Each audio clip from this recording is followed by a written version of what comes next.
Audio check.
All right, welcome in everyone. How are you? Kiki, hello. Yes, Discord is dead right now.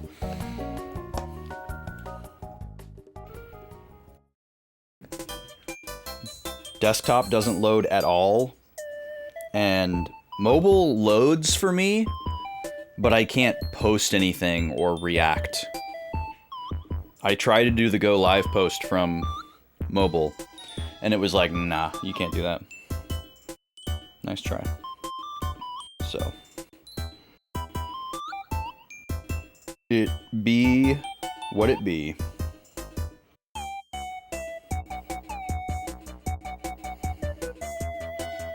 Just cleaning my glasses.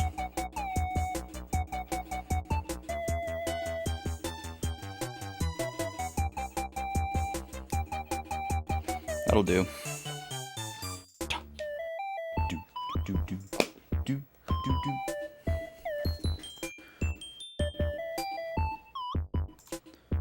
This music is loud. All right, there we go. Okay, let's see. I just remembered something I need to add to my board here.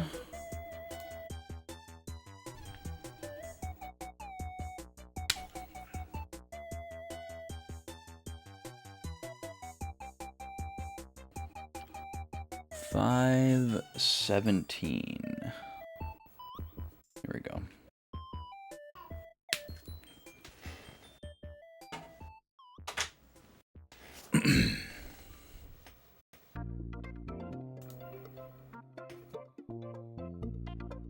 All right, let's get switched over, shall we?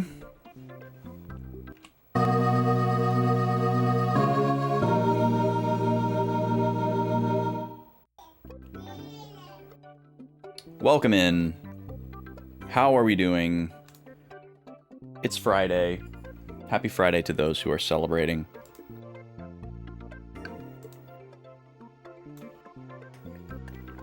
I didn't have time this morning to redo the dungeon that we are going to have to redo today.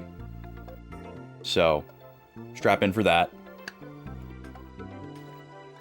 I don't have a lot to talk about, so we can use the extra time that's normally spent yapping doing that for what it's worth. Close that. What do we need to talk about? You've been reading fanfic all day? Oh my goodness. What a world to just like wrap yourself up in.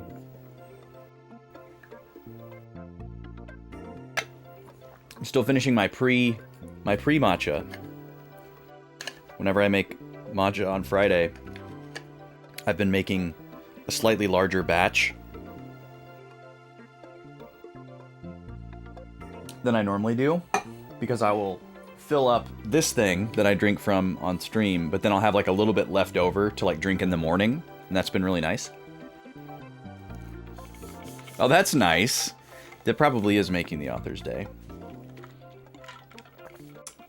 Now I can start tearing into that. It's also nice because the pre-matcha ends up being the dregs at the bottom of the cup. So when I get to the end of the stream bottle, it's not like the gritty, settled stuff that you can't get mixed in. I drink that first, which I think is also better. What do we need to talk about? We unlocked a Sunday stream yesterday. There will be a Sunday sub-goal bonus stream of point and click with the lady on Sunday the 17th. Because this coming Sunday, it won't happen. Or wait, no, hold on. That's wrong. It's going to be Sunday the 24th. Sunday the 24th. Okay, I gotta change that. On my board. Normally when we unlock a stream, a Sunday stream specifically, normally when we unlock a Sunday stream, I do it the following week, so that I have a full week to tell everyone about it, put it in the Discord, Monday update, all that sort of thing. Instead of like unlocking it yesterday and then we do it this Sunday, and maybe the people who are only in like Tuesday's streams or haven't been able to be in streams this week and only saw the Monday update in Discord don't know that the stream is happening. So try to give it a full week ahead of time to announce it. But next Sunday, the lady's going to be out of town. So we have to push it out another week beyond that. So May 24th will be the Sunday sub-goal bonus stream that was unlocked yesterday. Which sounds like a long way away, but it'll be here before you know it, I promise. Other than that, not really a whole lot to talk about. Still finalizing changes to the prize wheel. Hopefully gonna get that settled in the next week or so that I can start implementing it. But I still have some other stuff to figure out. And there have been some other things taking priority. Especially like creative things. Like if a creative moment is happening, everything else gets pushed to the side. Because you don't always get to decide when creativity happens. Not that that's not inherently creative as well, but there's different layers, there's different levels. I still don't have any promo materials ready for the Bit Brigade show happening in July, but if you didn't hear that yesterday and you're here now, Do a Barrel Roll will be returning to Minneapolis at the end of July to open for Bit Brigade again. We got asked back. We're very humbled and excited about it. They're going to be playing different music than last time, and we're going to be playing different music than last time. So it should be great, even if people were there last time. Should be a whole new set for both of us. Or it will be. Not it should be. It'll be a whole new set for both of us. So excited about that.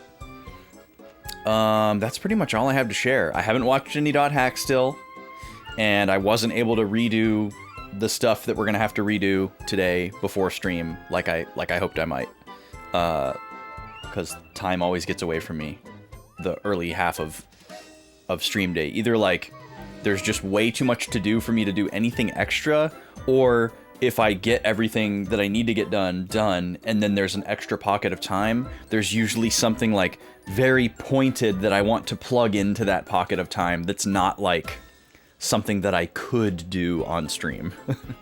So I was also kind of moving a little bit slow this morning, so there was just kind of like some needed downtime that I think was a good choice. That could have been used for this instead, but it was better spent with what it was doing. So I've got my Bravely Second shirt on today because I've been clawing my way through Bravely Second, and I'm in a really good spot with it.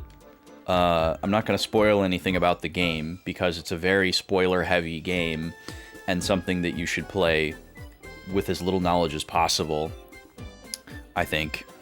But I'm nearing a very particular point of the main story of the game, and I'm doing a full completionist 100% playthrough of it, and there's so much stuff to do, like enemies to fight a bunch of times to get bestiary entries, and specific places to go to get specific items, to complete your item decks, and all that kind of stuff.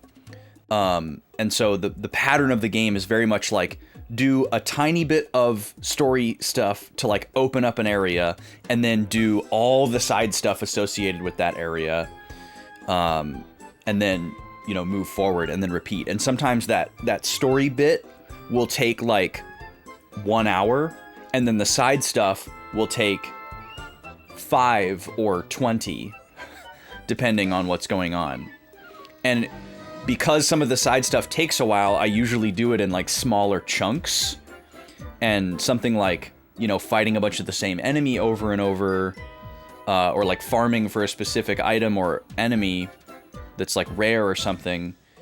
I'm not just gonna like sit down and lock into the 3DS and not do anything else. You know, I'm gonna be like watching a video that I want to watch, or listening to someone's stream and chatting, or like hanging out with the little guy in his room while he just kind of keeping him company while he plays, and he's not necessarily playing with me. He just has more fun, like, playing with his toys and stuff when I'm nearby, you know, that kind of thing, where I'm, like, sort of pseudo multitasking, but just more like brain multitasking and not, like, actually physically multitasking. So some of those side stretches of the game can take, like, days and days and days and days and days, because you're doing it, like, 10 or 15 minutes at a time, and it's really easy to, like, not super optimally do it, you know? Like, if I have a stream up, I might put the 3DS down and chat on the stream for a little bit, and then kind of forget that I was doing that, and it's like, oh yeah, I need to run around in circles over here, you know, that kind of thing. So my game clock is, like, really, really high. But I'm also way over-leveled for the story bits, which is fine. It's to be expected. The game is decently challenging, so it's actually good to be over-leveled. But I'm getting to a good place with it because I'm getting to a point where there's not a whole lot of backtracking to do. I had to go and do, like, an absurd amount of roundup. Basically, there's a particular point in the game where it's like, hey, if you want to do everything in the game, it's good to do X group of things before Y point in the story. And you can still do them after Y point in the story, but you're either going to have to wait a long time or it's going to be way harder. So if you want to be expeditious, do it now. And so that required me to basically go back through everything and, like, make a list of everything that I had missed from just playing the game naturally, and kind of, like, doing what I perceive to be clearing everything as I go, and then seeing what I missed, whether it's like a chest or a rare enemy or, you know, just some optional place that I didn't go to or whatever. That took a really long time. And now I've finally kind of caught up with that, where it's like, okay, it's just go to the new area, round up all the enemies and items there, do the story bit, and then move to the next area and repeat. There's not a whole lot of, like, off the beaten path for me right now, and there shouldn't really be until I get to the post game. So I'm definitely feeling like I'm seeing the light at the end of the tunnel for this game. It's been a great ride. It's a very cozy game. It's very good. It's mechanically one of the most fun and engaging games that I've ever played. Like, putting together all the different combinations of skills and just kind of figuring out ways to, like, play to your preferences. Like, my preference is very, like, glass cannon. So it's like, okay, how can I just, like, speed buff and physical attack buff and get, like, the most turns and actions as possible to just completely overwhelm the enemy and try to destroy them before they can do anything, you know? And then unless the enemy has, like, some specific strategy that's meant to slow me down or counter me in some way that I have to play around, that's usually what I lean into.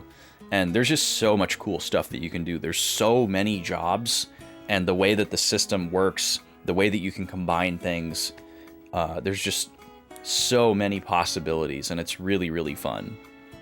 I like that game a lot. A lot. And even if you don't play it to... I feel like it kind of continuously taunts you and tantalizes you to play it to the nth degree, to try to, like, attract you to that idea.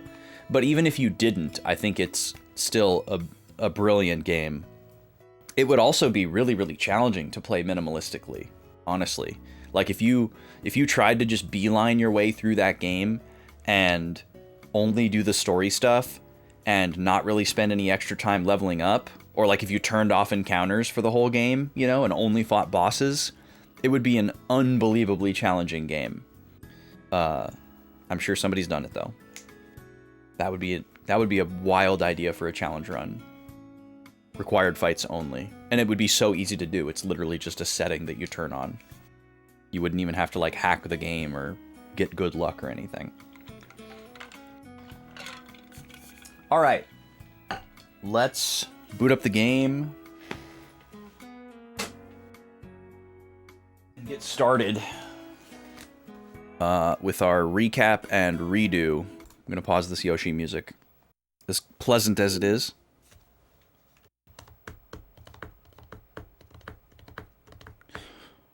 So yeah, yesterday, I I guess I can just start the recap now because it's going to be so short. Yesterday we finally decided to move forward with the plot. Like the last hour of the stream, after doing like more side content, we had to redo Terajima's dungeon to get the rare item because it took so long last week that I had to just warp out because I had to end stream and I couldn't go into extra time because there were so many of these giant bulky enemies that had to be data drained twice just to kill them. So it was just super time consuming to get through that dungeon. We spent a lot of our day yesterday getting through that dungeon. And then we completed that quest, did some party management, some item management, a bunch of menuing, etc. And then we finally went to Netslum to meet up with Helba, only to find out that Helba wasn't there and some messenger was left behind that was like, you should meet Helba in this place instead. And so we got these new keyword coordinates to go to, and then we fought a data bug in Netslum to get a virus core and a stat up item, which seemed very insignificant and it was odd, but it was cool to be able to move around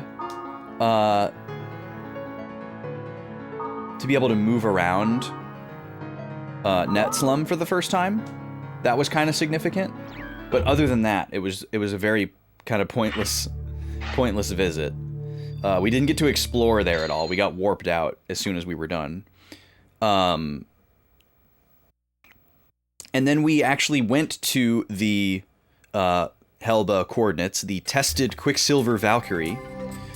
And it was one of those rare types of dungeons where the field is like a dungeon, where it has rooms that you need to go through. So it was interesting in that way. And we got to the very bottom of it and then died to a monster and got a game over. So we have to do literally the whole thing again. There wasn't really anything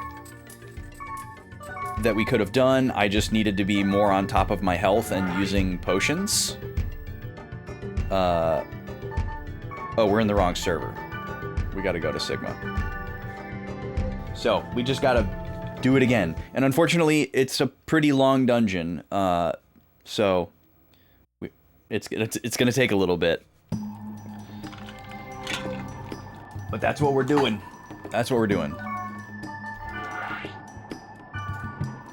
And then this will likely make some optional content pop. You know, there will probably be some posts on the board and some emails that'll come through, and we can assess all that.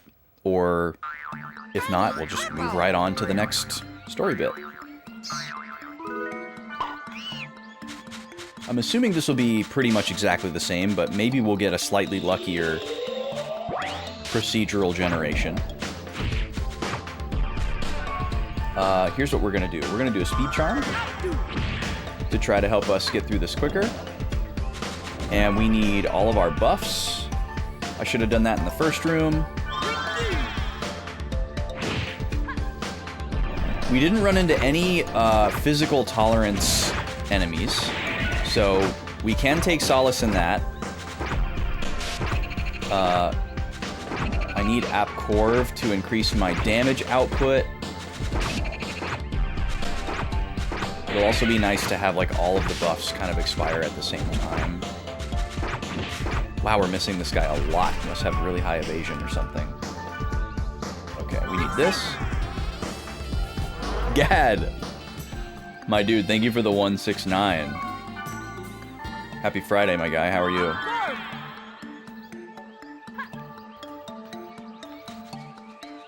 Haven't seen that alert in a while.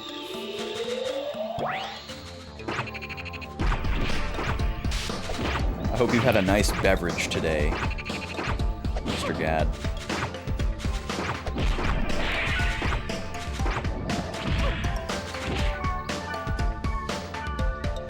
We're gonna use a lot of potions.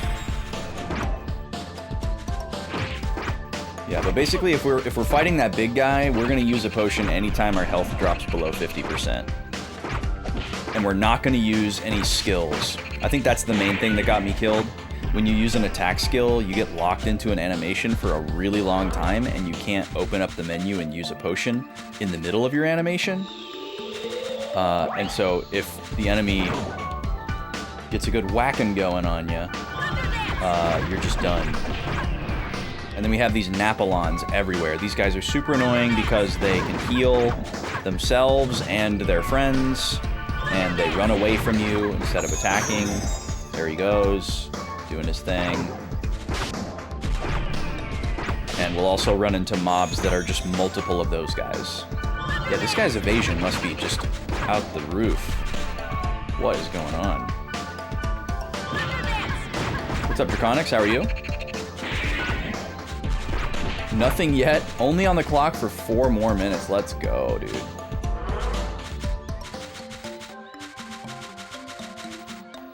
Nice beverages are sure to come. I'm glad to hear it. And that goes for everybody. I hope everybody finds a nice beverage today. Nice beverages all around. Alright, so all the field portals are open.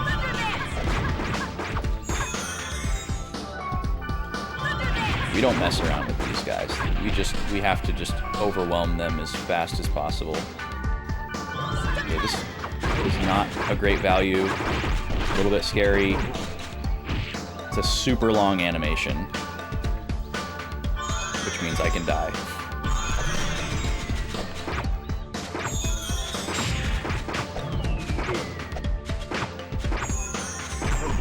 See, this guy heals really fast.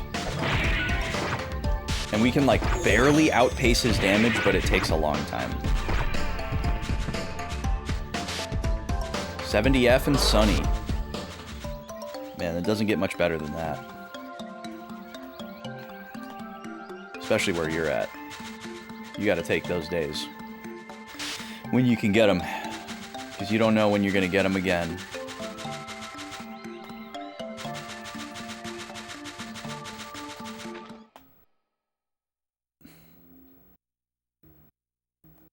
The never-ending kiddo laundry. Alright, we're in the dungeon now. The field is the fast part.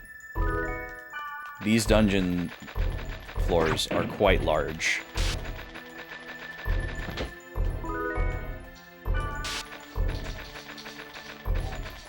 Yo, what's up, Laserin? Welcome in.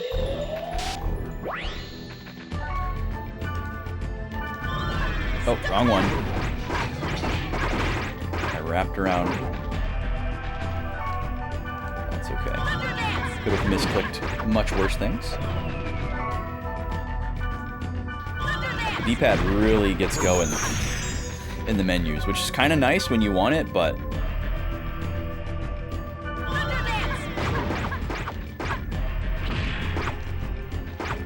are those the professional twin blades? I am not sure, but probably not. I don't remember what they're called.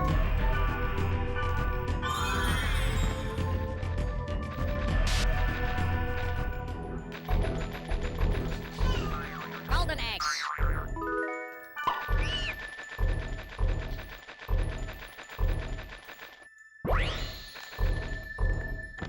Regular treasure. Okay, thank you. We love a regular treasure. Invisible egg.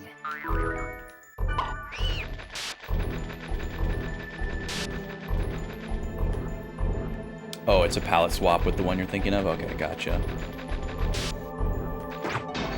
Yeah, Blades of Bond is correct. That sounds familiar.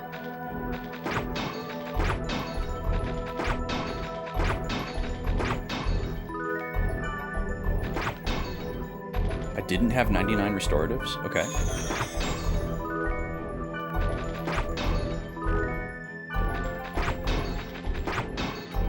Nice to pick up some extra potions. Especially when we can actually carry them.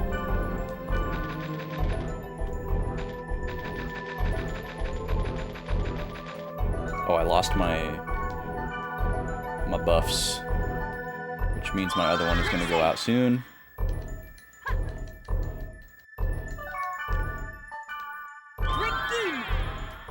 Keep an eye on that. 66F for Halo Killer today.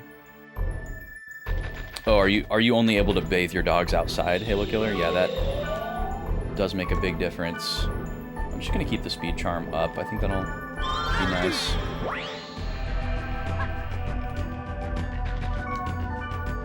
You coming to me for one chance? That's strange, but okay, we'll take it.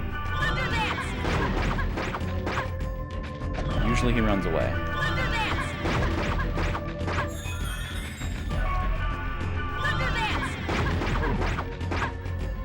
Hard to get the bigger one in the bathtub. Oh yeah, that's scary. If they're like super resistant to it, the bathtub probably is not a good idea because yeah, they can definitely hurt themselves. I am fortunate that our puppies are very chill with bath time. Like, they don't love it, they don't get excited about it, but they're very, very well behaved in the tub.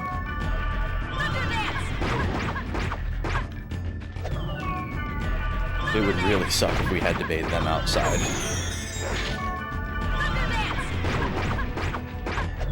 My dad used to do that with his dog when I was a kid, with like a kiddie pool. He would put the dog in like a kiddie pool and like hose him off and get the soak going. It's definitely a racket and like a lot more to work up to. Like, it's still kind of like a decent amount to like work up to. It's like, okay, this is like something that we're gonna need to set aside like some time for today. Oh, that's right. I remember the configuration of this floor, so we can actually go back and hit that upward room before we go further. Oh no. Please don't kill me. Okay.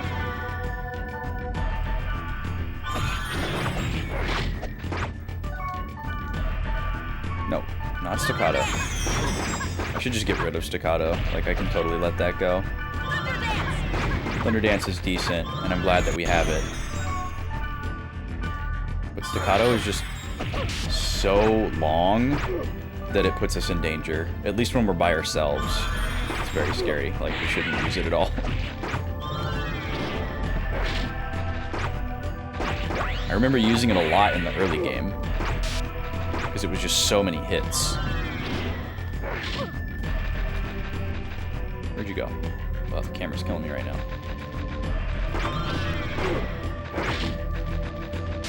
These guys suck too. They're so fast. Oh. I did it again. I love how it like laughs at you and gives you a fortune wire as well.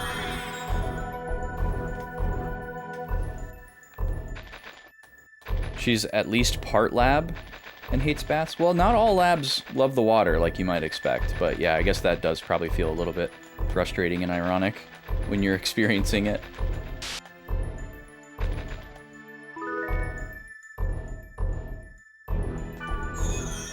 The last lab would try to jump in the shower with you? That's hilarious.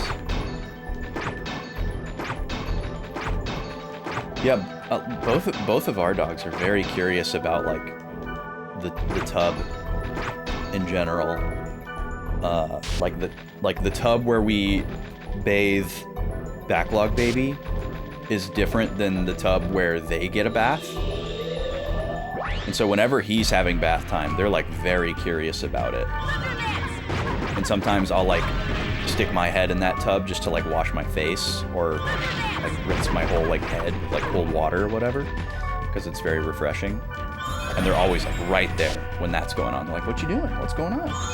And they don't necessarily want to like get in when they see the water, but they would both absolutely, like if they saw water outside, like if they saw like a pond, they would absolutely want to run into it, just instinctively. Be like, I gotta get in that water. That water over there, I gotta get in there. How did he? Oh my god, these guys are so annoying. There we go. Oh god, I'm about to die.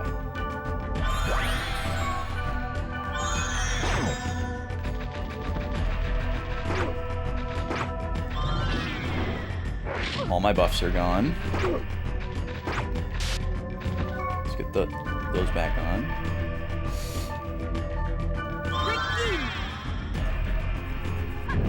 That's interesting, Kiki.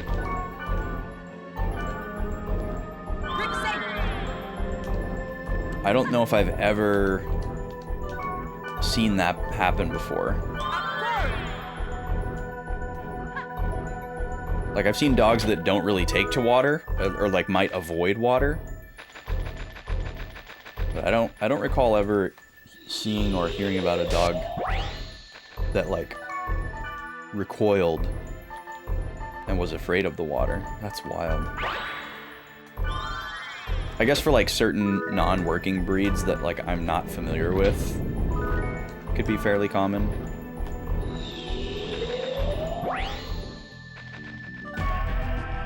Runs upstairs if you start filling the bath.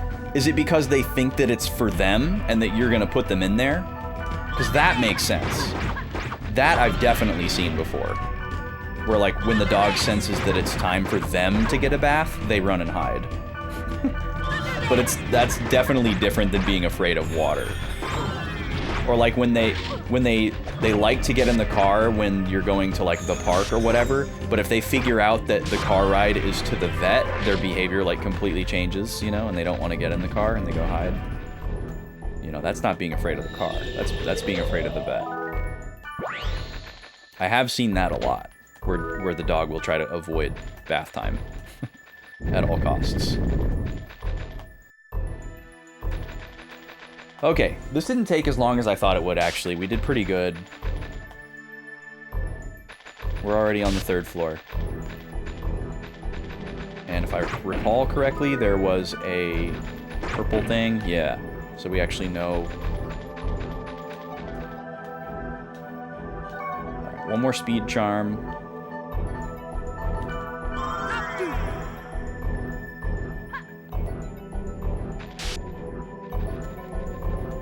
Yeah, that's quite possible, Kiki. That definitely sounds like a learned behavior, unfortunately.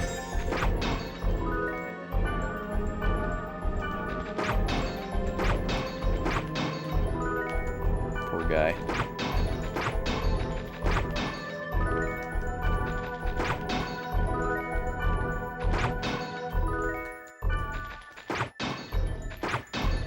It makes me wonder if Gobi had ever even seen water before we got her. It's possible that she didn't.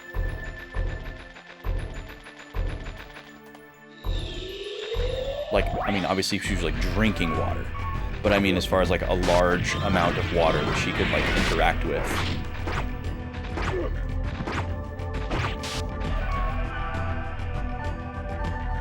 That may have been something that she experienced for the first time when we bathed her. I guess they probably bathed her at the shelter. Like it wasn't like the nicest shelter in the world, but it was pretty reputable, which was why we went with it. But the dogs like lived outside as much as possible.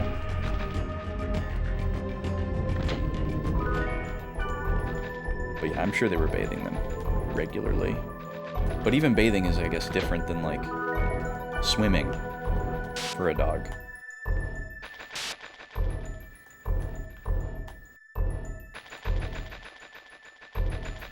Okay, and then I think this was just the treasure room.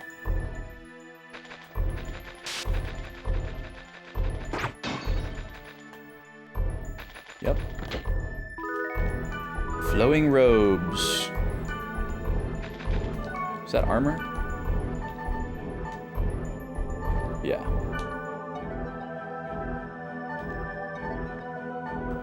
Pretty good magic on it.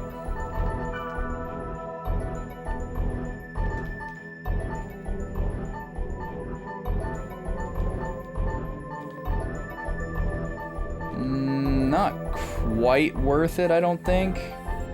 Gain 2 magic defense, lose 2 physical defense. 1 magic attack.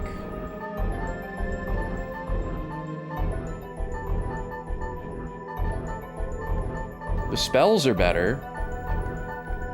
The spells are absolutely better. I don't know, maybe this is worth it just for the spells, because we've run into so many physical tolerance enemies. And until I discover or break down and look up a way to deal with it,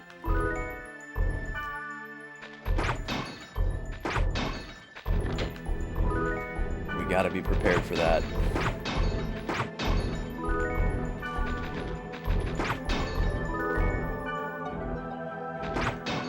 Whoa, that's intense, Halo Killer. Holy crap.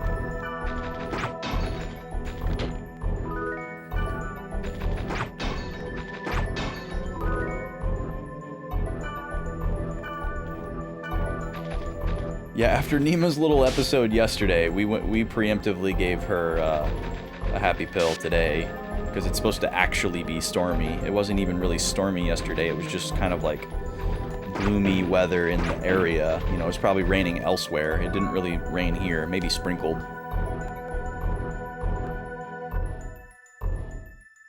What's up, Vashi? Welcome in. Okay. So let's refresh our buffs here. And just keep an eye on that health bar so that we don't die in this fight again. It's not a difficult fight at all. I just need to be patient and not spam skills so that I don't get trapped in any animations. And we should be fine. And maybe I'll wait for AppCorv to run out, because it's probably about to run out.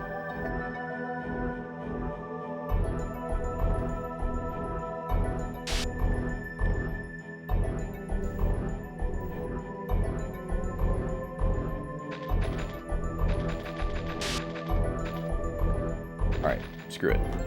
We're going in.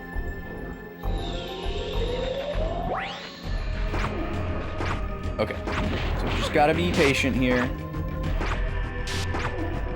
No skills. We heal at 50%. We'll be fine.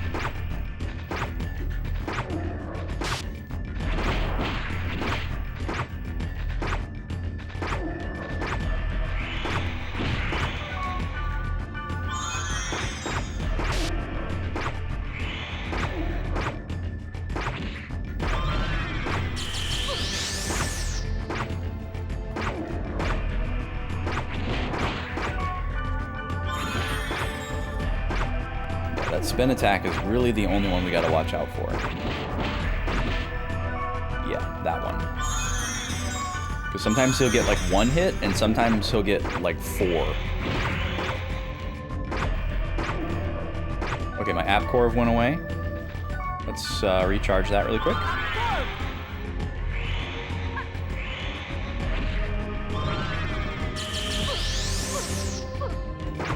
That one's really not that scary. It's a lot of hits, but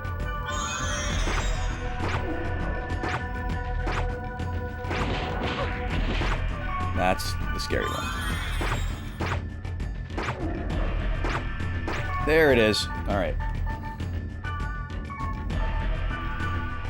We'll do the new one.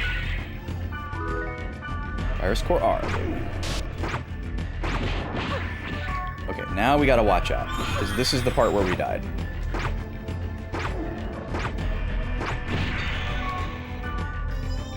Look at that! That's nuts! How's he able to do so much damage? Maybe I need to just run away from more animations. That's like a really annoying way to fight, but that's what we can do. We can play it like Dark Souls.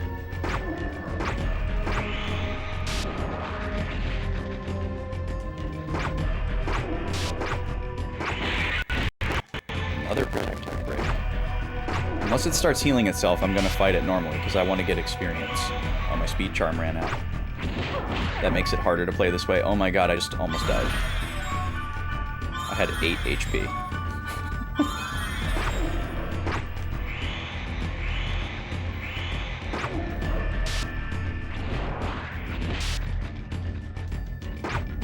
Why do I have to do this by myself? I don't understand.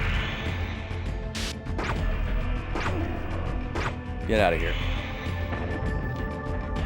Beyblade. Okay. We did it. Where's Helba?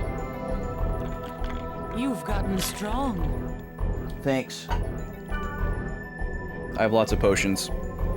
Did you test me? It seems that way, Kite.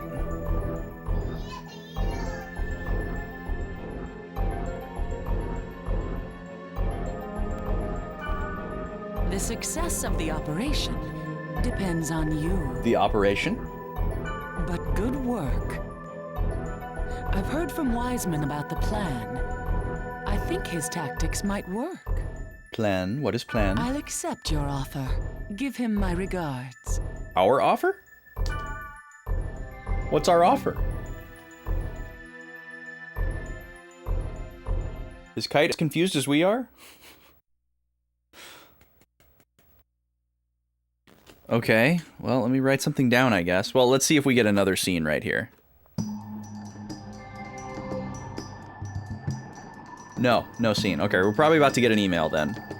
Helba tested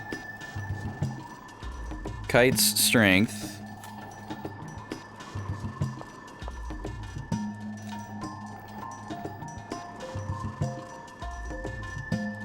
And is satisfied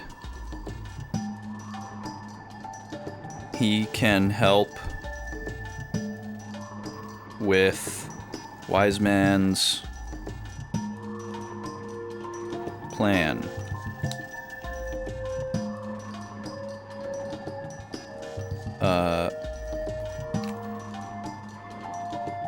Helba says that she accepts our offer, but I don't understand what that's in reference to. It's probably something that I should remember from the previous volume, but it's been too long.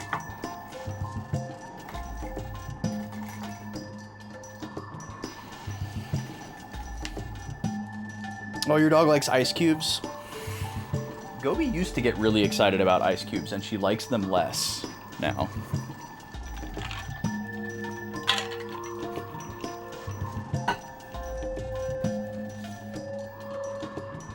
Oh, that's nice that she's very gentle with... It's really cool how dogs can tell, like, when people are fragile. Like, they know to be careful around the baby. Like, they didn't have to be trained to do that. They can just tell. They're like, oh, this tiny person is not strong like the big people. Don't run into him. Don't knock him over.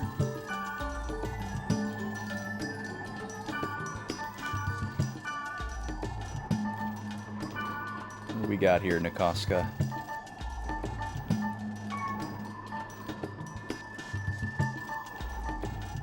Bunch of stuff we've seen before. Okay. I think I do want to give myself this this armor that I picked up, though. I think I've decided that it's worth it. We'd have a stronger attack magic option. And then we would also get one more magic attack point. We would lose 2 physical defense, which is a little bit concerning, but I think overall this is worth it. We'd also get a little bit more status immunity. What is that at before? Yeah, 7 points on that is actually not insignificant. So, I'm gonna put the flowing robes are ours now. What was the other thing that we got? Was that the item at the bottom of the dungeon? I think it was. Yeah, and then we got a silver scarab. Some junk. So we can put some of this stuff in storage. More Gaia hands. Discord is back. Welcome back, Discord.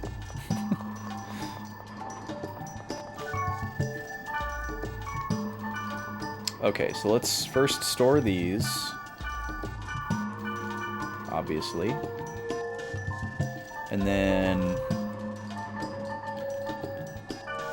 These are really strong. We want to give those to somebody who can wear heavy armor. These we can put in. The rest of these, honestly, I might just sell.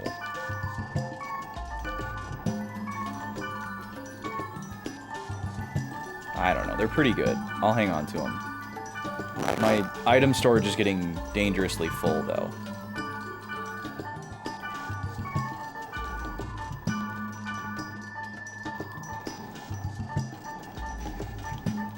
I think we're good, though. I might want to go back over to Lambda server and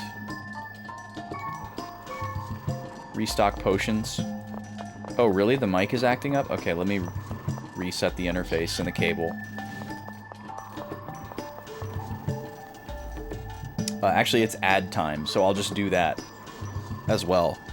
So when I come back, we're going to check our email, because that's probably got our next story destination and maybe more. You're going to see Mario Party if you're not in ads. See you in about 3 to 5 minutes.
What the heck? The ad didn't run.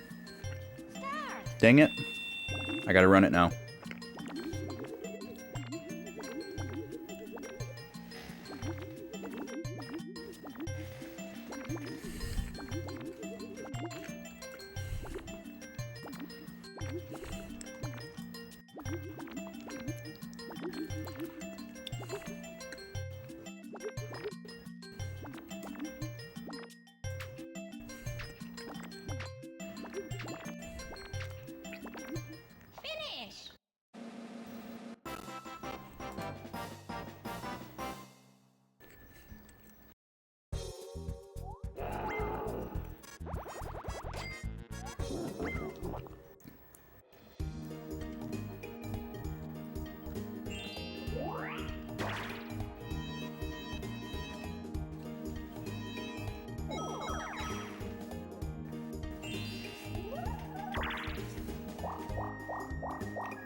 This is such a good version of the Underground theme.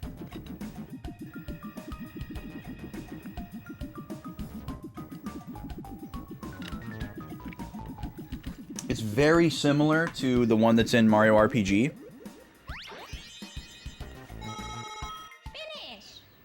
But I don't think it's the same. Actually, that would be interesting to compare. I feel like the one in Mario RPG is way faster.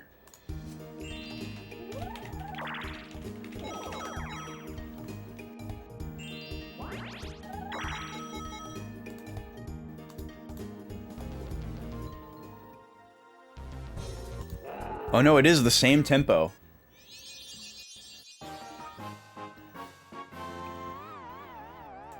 Okay, we're gonna do a little comparison here.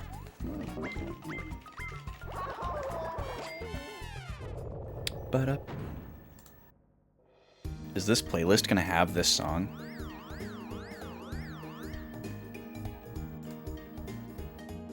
Oh no, that's not what that's gonna be. Maybe this one?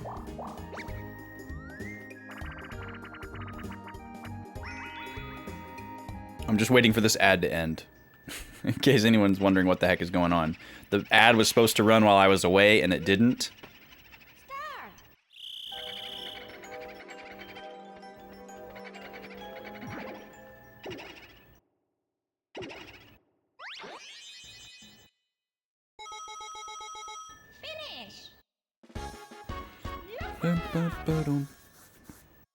Alright, now the ad is over.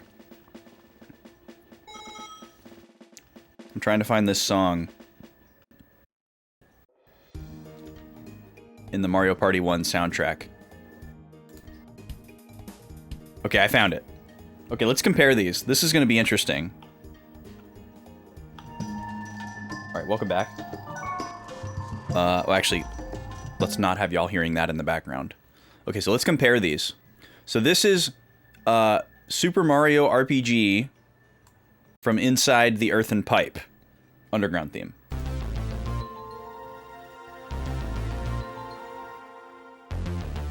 Wait, is this a remake version? This might be the remake audio.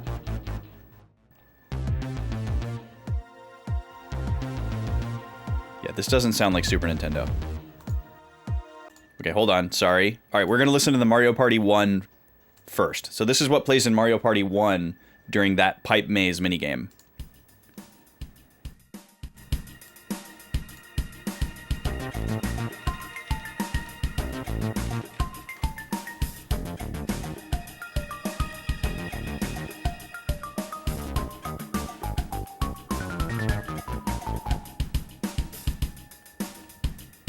Right?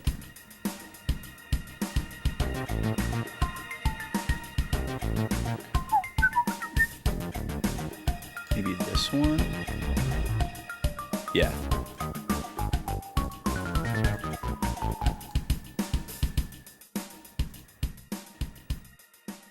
Okay, so there's that. Now listen to this.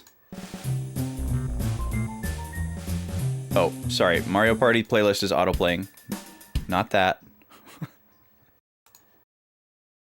This.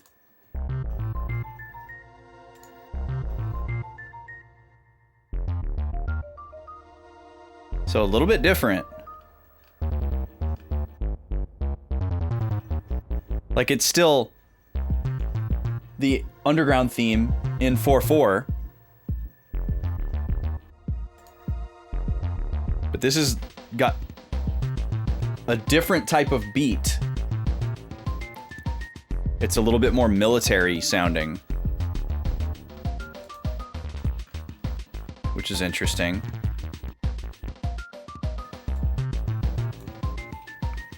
And it's got like the overlapping melodies.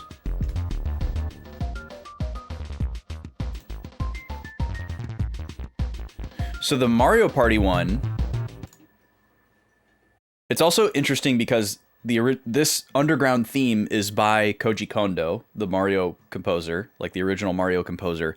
But this Super Mario RPG song and this Mario Party 1 song are both different composers from Koji Kondo. So it's like someone else interpreting. But if we go to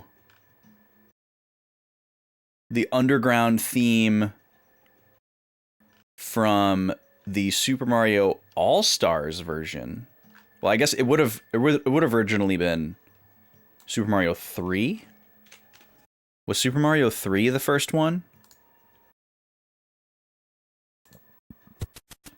Yeah. So Mario 3 was the first time this got flipped to 4-4, and they put a fat beat on it. It was first introduced to me in Mario All-Stars. But like, even if you play Mario 1 in Super Mario All-Stars, it's like this. It's in 4-4, it's not in 3-4. And it's got the fat beat on it. So the Mario Party minigame song sounds really faithful to that.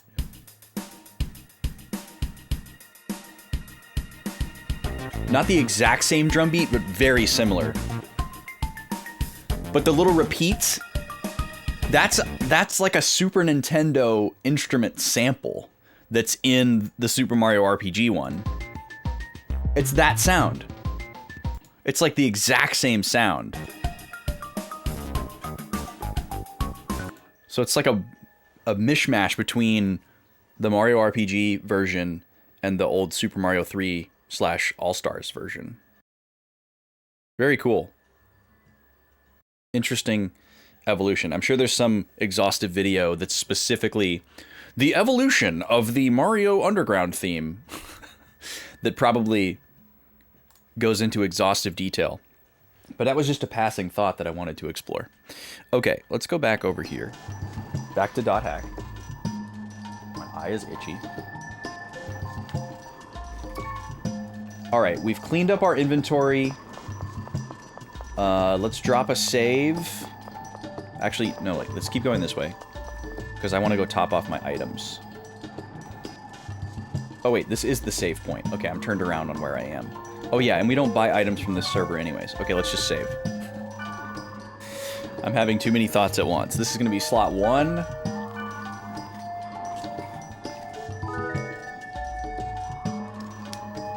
And we'll call this post Helba test.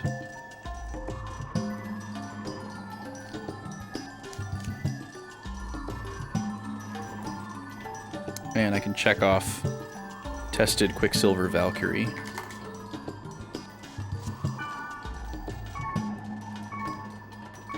Okay, now we can just log out.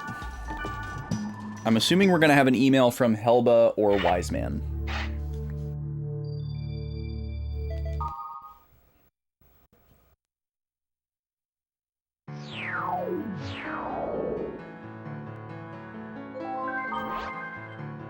Oh, we have an email from Aura. Okay, that's a big deal. First, let's see what Wiseman says. I've received consent from Helba. According to her, the data of turbulent, distrusting ice wall is increasing. The possibility of something hiding in this area is high. Upon your arrival, we will commence the operation. Head to the area with Black Rose. Yes! Black Rose, finally! We haven't been able to play with Black Rose since we started part 3. So that's exciting. So let's write this down.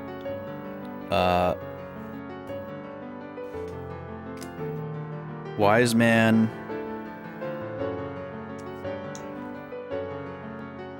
wants us to... The data is increasing. What does that mean? Wants us to head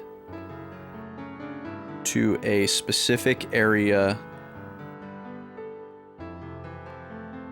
with Black Rose.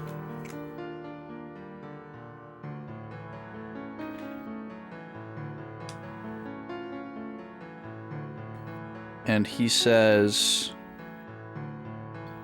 the data in the area is increasing.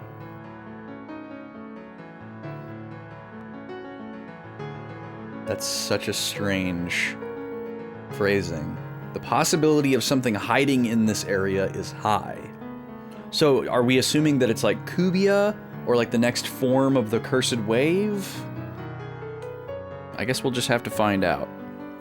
And then let's write down the name of this area.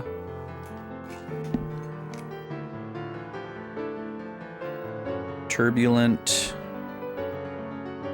distrusting ice wall.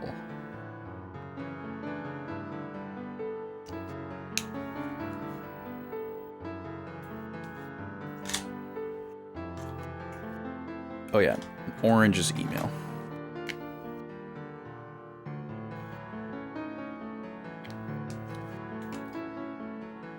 Let's see what Aura's email says. We don't get these very often. Oh, that's right. It's like a cipher.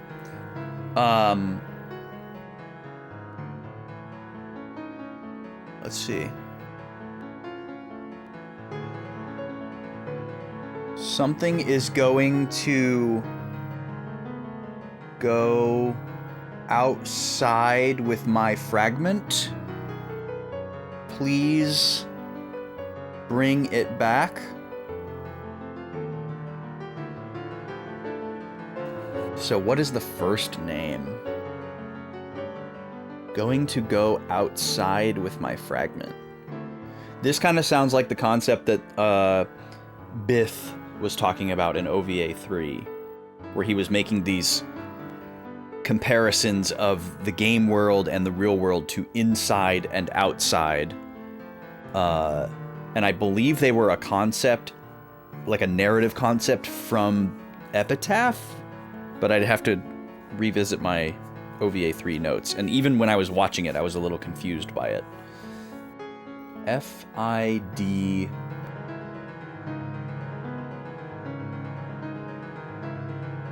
This could just be a new name that we don't know yet. The FID start of a name does not sound like anybody that we know. So.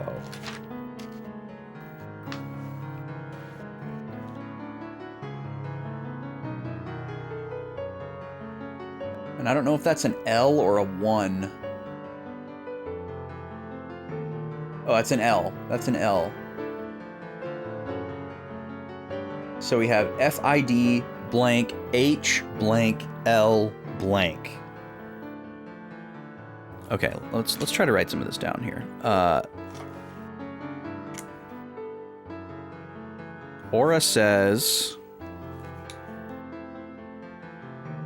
that I'm gonna write this in pink because I'm assuming it's a new name. FID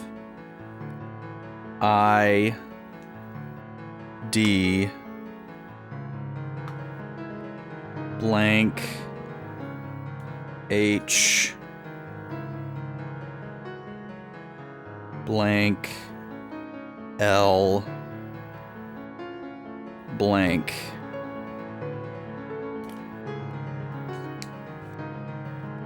is going to go outside with my fragment.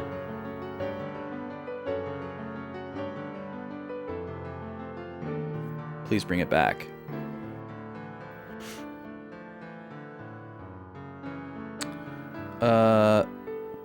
I assume outside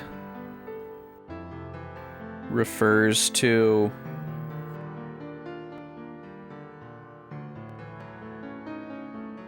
taking something from the game world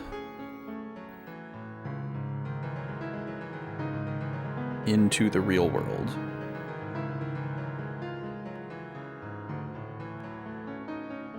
Aura is like the OG girl that is trapped inside the game.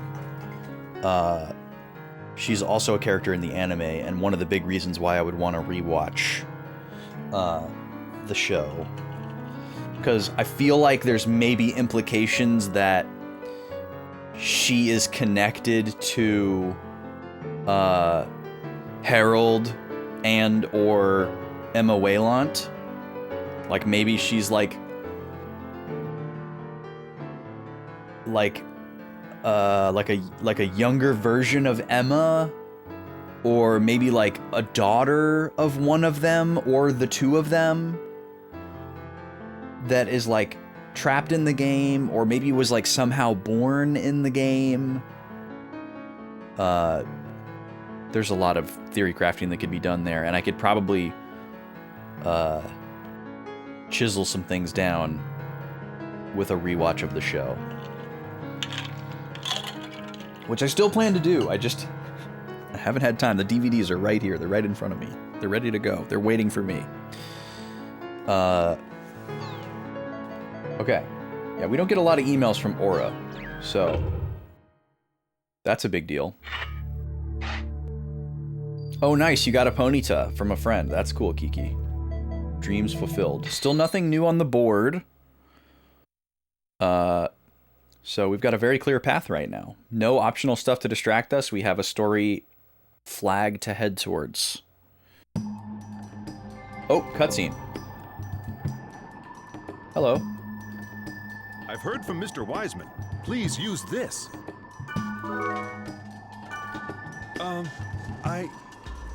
I'm rooting for you, man. Thanks, dude. Thanks, Edajima.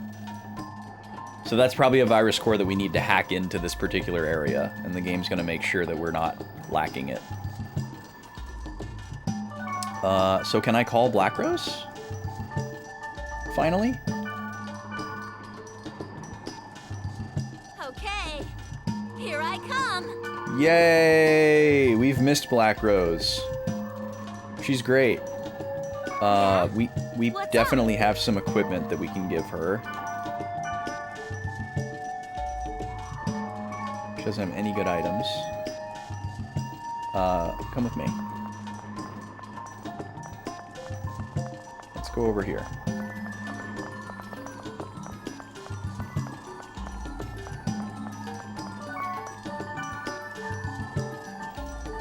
We've got... So she's a heavy blade. And I think we want to give her this one. This is the same one that we gave Sanjuro.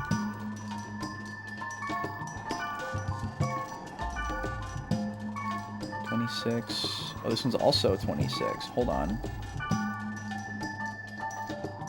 Well, maybe we want to give her this one, because another person with App Corv would be fantastic. Oh, they both have App Corv.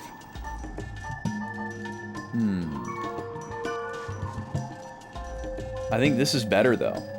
Like, we get 2 more points of accuracy, and we don't lose any, evade. So yeah, we're gonna give her one of these, Corona Blades.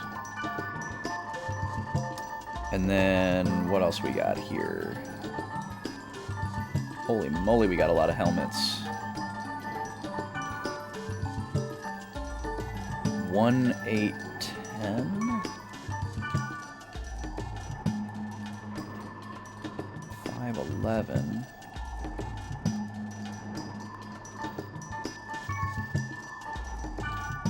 Okay. So yeah, 8 defense is going to be tough to beat. And this is specifically heavy armor. Plus she would get a status heal and a small heal. So I don't think we can beat that.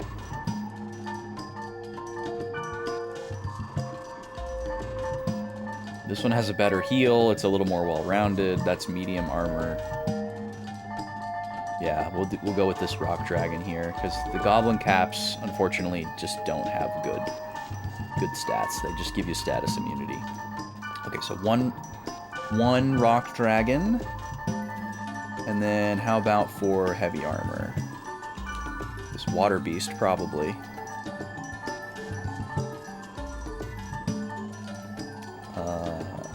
This is really good, actually.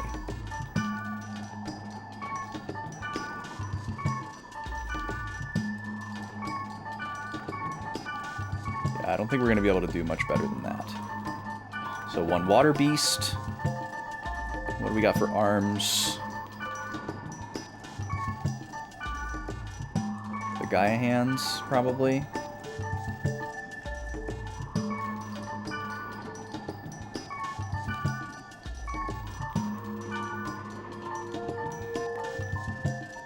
We could give her this to give her more magic prowess.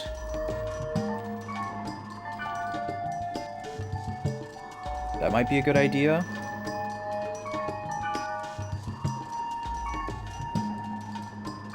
Because she's gonna get really good physical defense because she can wear heavy armor. So this would like maybe balance her out a little bit.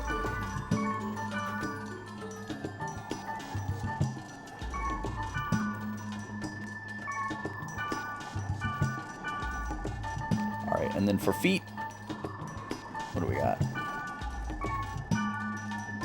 Oh, these are actually pretty good.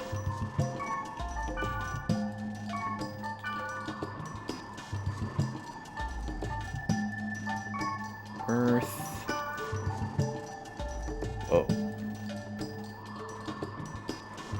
So this is considered heavy armor, huh?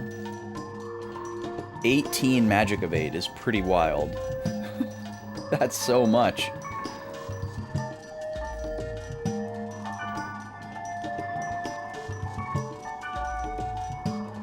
And 9 magic defense as well. But losing that physical accuracy and evade really sucks. Okay, let's take this out and then let's compare it with one of the more traditional ones.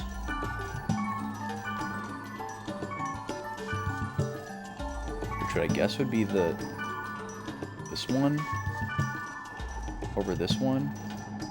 I don't know, these are actually both pretty good options.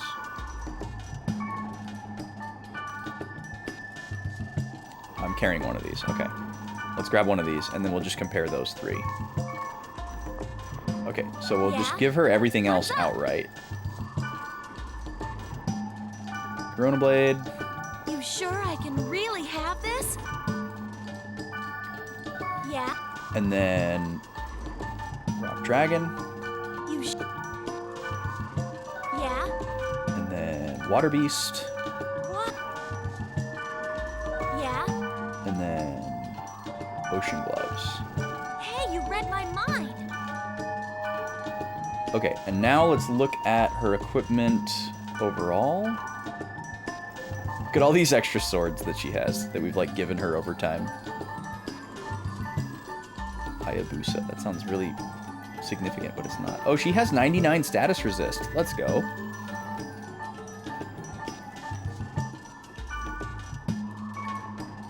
Oh, she has Rig Same with her current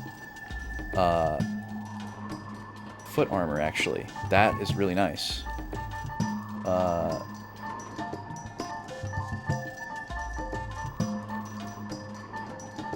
Apcorv is fantastic.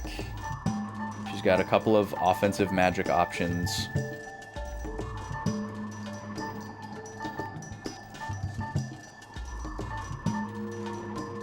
Okay, so she's currently got a 5-10-1-1 with Rig Same. So let's compare that with the other ones that we have.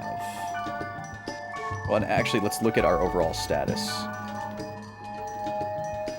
So her magic defense is really low. Like, ours are even, which is fantastic. So we need to buff up her magic defense. And it's okay if it's at the expense of a little bit of physical defense, because hers is really high. So with that in mind,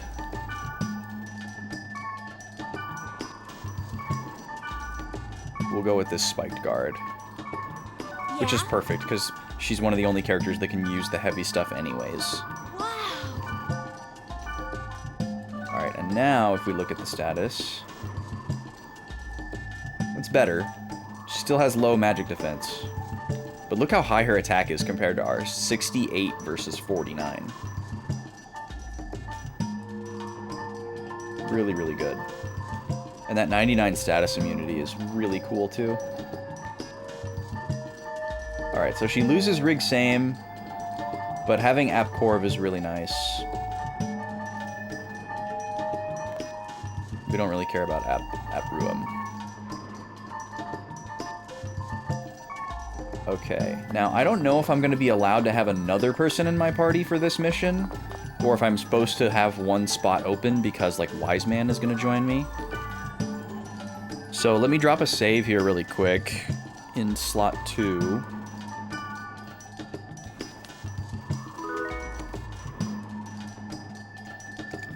We'll call this Black Rose equipped.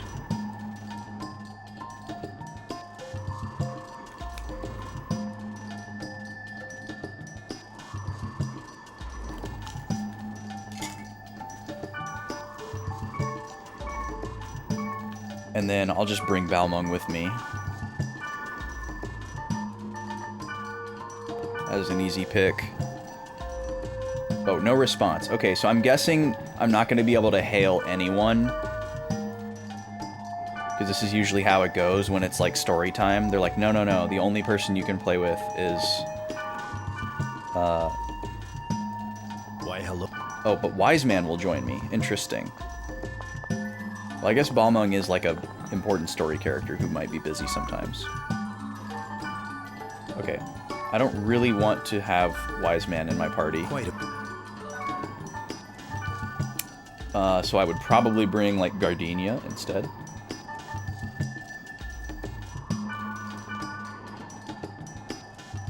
It's you.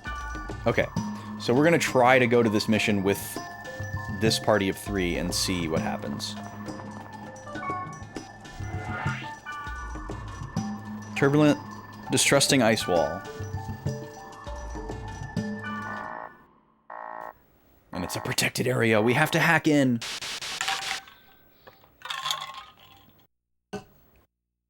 Oh, this requires a lot of cores. Holy crap. So we need 4 O's, and look, we just happen to have 4 O's. Oh! We need an H and a G, and we don't have it.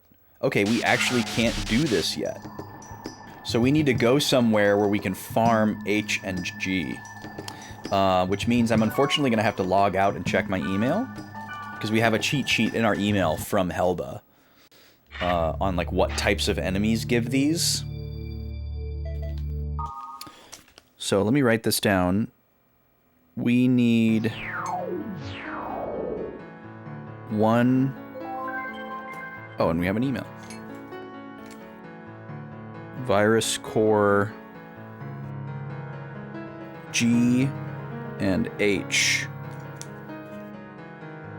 to proceed.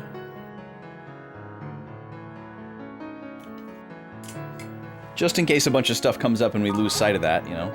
Oh, it's an email from Black Rose. I was talking to my friends and I found out that 4 out of 6 already have boyfriends. I can't believe it. And yes, I'm one of the 2 that doesn't have a boyfriend. So what? No one asked your opinion. Wait a sec, don't tell me that you already have a girlfriend. Alright, what are my options here? Okay, so we can be coy, or we can be mean. So I guess I'll choose to be coy.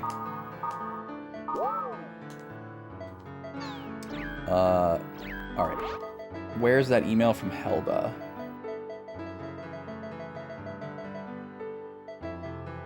Here we go. So we need G and H.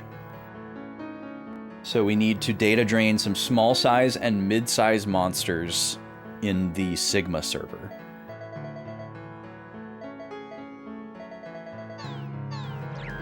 Okay. Let's do it.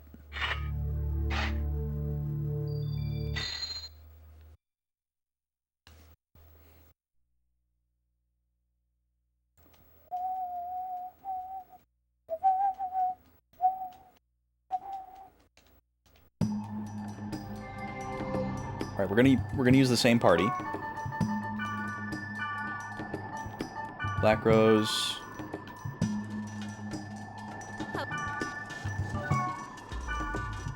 Maybe I should bring Terajima just to try to get like a couple more levels.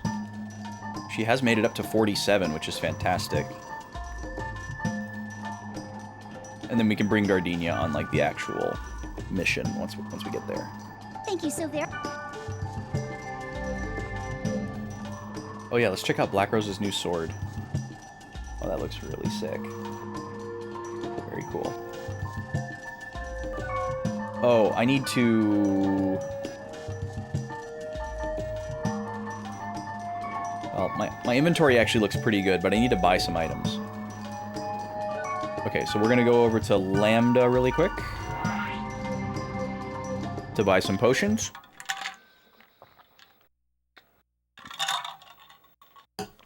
This could probably wait until we do the story mission, but I'm just gonna do it while I'm thinking about it.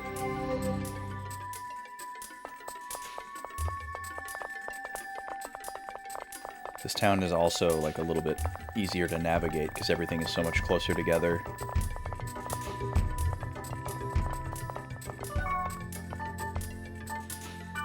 Okay, big stack of potions, please. Just a casual 15 grand.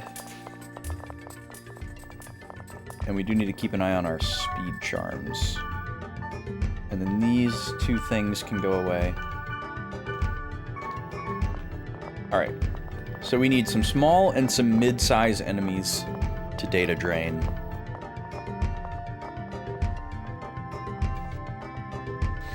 We'll have to do a little bit of experimentation here. This is the level 70 area, right? Yeah, we don't want to go there.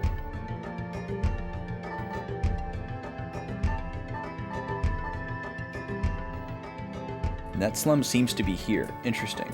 Except we went there.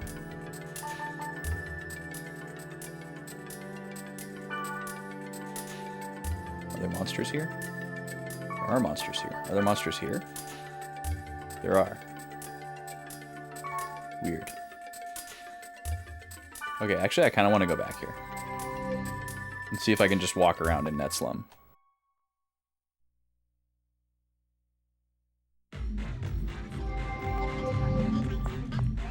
Oh, cool. You can. This is kind of cool. But there's nothing here, right?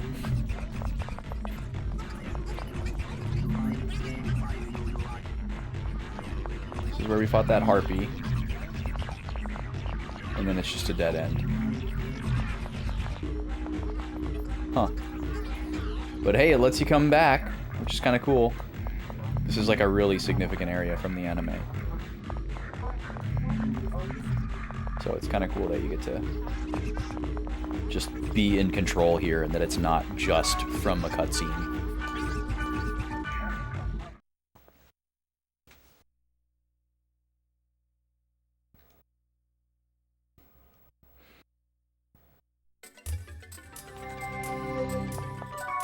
So let's just go to an good old-fashioned area here.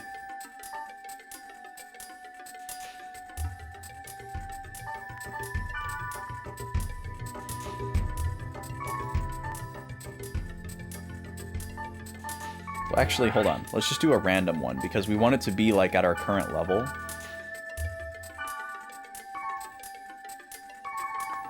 Oh yeah, and we have to go to the Sigma server. That's right. That's very important. Otherwise we won't get the virus cores that we need. It has to be Sigma server, I forgot.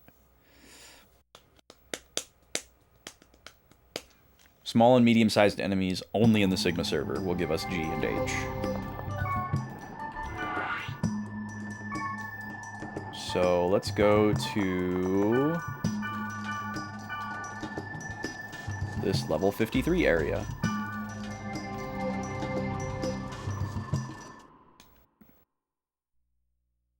It's also important that, you know, the levels are a little bit above Terajima, so she can try to catch up a little bit more. Oh, they're coming.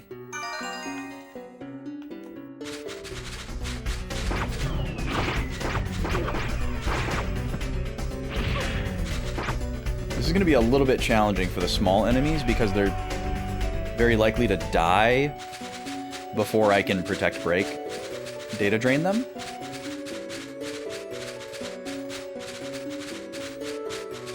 So I don't know, maybe I should go to like the level 70 area. Oh, there's a spring here. We can throw in our silver axe or golden axe and try it. I'm carrying it around forever.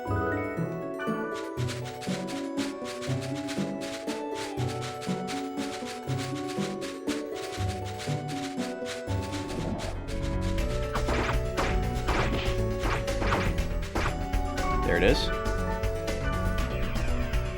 I don't know if I should use this or if I should use this. It says possibility of a rare item is high. Is a virus core considered a rare item? I don't know. Or is it gonna like bypass the virus core and give me a weapon? Yeah, that's a sword. Oh, he turns into a worm. Look at him. That, I don't think I've seen that model before. Let's try the regular. Same thing. Okay. That is a goofy, goofy little worm. Holy crap, that's funny.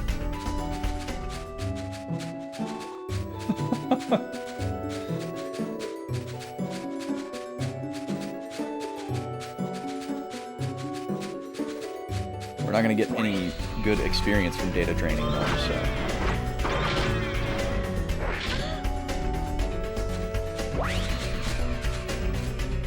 Yeah, it is very, like, cartoon character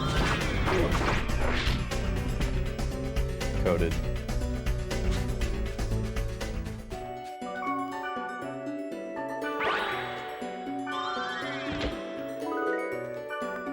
Alright, let's see what we can get from this spring. If it's the red guy, I'll throw in the golden axe. If it's not, I'll do silver. Oh, you don't get to find out until you throw it in. Okay, I'm gonna throw in the silver.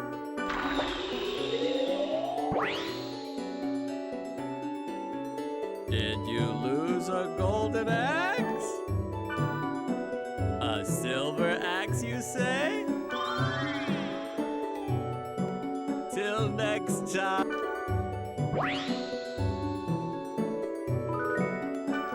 He just gave us back the silver axe. Okay.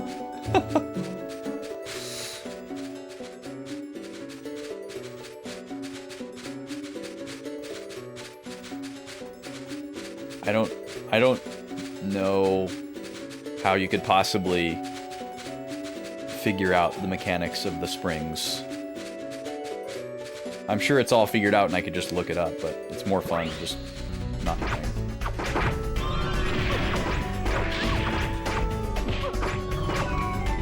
Don't die.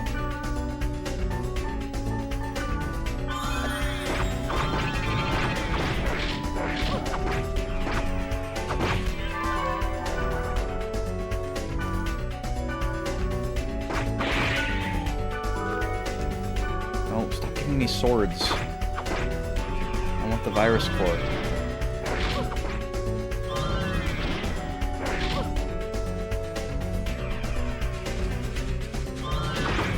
I mean, surely these are small enemies, right? And there's not like a class below small that's like extra small. Oh, this guy's so annoying. Lock him in place. Ooh! 1100 damage, wow.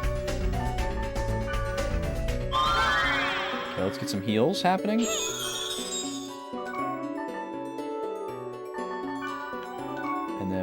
this as well.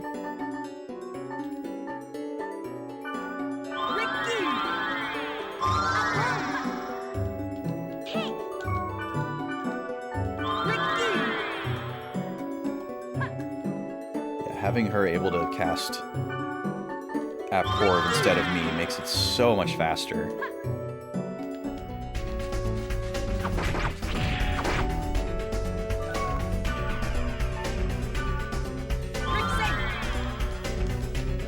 They have any more? Yeah, they're telling me they don't have any more. So now you can heal while I do this.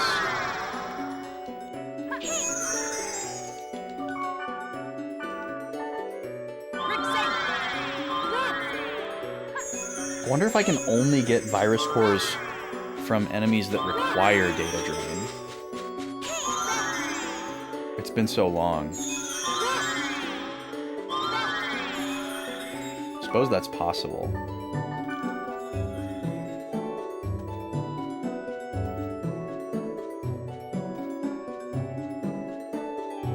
Is this the last portal?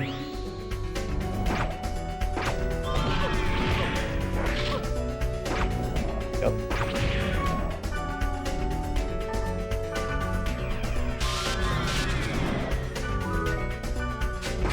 Data drain's already out of control.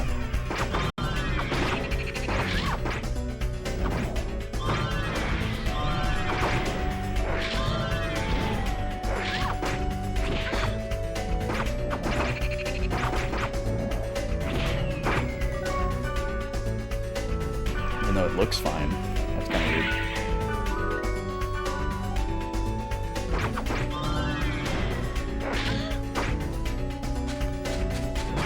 Well, hopefully in the dungeon we can find some larger enemies and try it on them, and then we can get a better sense of what the game considers medium. You don't have a status heal? I thought you had a status heal.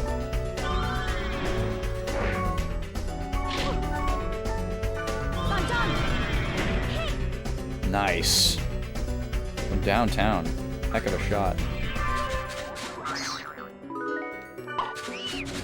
Oh, hello. It's weird how there's just loose enemies that aren't in portals wandering around the field.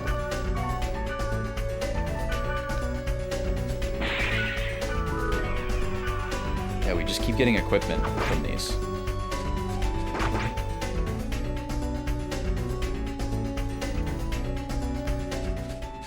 Alright, let's go in this dungeon.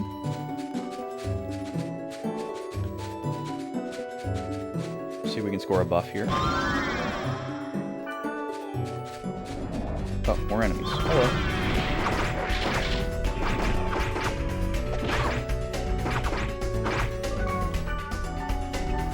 Wait, what? Oh, it died. I was like, why can't I do it?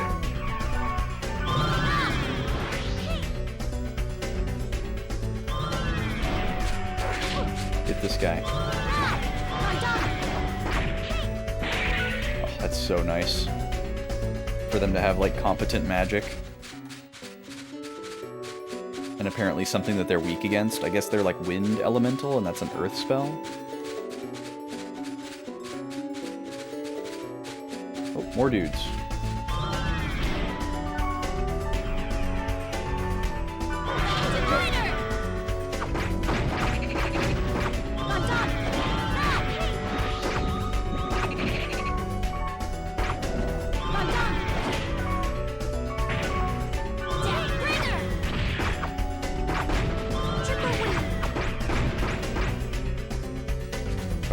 In we go. Where's the entrance? Oh, it's this.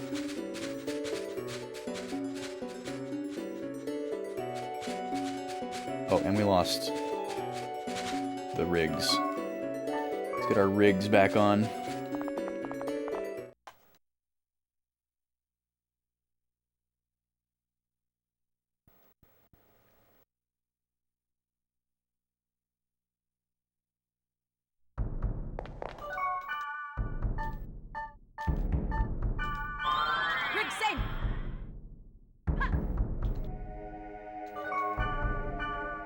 Rick safe!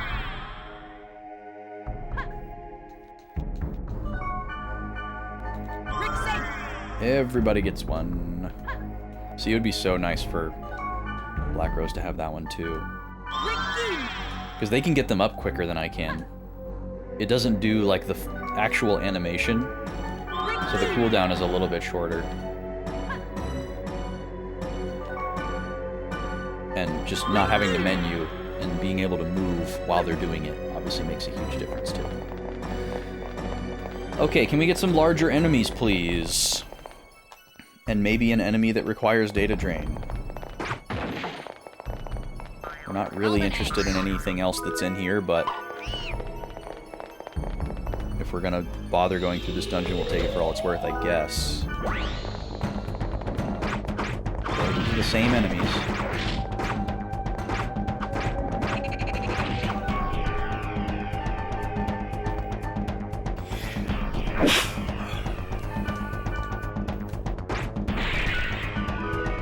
There we go. Okay, there's our H. Nice. So we need to find a medium-sized enemy now. We got one H. Now we know that that's a small enemy.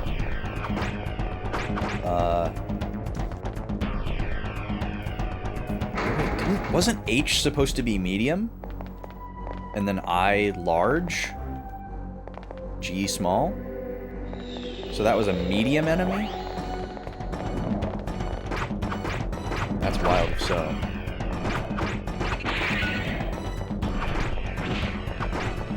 I guess this could be medium, but it just seems too small based on how many different sizes of enemies there are. There's got to be more than just 3 sizes.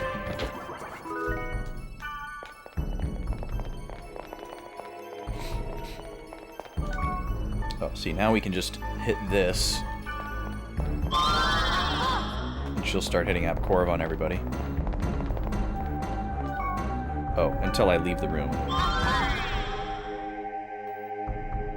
But see how much faster that is? It's so fast.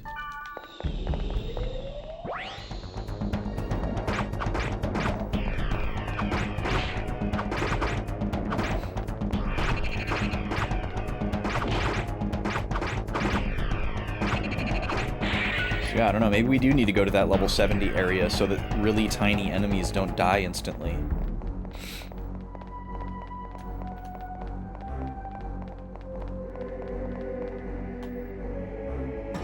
Wasn't that in the other server?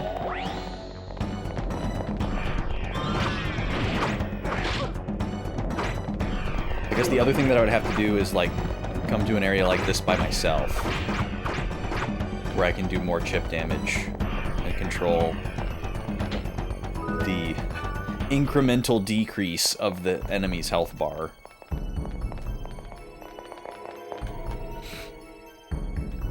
Because the protect break seems to happen somewhere between like 50 and 30% HP. But if you go too fast, it just doesn't happen.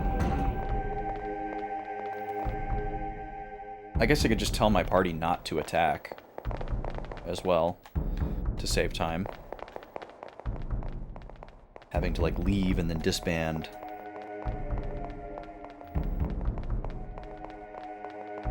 Terajima's HP is going to start getting so high, I'm excited.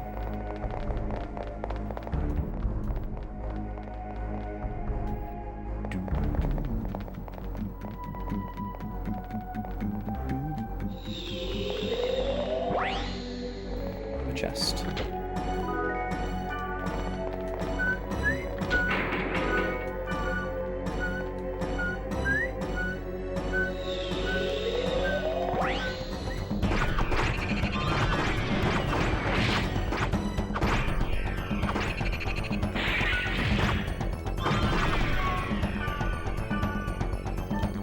Dang it, I missed it.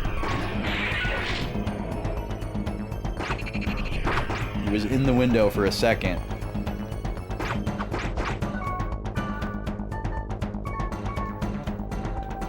But yeah, this guy just dies. Alright, I'll try telling them not to attack.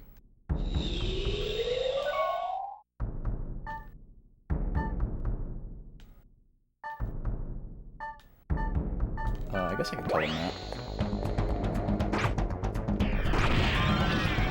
Oh, still just following me.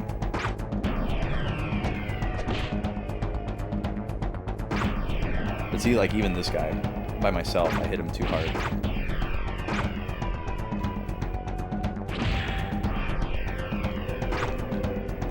And I guess, like, pushing them from, like, 50% straight to, like, 20%, maybe it skips the trigger to do Protect Break.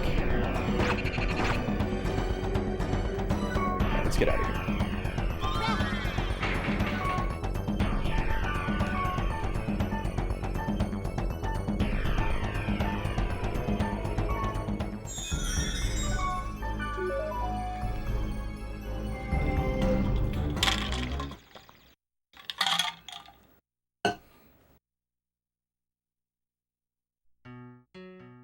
Oh, that's so annoying, Kiki. I hate that.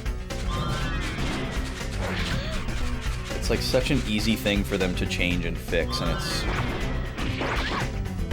just doesn't make any sense why it's not something that the player can control. It feels, it reminds me of how, like, an Apple device feels. Where it's like, you could very easily give the user control over this one particular setting, but for some reason you've decided that one particular way is like the canon way to use this setting. And you've just robbed your user of agency for no particular reason. I'm done.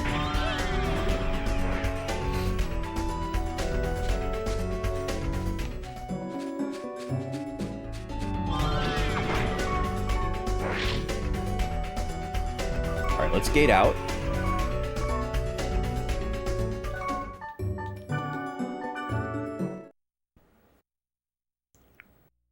They did it in Gen 6. Yeah, they did it in Gen 6, and then it just, like, became the standard. You know, they probably look at, like, oh, well, Gen 6 sold really well, and they're just gonna assume that that was part of it. And not the fact that, like, 3DS Mania was, like, at its peak, and there was, like, huge Gen 1 nostalgia tied into Generation 6, and, like, all this other stuff. And they're like, oh, people must really like the EXP share, we'll keep that. Okay, let's go to, the spooky area. Or wait, no, the level 71 is in Lambda. And we can't get the cores that we need there. Well, we could try the level 62 area again, I guess. That's a little bit of an increase. Maybe we can find some different small enemies here that don't instantly die.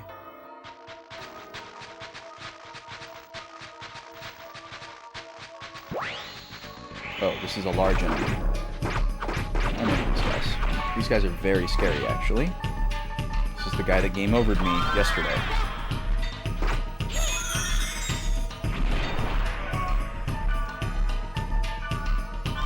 We don't have good healing prowess with this party, so I would have to be kind of the healer.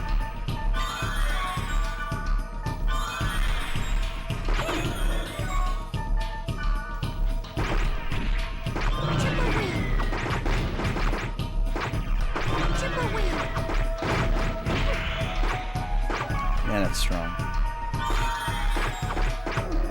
Spin figure. Dang it.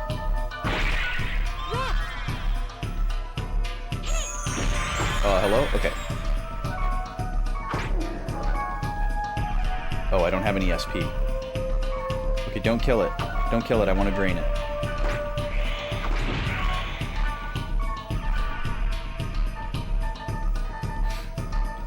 Yeah, it would be so simple for the experience share to just be able to be turned on and off. Oh, he got his protect back? Come on. It's too slow. Alright. Jesus. These guys are so scary.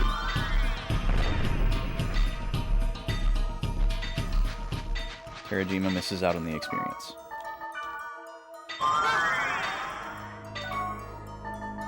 Yeah, it's such a small ask too. Like, it's one thing to like demand non-linearity, or to demand like scaling gym leaders, or you know, some like really big sweeping semi-controversial feature, but to just demand that like a very core mechanic be able to be turned on or off is so simple. It's like infinitely simpler than demanding like difficulty or quality of life settings. You know, like it's really easy to say like, oh, they just need to add a hard mode. Well, there's a lot of hard work that would go into like defining what a hard mode would be. You know, like that would take a lot of work. And I want them to do that, but I recognize that you can't, that's not just like something that you could just like, you know, whip up in a day. Or if they did do it that way, it wouldn't be very good. But the experience share thing, you could literally just make that happen in like an hour. You could just add that. Like that doesn't extend, you don't need to break a deadline to make that feature. You don't need to like anger any long-standing fans. That's not controversial at all. So yeah, it really is just a super weird one. Can I have AppCorv 2, please? Thank you.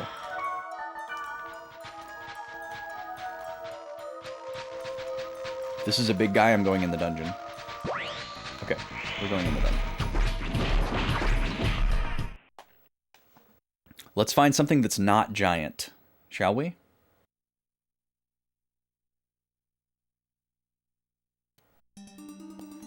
Was this the dungeon that had all the big tree guys, though? Okay, yeah. We're not gonna go through this dungeon.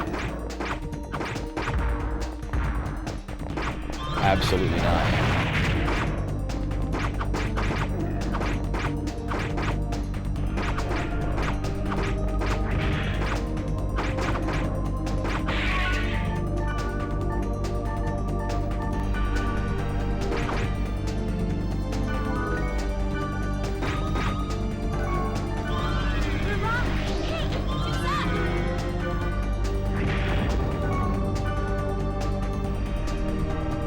Yeah, it is a mess if you're trying to EV train, for sure.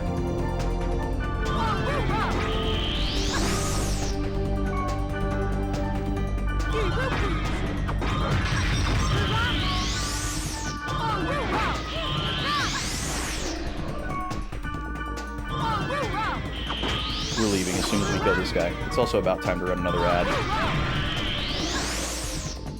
Which is perfect because I need to use the restroom.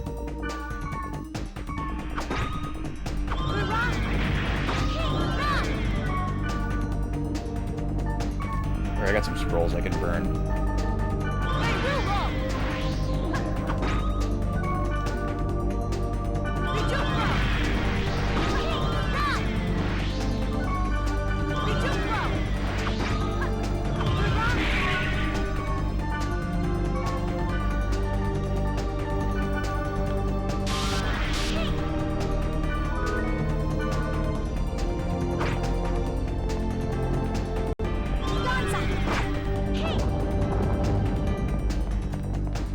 Let's get out of here. I'm gonna run another ad break, and when I come back, we're gonna look at that email again to get confirmation on whether or not that enemy that we got the core from was small or medium. What's up, Mozzie? I am a Xenoblade fan, but there's also a lot of Xenoblade that I haven't played. I've only played Xenoblade 1 and Xenoblade X. I own Xenoblade 2 and 3, but I have not played them yet. But I am a massive fan of Xenoblade 1, and I have a difficult relationship with Xenoblade X. But I completed both of them. I'll be back in about 3 minutes. Thanks for being here.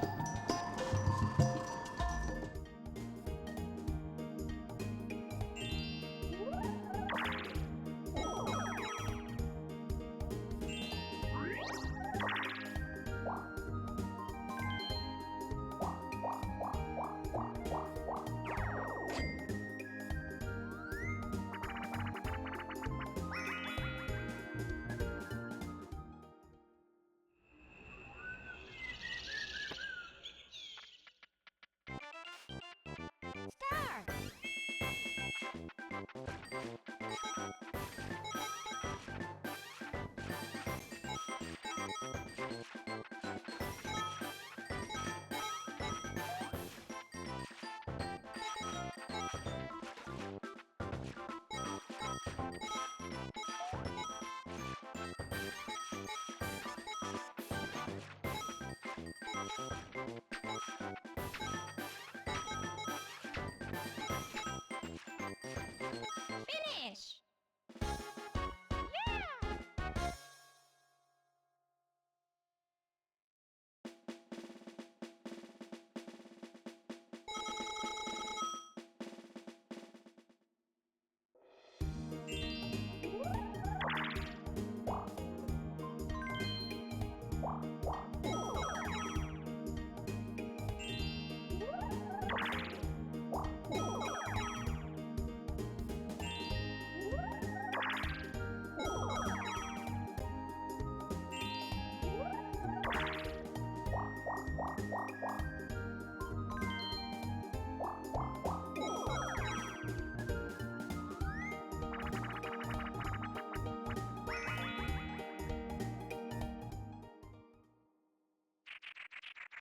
Finish! Welcome back, everybody.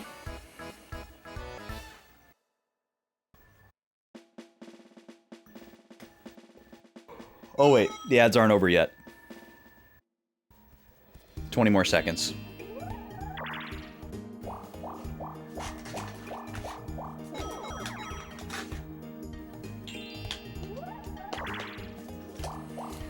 I'm thinking about having a candy bar. It's kind of calling to me.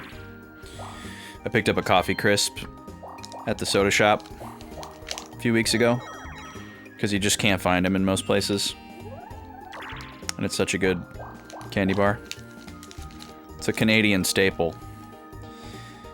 But, not easy to find in the US. Now we're done with ads. I've also been informed that I'm going to be delivered some biscuits to snack on, which I'm very excited about. But I might still have the candy bar. Alright, let me pause this party. There we go. Welcome back. Apparently you're awful at Xenoblade, Halo Killer? Why do you say that? Oh, you died at the first little fight against the lizards. Huh. I don't remember that.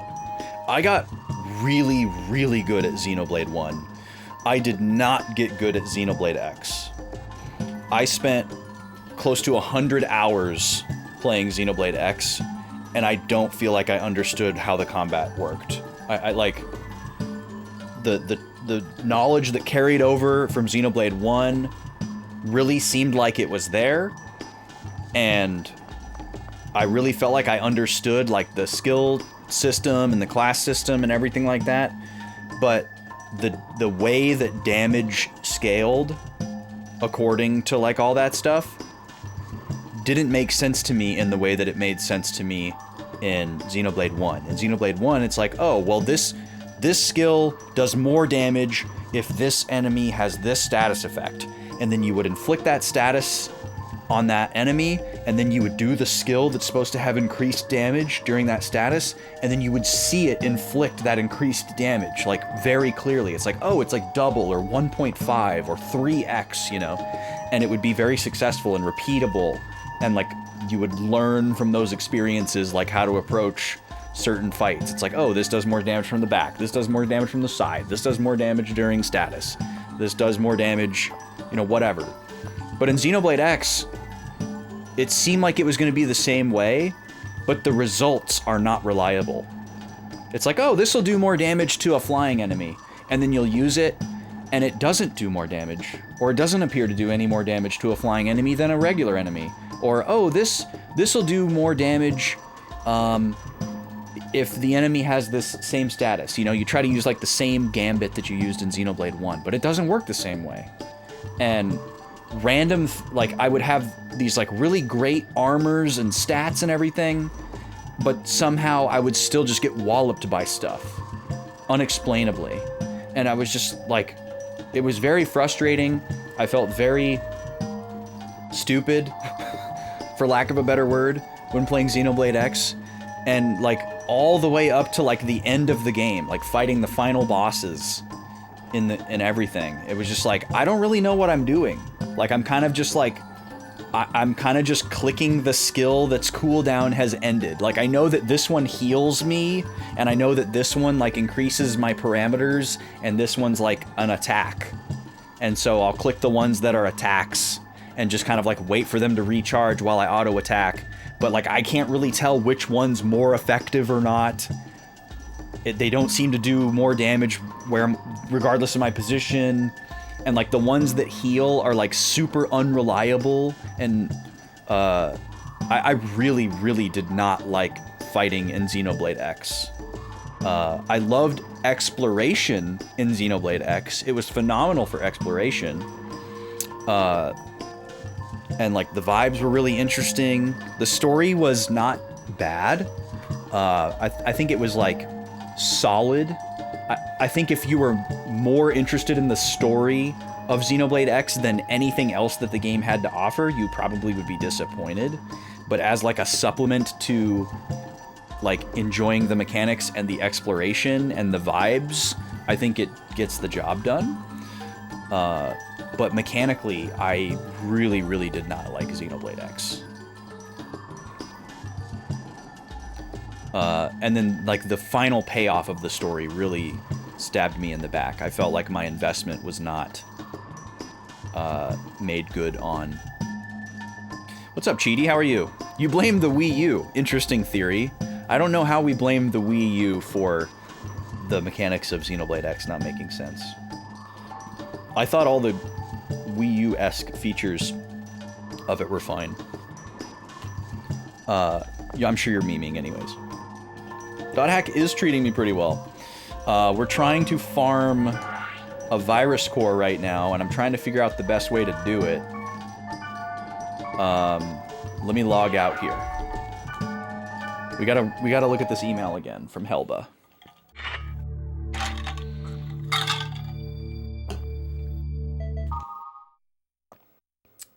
We got a virus core G from this dragonfly enemy that I perceived to be a small class. But I think we're supposed to get G from medium-sized enemies.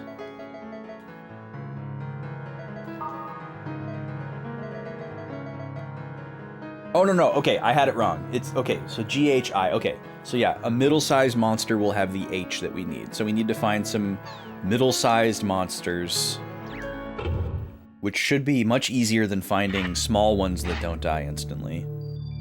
We just need to find an area that's got them. Which I'm not going to be able to remember off the top of my head. I'm sure the big spinning top guy that's super annoying and can easily kill me is considered large. But maybe not, I don't know.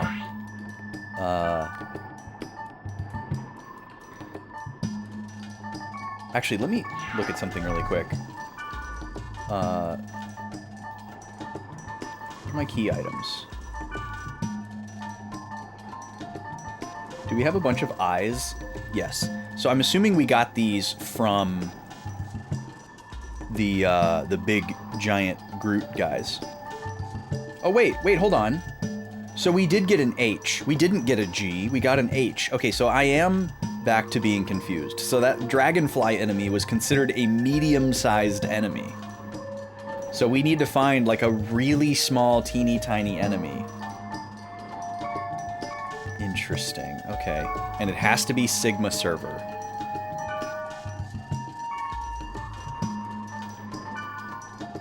So I think the best thing for me to do will be to go by myself. Which we did this whole area by ourselves. I can vaguely remember what some of the enemies were. But it's got those annoying healer balloon guys. Will this area just be empty now that the goblins are gone? I'm sure something the size of the goblin will be,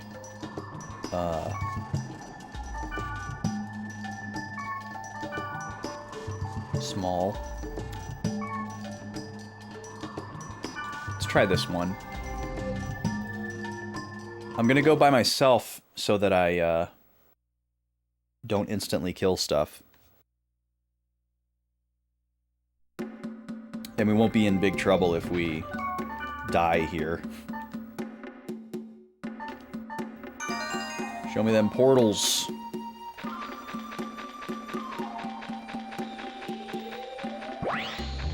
Show me some tiny boys. Are you small or are you medium? We won't really know until we get a core.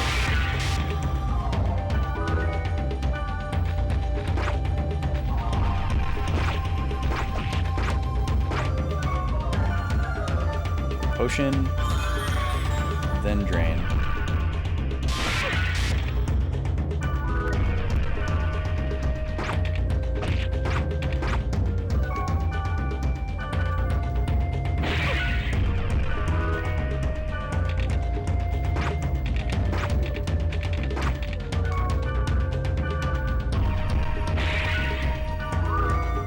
There's a G. Okay, wow, that was so quick. I don't know how that guy is small and the dragonfly thing is medium. They look the same size to me, but we got what we needed. That was very quick. So I'm happy about that.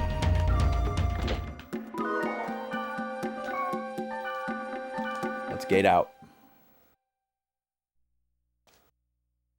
I think I am going to eat this candy bar. But after the biscuits happen. Okay, so let's reform our party. Or actually, we were going to bring Gardenia instead of Terajima. She's up to level 51 now, though. She's almost caught up. That's fantastic. She was level 1 when we recruited her. Which was kind of brutal. But I like having Gardenia because Gardenia has healing magic. If I recall correctly. Yeah, she has Olarep, which is fantastic. She also has the revive spell. So she's much more well-rounded to bring along than Terajima.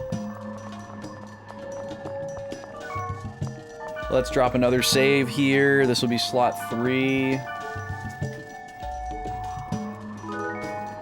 We'll just call this Virus Cores Acquired.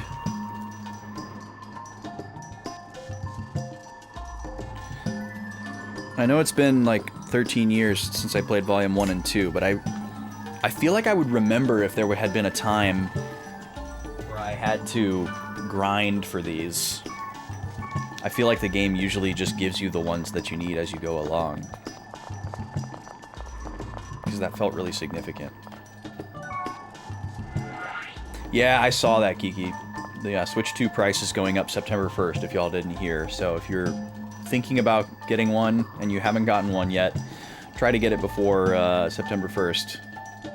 Save you $50.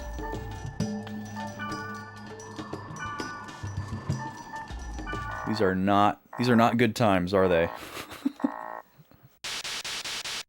We try to go to gaming to escape the bad times, and they follow us there. So those are story related, and then these are not.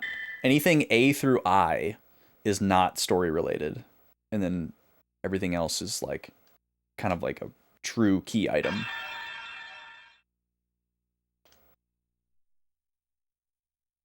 I don't think so, Halo Killer, but I haven't done my homework on it. I think it's for everybody. I feel like it would be more important for them to hike the price outside Japan than inside.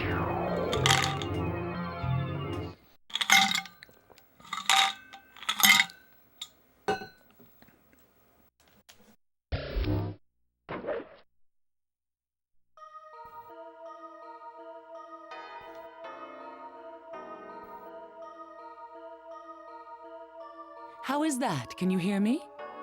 Yes. Yes. All right. The connection on this side is good to go. It'll be tiresome if Leos notices. I'll run the jammer right before the battle. Hurry. Okay. So we're not supposed to be here. But what are we battling? Well, first of all, are there a bunch of portals out here? Or is this just a dungeon? Oh, there's a bunch of portals. Okay. Let's get some buffs going.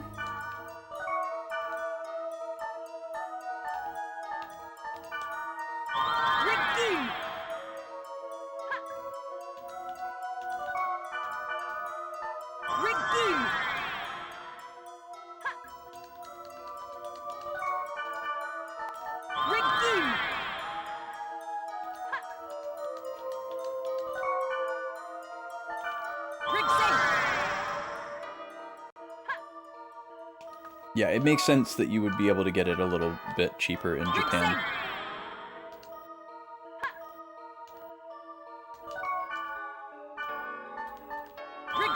It would also make sense if, like, the US was the primary target for the price hike.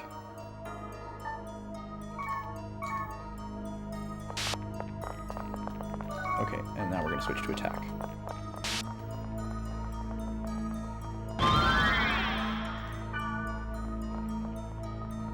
Where's this portal? Oh, there it is. Oh, great, mimics. With physical tolerance.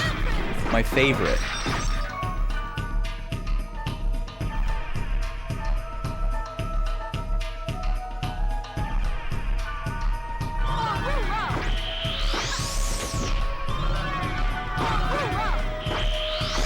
Holy crap, these things are so strong, and I just died.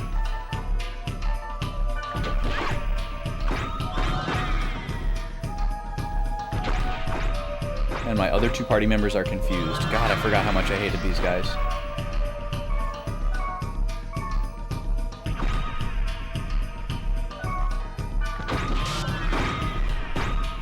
They can't bring me back because they're confused. So I just have to wait for...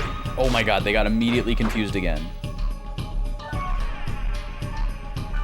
Okay, what if... Oh no. Okay, here we go, here we go, here we go. Bring me back. Bring me back. Thank you. Okay. God, these guys suck. Oh yeah, I have no SP. And all my buffs are gone. Fantastic.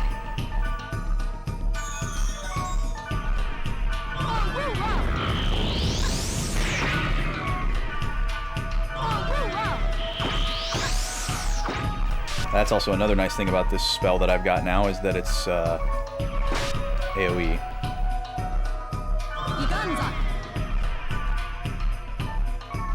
Okay, I need to put this back on.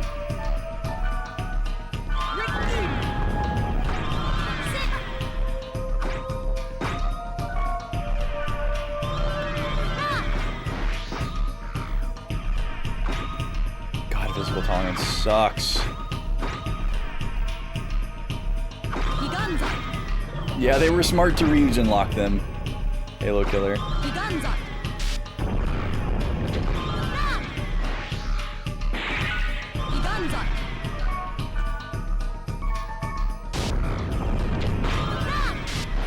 Yeah, I know people are mad about 450 for a Switch 2.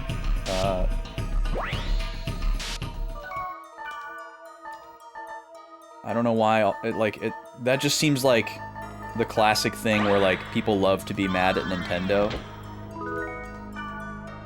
Like, it's still the cheapest console on the market for current gen. And then the outcry for Sony increasing to like $600 or $800 in some places was not met with the same negativity as the Switch launching at $450. And on top of that, I also think that it's weird that, well, it's not weird, I guess. It's frustrating that people just assume that Nintendo is this, like, power-tripping, money-hungry, evil tyrant that wants their product to be as expensive as possible to, like, squeeze the life out of their customers. Like, Nintendo has always wanted its hardware to be as inexpensive as possible, as, like, a specific tactic and the choice of it being 450 was probably not what they wanted at the time. I think they rushed to launch the Switch 2 earlier than they planned to, which is why there was only one game, and why it just kind of happened super quickly. I think they were trying to work around the horrific trade war shenanigans that we were implementing at the time and are still trying to implement. And this is just more example of that. Is this not the one that gets rid of confusion? Why did that not work?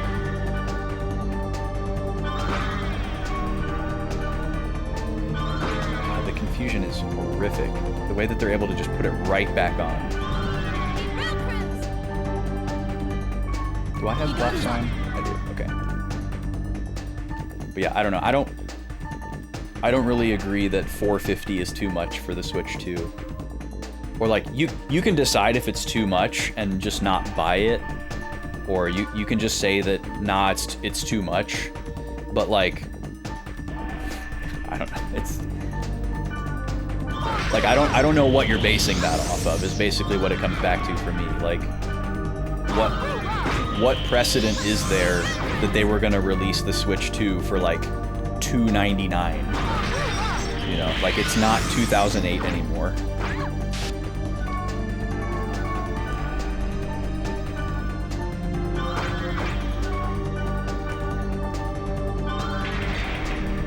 Oh, okay, she got rid of it just before dying. Wow, that was a close one.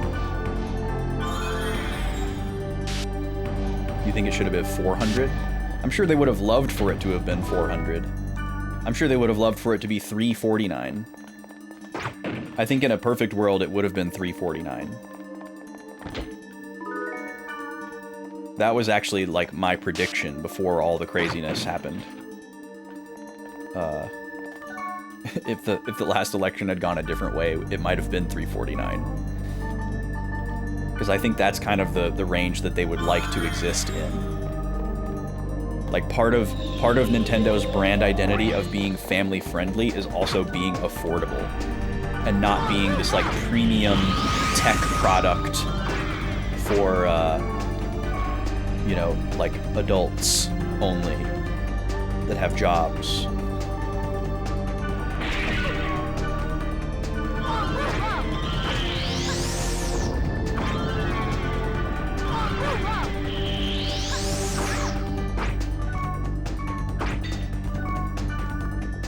But also, like, the criticism that, like, it should be cheaper because it struggles to run certain games doesn't really equate for me. Like, I've never heard somebody insist that a Sony system or an Xbox system should be less expensive because it struggles to run something. They always find a way to blame that on the developer of the game rather than the manufacturer of the console. But because those are often one and the same with Nintendo, the blame always goes to the hardware. Like, oh, well, it's a piece of junk, you know, it's got terrible specs. But, like, in reality, the technology inside of it is perfectly good.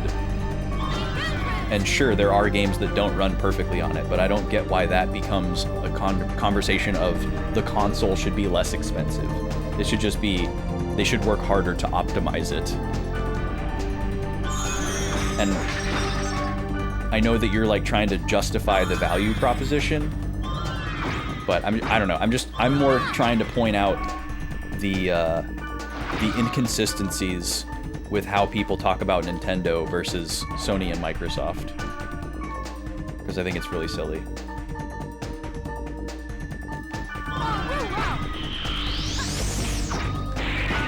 Wait, who's confused now?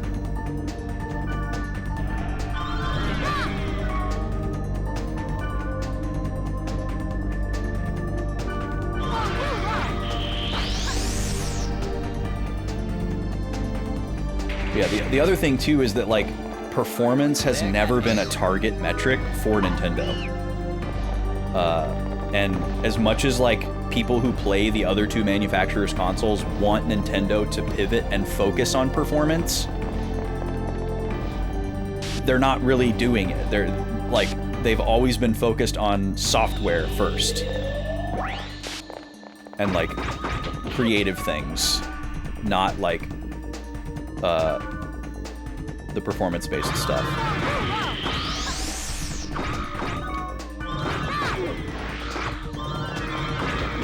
Yeah, I'll get rid of this guy while they spell the mimics.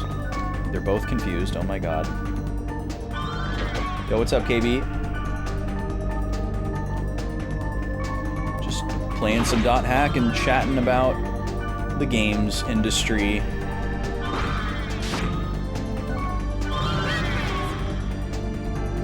A lot of people just gotten used to brute forcing performance. Yeah, well, and everybody's like level of sensitivity is a little bit different. It's kind of like a damned if you do, damned if you don't thing for Nintendo as well. Like, if they put a bunch of money and resources into like improving their performance of their system, it's still gonna fall short of the cutting edge system made by Sony or Microsoft, and people are still gonna complain about it. So like, to what degree is it really worth it for them to pursue performance if they're just gonna be endlessly scrutinized? Like, from their perspective, they're gonna just focus on reaching some type of benchmark that they've created for themselves to pass some basic benchmarks and call it good, and focus on software, focus on what they know and what they succeed at. And you know, I think in the case of like a completely broken game that shouldn't have been shipped, like Pokemon Scarlet Violet, there is a conversation to be had there. Like, you need to slow down, you need to get your priorities straight. But when we're talking about like a game that like occasionally has like pop-in or like dips below the target frame rate, like, all of the console manufacturers have that issue, but people are just more scrutinous of Nintendo for some reason when it comes to that stuff. There's like a more critical lens on them or something.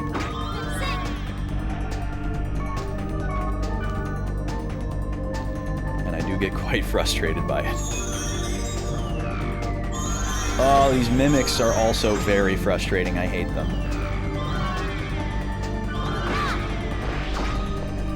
Do I have a scroll? Oh yeah, we got lots of scrolls. I'm just waiting for my SP to regenerate a little bit.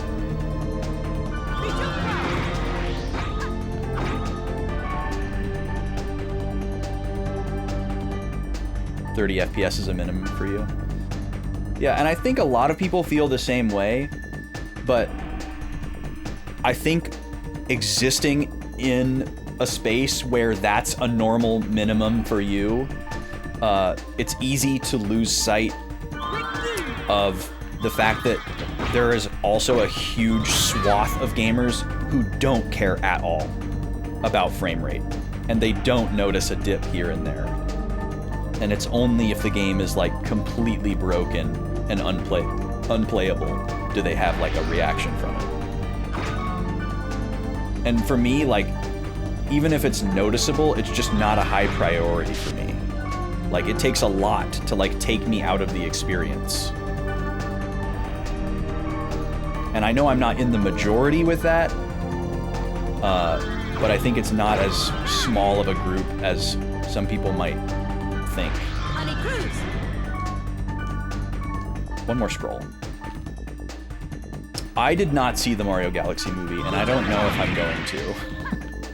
I might watch it like for free somewhere or like on streaming. I'm definitely not going to see it in theaters because it's just not really conducive for me to see a movie in the theater for a while. I'm just not really that interested in it. Like, I saw the first Mario movie, and it was, like, fine, but it didn't really make me feel anything. You know, I was like, okay, I feel like I'm watching a family movie that has, like, some stuff for the kids and some stuff for the adults, and, like, I'm getting the references, and I can tell that, like, they tried, you know, and I didn't really think there was anything wrong with it, but I didn't, like, walk out of the movie feeling, like, charged up and thinking, like, wow, I can't wait to go home and, like, play some Mario games, you know? So, yeah, I don't know. It's just a little too pop culture-y for me. If that makes sense. Woo! I have been delivered biscuits. Oh my god, this confusion is ridiculous. I hate these mimics so much. They're so annoying. What's up, Orbaron? I wouldn't necessarily say it was soulless. I mean, like it didn't feel like slop. It felt like it tried hard. It just felt like I was not the target audience. You know, like the target audience is either a kid or like a version of me that like fondly remembers Mario, but maybe hasn't been connected to Mario in a while. If that makes sense, you know, and their fandom of Mario is a little bit more vague, and they're not necessarily like the person who has like played every Mario game that's come out ever. You know, like I think it's just like even like the Mario side of it removed, it's just not really my type of movie.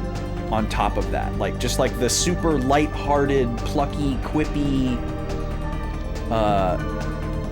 like popcorn movie is just not what I typically go for anyways. So it has that working against it as well, just for like my specific, oh my god, we're all confused. Please don't kill me. But like if somebody told me they thought the movie was soulless, I wouldn't fight them on it.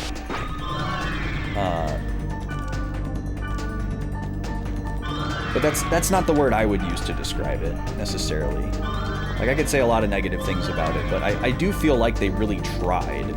But they tried to make a very specific kind of movie, and I think they succeeded at making that specific kind of movie. It's just not my type of movie. Like I'm not gonna, I wouldn't go on a tirade and be like, they got it wrong, you know?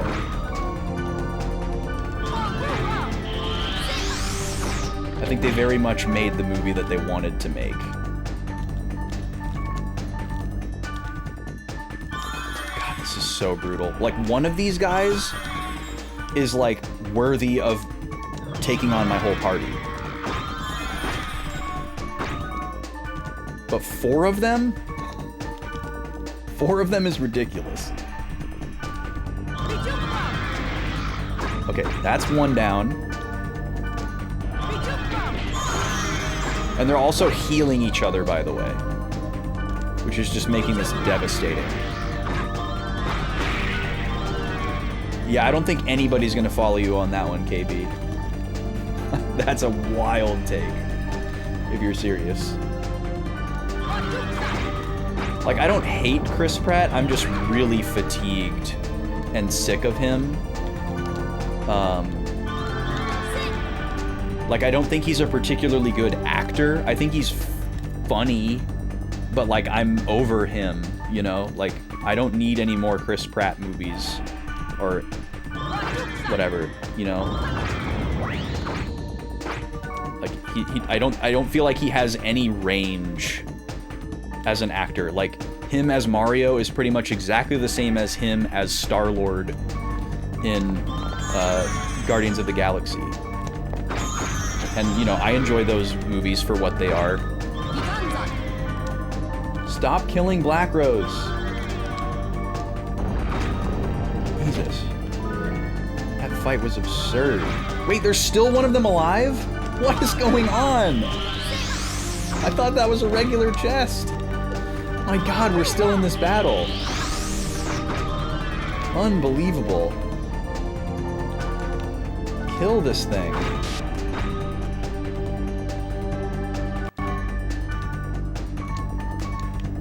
40 for that spell. God, physical tolerance sucks. I mean, I do agree that like a whole movie of Charles Martinet saying like hundreds of lines probably would have been a little strange and maybe grating. But Chris Pratt is just such a weird, like, safe capitalism choice.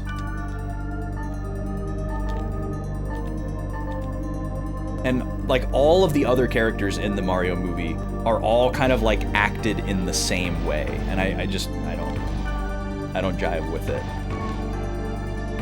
Okay. Are we good? We just need to recover some SP here. Oh, I was looking for a fortune wire. I'm just gonna chill for a second and restore some SP and put some buffs back on. I don't think that Chris sounds like a New Yorker at all, KB. I don't think he sounds like a New Yorker at all. It doesn't sound like he's trying to do a Brooklyn accent. Which, for the record, I don't want Mario to have a Brooklyn accent either. The problem is that Charles Martinet was the only voice of Mario, so for many people, that's just what he's supposed to sound like. And then you get into the larger conversation of like, well, does Mario even need to talk? Or, like, why does there need to be a Mario movie? And that kind of thing. Well, that's totally fine for you to have that opinion, or Baron. I haven't seen everything that Chris Pratt has ever done. I've just seen the Marvel movies and the Jurassic movie or two that I saw. And I was just like, okay, I get it.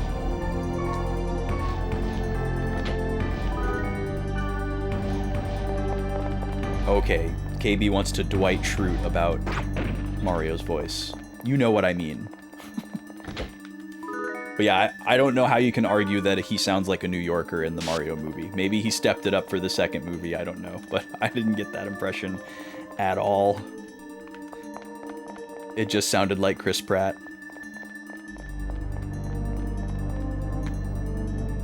I thought all the other voices were decent, but I think that comes down to, like, we have less of an idea of what they sound like. I don't know. It's probably more so a case of I have less history of seeing movies with those actors in them, and I'm less fatigued by them. Like, I probably would have more Charlie Day fatigue if I had seen more Charlie Day stuff, but because I haven't seen a ton of Charlie Day stuff, it was, like, okay for me.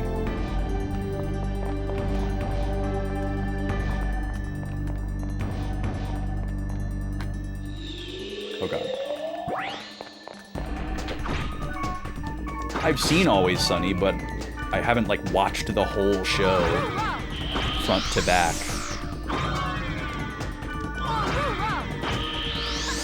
But that's also, like, pretty much the only thing that I know him from as well. You know, I'm sure he's done a slew of films and things like that. I guess I did see, like, Horrible Bosses back when that came out, which is, like, a very specific movie.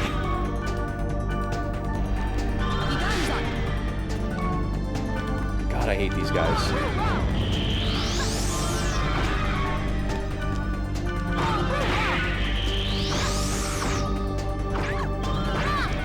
Who's confused? Okay. Yeah, these guys are brutal.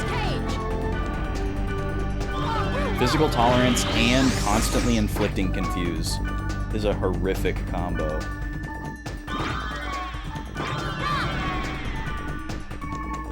Really, really bad.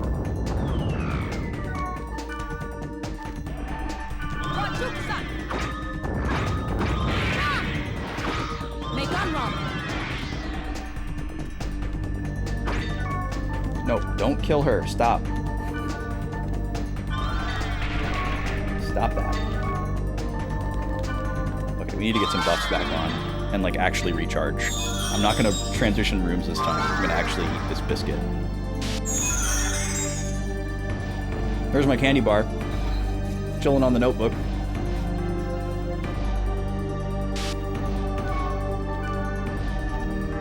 Okay. Let's get our buffs back on. First this one.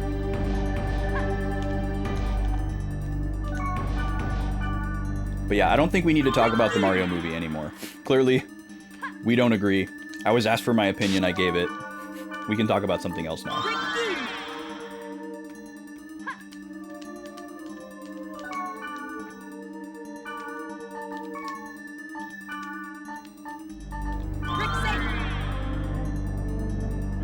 It'll be interesting to see Halo Killer if that price change sticks. Because I still have confidence that, like, Nintendo would want to get it back down whenever possible. Like, obviously they are a business and they want to make money. They want to be solvent. They want to be profitable.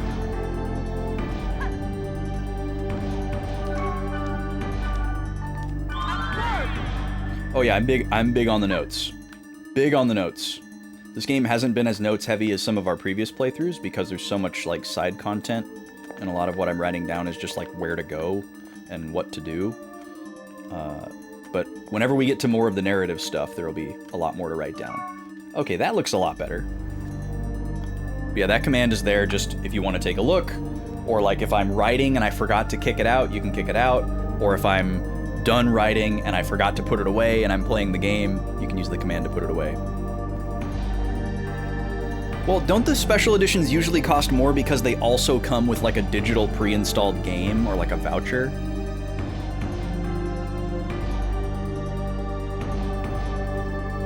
Yeah, that's fine, KB. I'm not upset about it. I just think we've run the course of the discussion. I'm just eating some biscuits. This isn't really my dinner. This is more of a snack.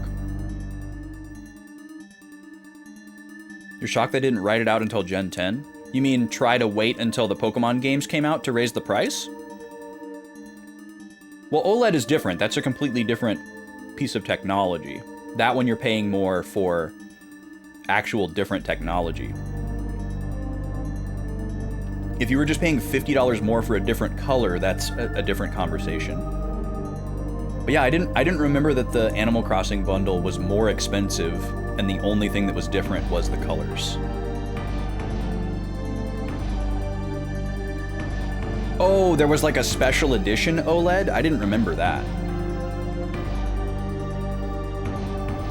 What was the last movie you felt charged up and amped up after seeing? Boy, I don't know. I can't remember any of the movies that I've seen recently.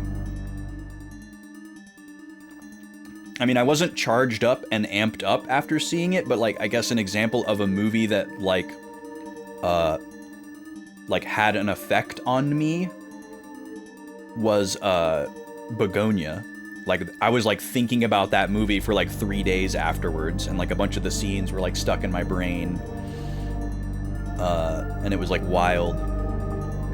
But it wasn't like a charged up movie. But that would be an example of a movie where it was just like, whoa, there was some stuff going on there.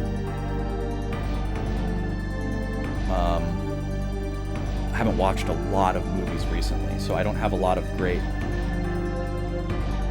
things to look at in my brain. Sonic 3 for you? I saw the first Sonic movie. I don't think I ever saw the second one. That's another example, kind of like the Mario movie, where it was just like, it was fine. I didn't have anything bad to say about it. But it didn't, like, really do anything for me. I love going to the theater. We just, you know, can't really justify going with a baby. We're not going to be those people. Even though he would probably do fantastic. Tears of the Kingdom, Scarlet Violet, and Splatoon 3 were all OLED editions? I don't remember those at all, Halo Killer. What was the Tears of the Kingdom edition? Are you sure that was an OLED? With the gold Joy-Con? I thought that was a regular. I don't remember. I don't know what the last movie I saw in the theater was. I just meant movie in general. I didn't see Begonia in the theater. I watched it in a Discord with some friends. it was 20 more versus the regular OLED. Yeah, it's still kind of interesting, though, that it would be more for just the cosmetic difference. I like going to the movie theater a lot.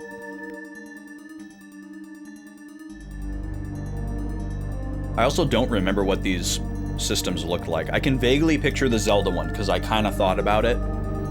Because the gold Joy-Con looked pretty cool with the designs on them. I think my friend has that one, actually.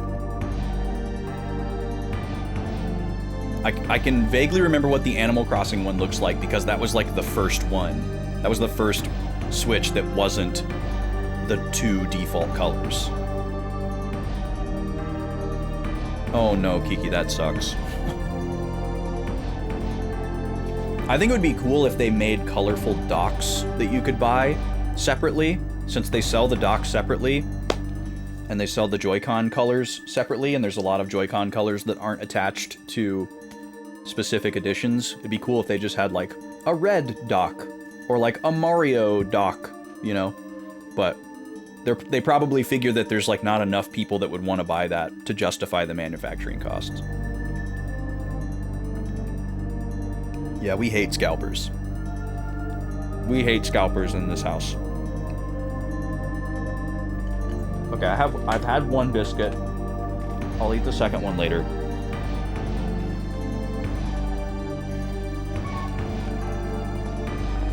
Yeah, it's a cool skin, Kiki. Cool color scheme. Oh no, it's this guy. We hate this guy. He loves to murder. But at least we can use regular attacks on him.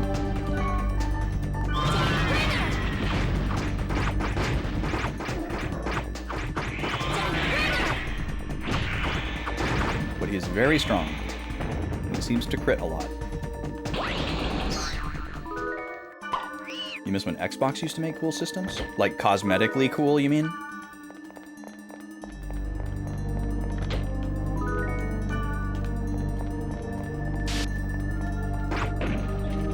Yeah, the console game has changed fundamentally in like the last generation. It's very sneaky too, like it's easy to think that it's like still kind of the same. And by console game I mean like industry, not like actual games. Oh, she did die, dang it.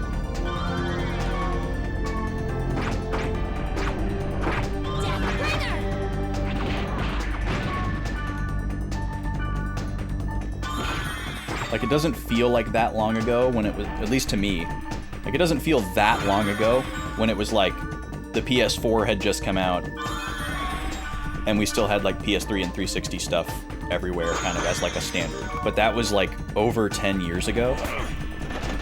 Or even if we went with 10 years ago.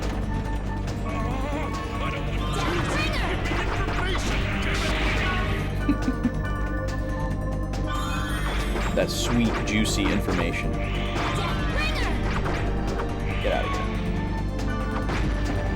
Alright, let's get the buffs back on Gardenia. How come? How come, I must know?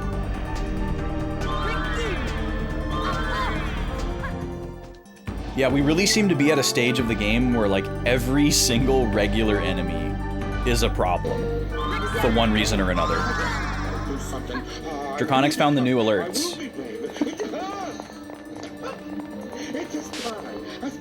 A spy! Iconic. A speed! That one's so long. I might actually cut that one down to be just the speed part. Because it's a little too long.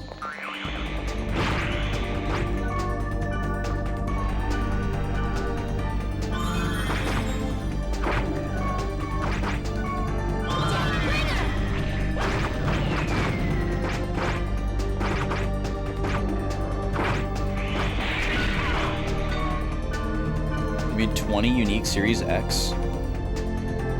18 of them were raffle only. Yeah, that's weird and wild.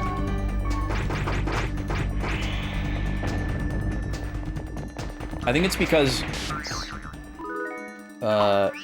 like, the costs are higher, the margins are smaller, the market is more volatile in so many ways, and there's just so much less likely to, like, take a leap and be like, yeah, let's make 2 million of this R2-D2 C-3PO console. People will probably buy it. We're on top of the world, you know? And just put it out there for, like, no particular reason. But now they're like, maybe let's not do that. Let's just keep selling our black box because it's working.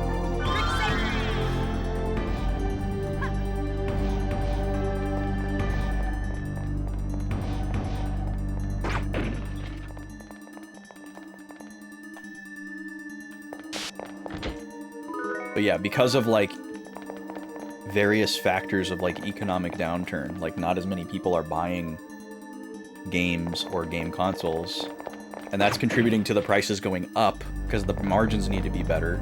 So it's, like, self-perpetuating in a way. And people keep getting pushed out of the market, either by age or financial status.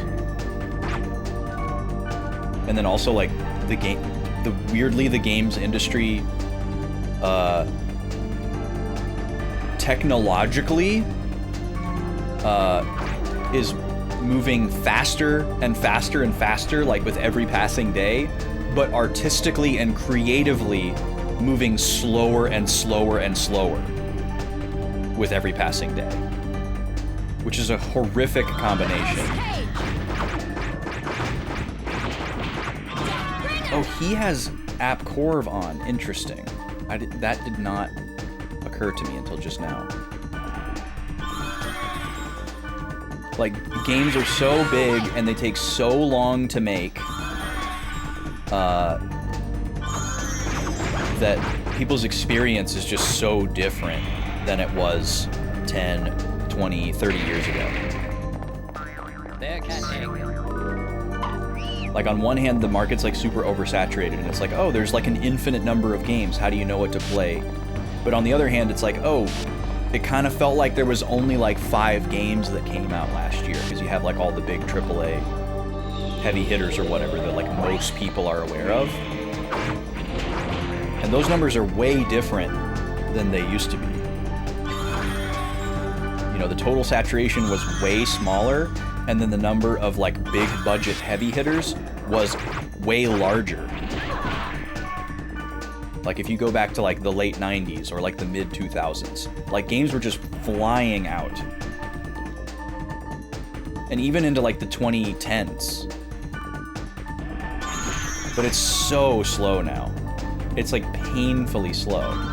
It has become a really interesting point of conversation in the Final Fantasy fandom. Particularly, because it's such a great example.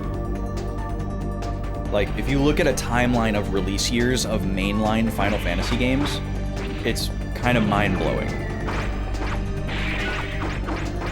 Like, it was almost like an annual or biannual franchise for, like, a couple of decades, and then it just, like, screeched to a halt in the mid-2010s.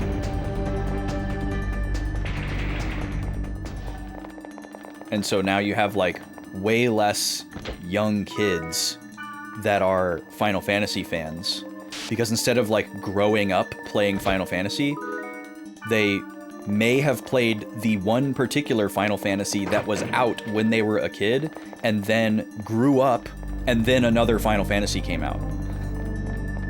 Which is wild. Compared to, like, the experience for someone like me that grew up with like a dozen different Final Fantasies to choose from.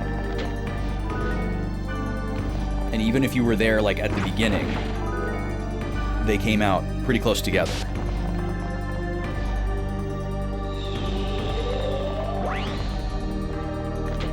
And you could actually grow up with the series.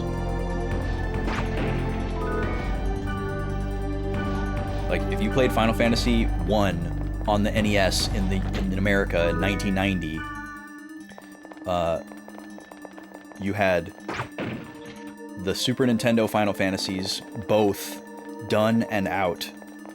4 and 6 were both available to you within 4 years. 91 and 94.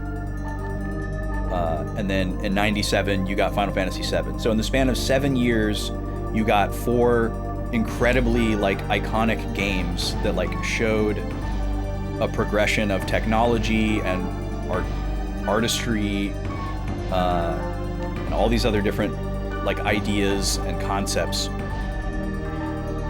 And then take that same 7-year window and apply it to, like, the 2010s. So let's say, instead of being, 10 years old in 1990, let's say you were 10 years old in 2012. And so in 2012, yes, theoretically you have the previous 13 Final Fantasies that you can go play. But then the new one comes out, like, what, 3 years later? When was the initial release for FF15? Was it like 2013 or something like that? And then it was busted and they had to fix it. And then you had to wait literally, like, what, another 8 years for Final Fantasy 16? And so by this time, the 10 and then 12-year-old is 20. So they didn't really get to grow up with the franchise in the same way that somebody did in the 90s. It's, like, completely different. And it's just because they're taking so much longer to make the games, because they're so much bigger. And it kind of feels like we're at a breaking point with, like, the idea of this, like, AAA industry. Like, the technology's gotten so good, and the expectations have gotten so out of whack that these games take, like, a decade to make. Even, like, not even getting into the subject of the fact that the people who are making the games are, like, underpaid and overworked and all this other terrible corporate culture stuff. Even if you just put all that aside for a minute, just, like, the consumer experience has gotten pretty dismal. So you have, like, less franchise loyalty, less brand loyalty, because you kind of, like, have to hop around if you're somebody who's consuming a lot of games content, like, inevitably. So then it's like, what do you do if you can't afford to have every system, or buy, like, a lot of games for the system or systems that you have? You just end up with a very different experience, and that's how you end up on, like, an ongoing game that you can just put, like, an infinite amount of time into, instead of a bunch of, like, self-contained experiences. You can easily get, like, funneled towards stuff like that. Okay, hopefully only one more floor here.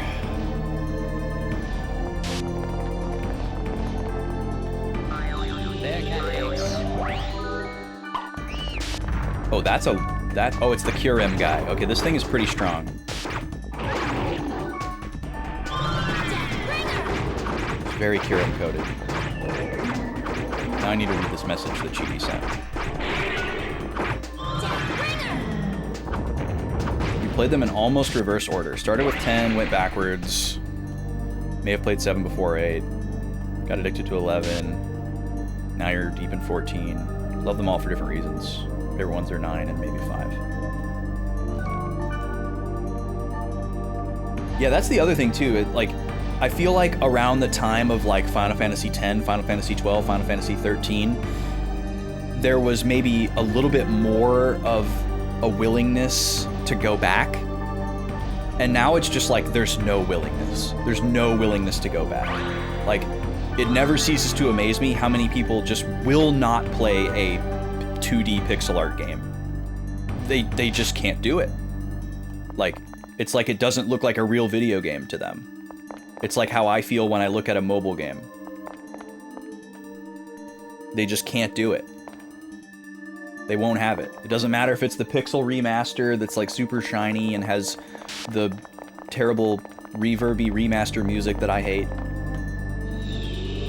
They're not going to play Final Fantasy IV. They're not going to play Final Fantasy VI. And they're not going to play OG Final Fantasy VII. They're going to play the remake because it looks like a real video game to them.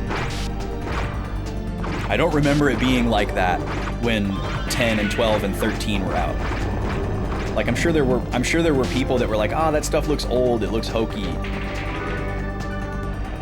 But it feels like the barriers are much taller these days.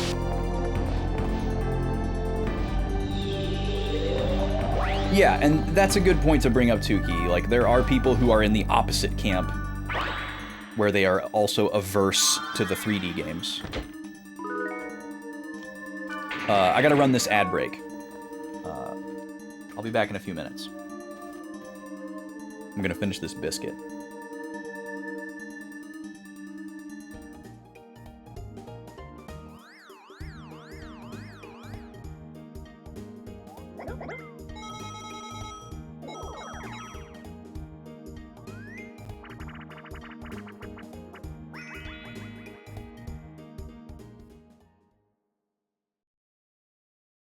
Ready? Go!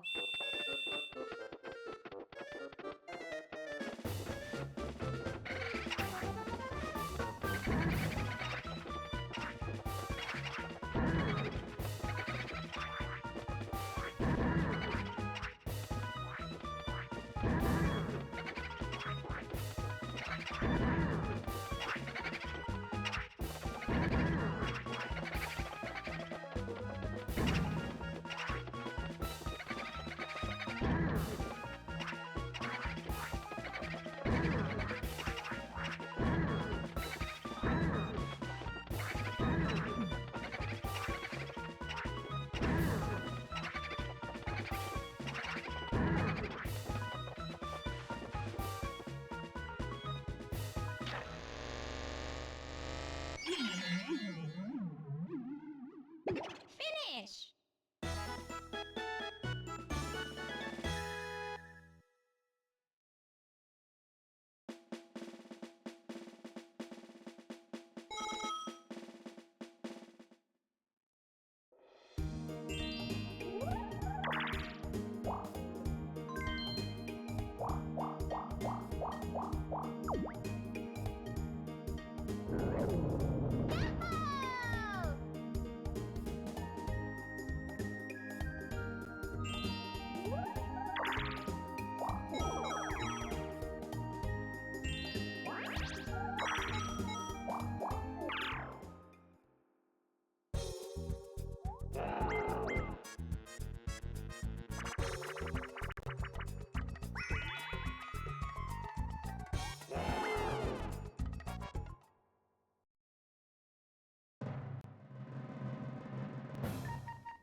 Finish!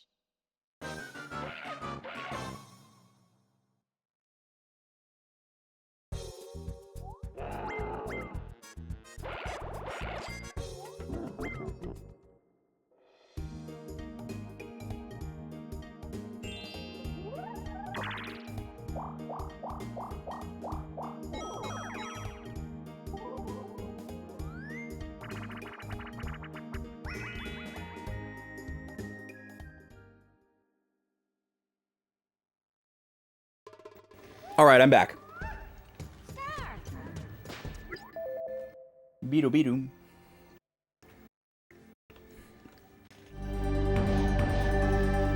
Okay.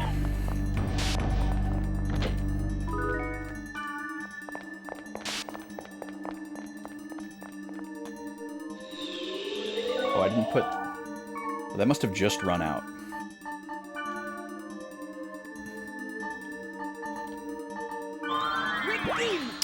Oh yeah, every time I've seen the UI of FF14 on like someone's stream, it gives me anxiety.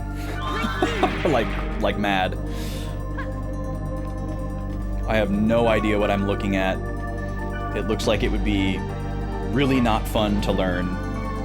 Not fun for me personally, is what I mean when I say that. And I do not like playing games with mouse and keyboard.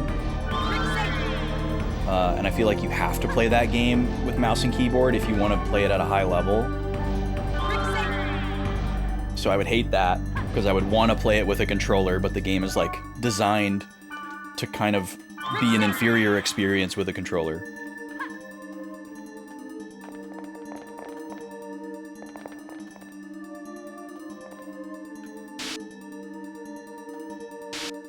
You found controller to be easier?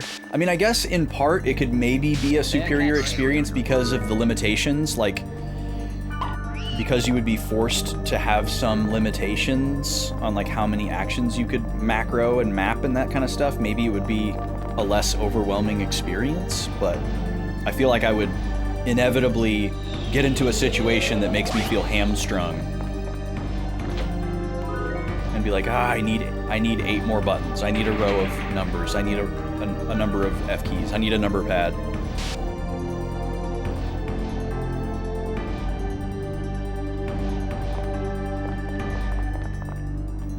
Oh yeah, the faceplates. God, I hate the way the PS5 looks. I was so crestfallen when they finally announced a Slim and it looks the same. I was so bummed. I was like so hopeful that they would make something a little less goofy looking that looks more like a PlayStation that I could like get excited about. And they were like, nope, here's the same weird design, just a little smaller. And I was like, dang. They do make a pretty well-reviewed kit though, that you can basically put the PS5 inside of, that makes it into a rectangle that can be displayed sideways. And if I ever got a PS5, I would definitely get that thing. But I'm still pretty far away from being sold on a PS5. There's just not enough games that I want to get for it. And I can't afford it right now anyways. Even if it was at the old price, it would be way out of my range. But that aside, it's just kind of the game. Whoa, this guy. Haven't seen this guy in a while. This guy sucks. He's also immune to physical attacks. Our favorite kind of enemy. Oh my god, he's strong.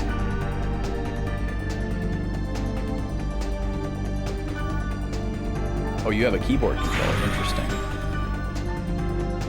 That would help. Play PS4 games on your PS5 more than PS5? Well, yeah, that's the thing. Like, if I could get it for a PS4 or Switch, then I would definitely rather do that than get it on the PS5. Like, if I already had the PS5, I might care about, like, the performance or graphical upgrade. But if I don't have the system yet, it needs to be like a system exclusive. And there's only like, I think I went and made a list a while back and there was maybe like 4 or 5 games on there.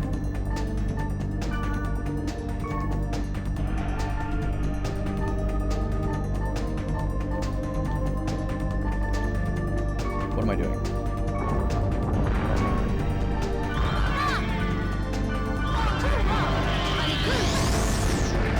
You got every even-numbered PlayStation. That's interesting.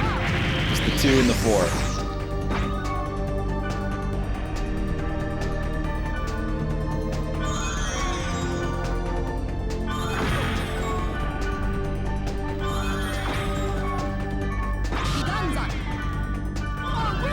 PS2 was my first PlayStation console.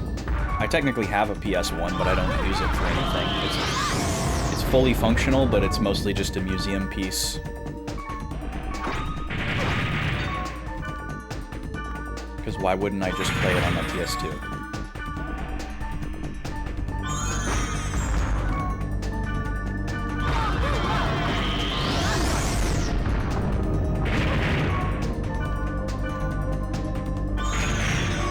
God, this guy is so strong. This guy's actually worse than the, who am I thinking of? I don't know.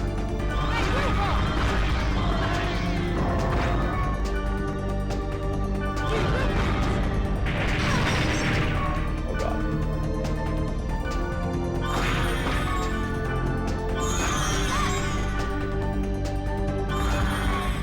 Just keep laying on the magic. We're absolutely gonna data drain this guy if he gets low enough.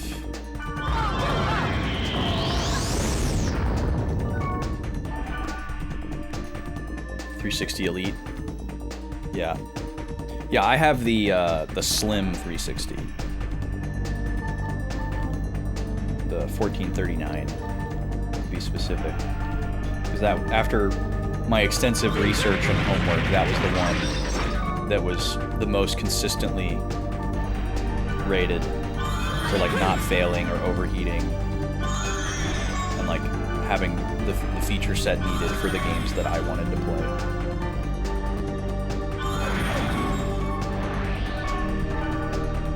And luckily also happens to be one of the more affordable ones.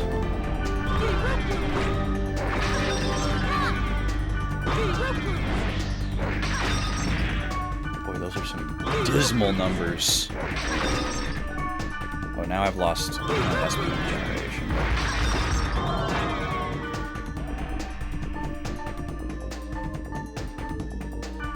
Running out of scrolls here. It'd be really cool if you protect break.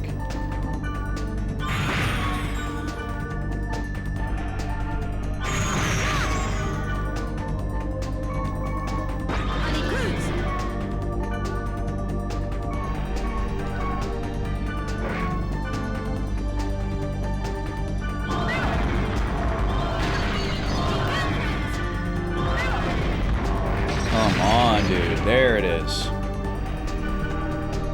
Get out of here. Oh, at least we got a virus core out of it. That's great. I'm sure we'll need that at some point. Oh, jeez. Okay. It's like a freaking boss battle every time. I hate the Xbox naming convention so much, Cheaty. I'm right there with you. I think it's so stupid. Yet another example of, like, people incongruously getting mad about Nintendo for stuff that other people do. Like, there was so much uproar about the Wii U being confusing. And, like, that being attributed to its failure was, like, the marketing aspect of it. Which I do agree with, for the record. But then, turn around and, like, nobody has that smoke for the Xbox One, and then the Xbox Series S and Series X. Everyone's like, oh yeah, it's fine, it's just, you know, it's just this and it's this, and it's like, well, what? Like, that's just as confusing, if not more confusing, than Wii and Wii to Wii U. But where are the detractors? They only are mad when Nintendo does a thing.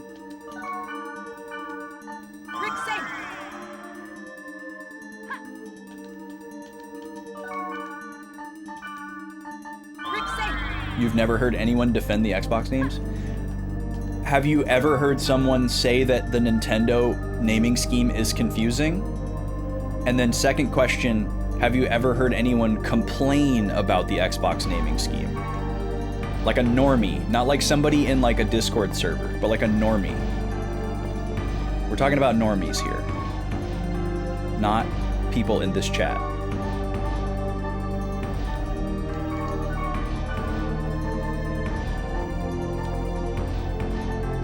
Because for me, I lived it. I lived it. I worked at GameStop during the Wii U era, and I had to explain to Barbara's and Karen's every day what a Wii U was and wasn't. Xbox One? Nobody. Nobody. Nobody was upset about it.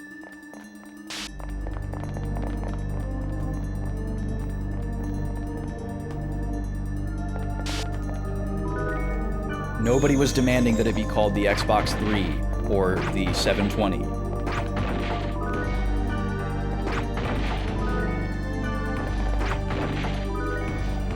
Yeah, that's okay. It's not super easy to get a normie sample size, especially these days. I don't have that data for now very well. But back then I did, because I was in a front-facing retail scenario all day long, every day. But I don't have that anymore, thank God.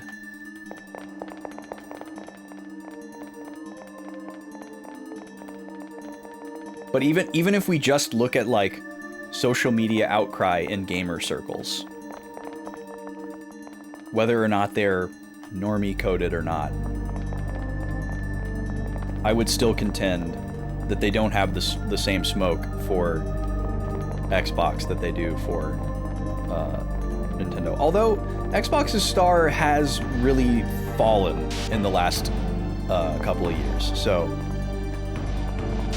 maybe there is a point to be made there. They're not riding quite as high as they were 10 years ago. But I think it's more just the console industry in general, because we could kind of say the same thing about Sony either. Like, the PS5 is not exactly dominating the market either.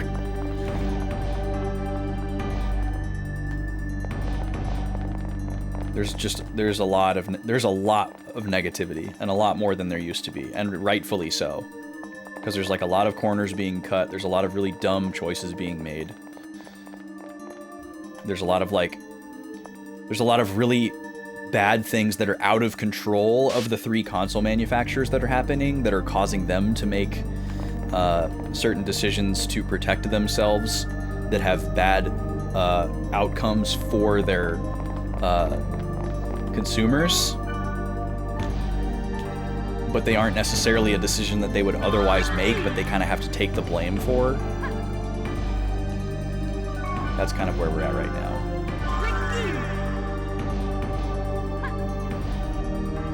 You feel like you're a fake gamer? You're definitely not a fake gamer, Cheaty. Anyone willing to full odds shiny hunt is not allowed to call themselves a fake gamer.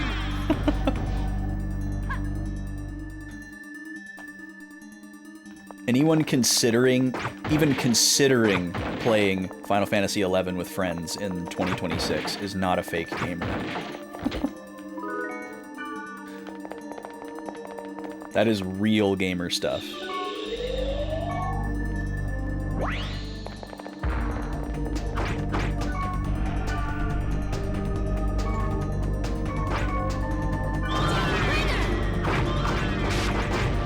Okay, this is our last battle, thank God. Except for probably a boss, but I'd almost rather fight a boss than these regular enemies, because they're usually less annoying. Full odds, Celebi, and Crystal. That is a crowning achievement, my guy. It really is. That's unbelievable dedication.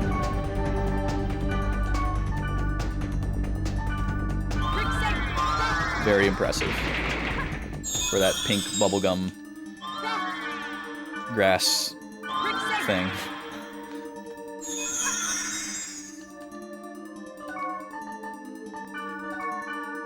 Alright, we'll get all our buffs on here.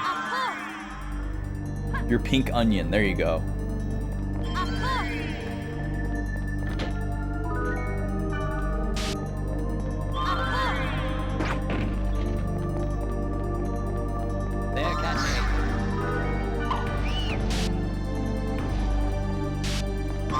Oh yeah, sure, we'll take this water up. Why not? Alright. We got all our buffs on now. One more room.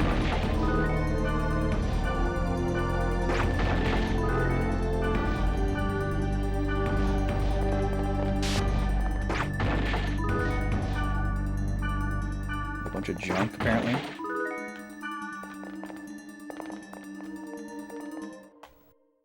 Okay. The juice. Ooh. Whoa. The sound.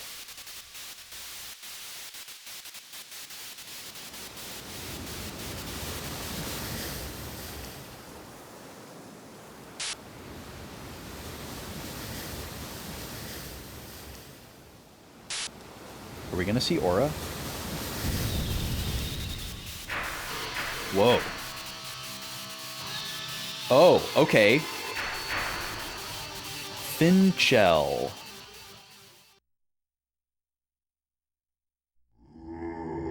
Whoa.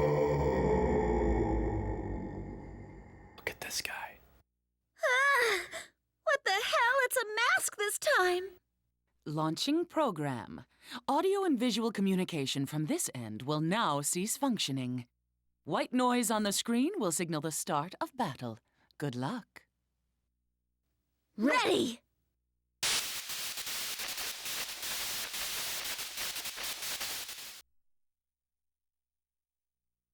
Okay. These fights are usually pretty tough. I didn't think that it was going to be this. We've got some writing to do here. Where'd my pen go? There we go. So... at the bottom of the dungeon...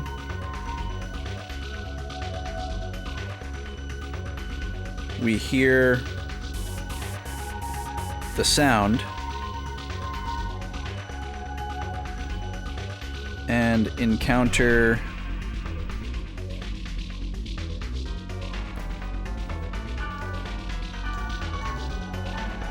can I get his name real quick?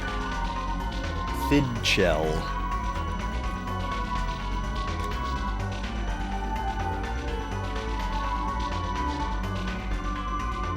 What a name.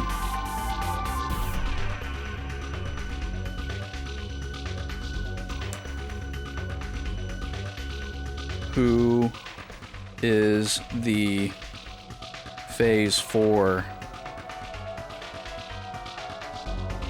wave? So we assume that there will be 8 of these phases, if Wise Man's theory is correct. Is there anything else I need to record? I don't think so. Okay, this is a little bit scary because if we die, we have to do this whole dungeon again just to get down here. And y'all saw how long that dungeon took. Not fast at all. And this is not, these are not typically the kind of fights where, like, it's more of a, you know, formality. They're usually pretty serious. Okay, so he can sleep.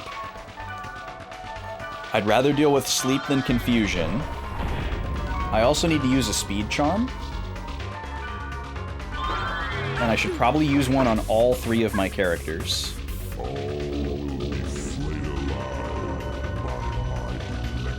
It talks.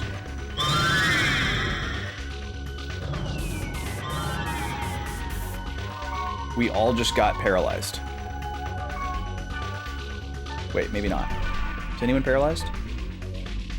Gardenia's paralyzed.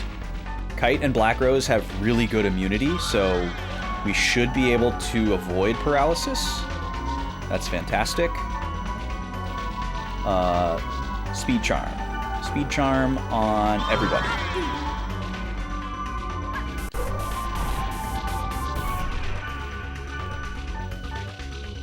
Let me get it on Gardenia, and then I'll use another restorative.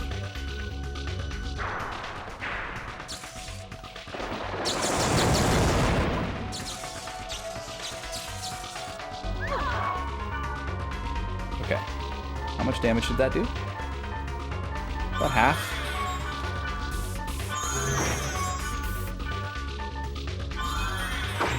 Okay.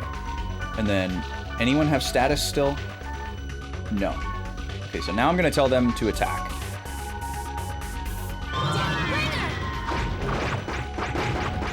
And then I'm basically gonna play the role of healer. Repulse cage.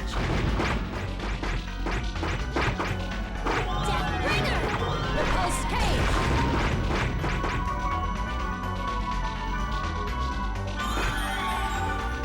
Yeah, this thing does look wild. Every single phase is very, like, Salvador Dali kind of nonsense coded. Because they're supposed to be, like, corrupted data.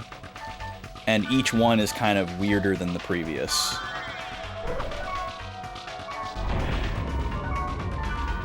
Very, like, surrealist kind of... Okay, I need to put this back on myself. How does Gardenia get paralyzed like twice in a row like that? Maybe I'm using the restorative too early. Oh, now you're gonna do fire. Okay. I really don't remember them speaking before. So there may also be a thing happening where, like, it's becoming more, like, sentient as it goes through more phases.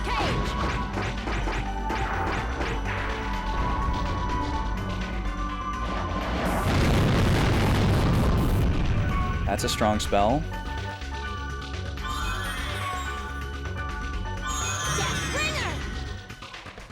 We haven't done any damage to this thing yet, by the way. Oh, it's using data drain on me. Oh, on Black Rose. This is not good. This is probably going to have horrific implications. This is how our friend went into a coma. So, we don't like that. Look at all those status effects.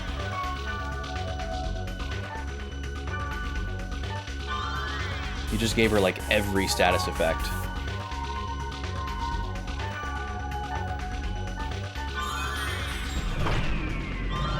We need to get to a point where we can use data drain on it. But we're gonna have to do like a certain amount of damage to it before we can do that.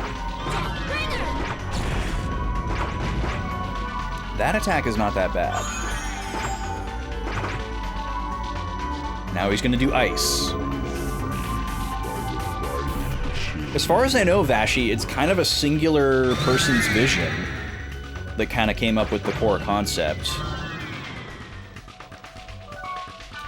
So there probably is like a decent amount of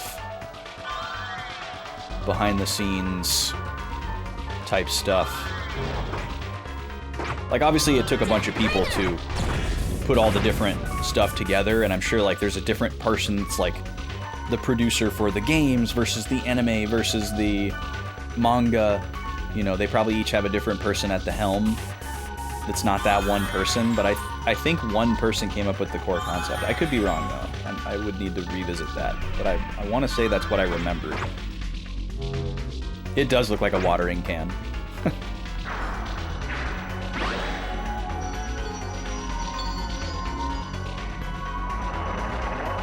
Alright, are we going to go through all 4 elements? We've done 3 of the 4 elements.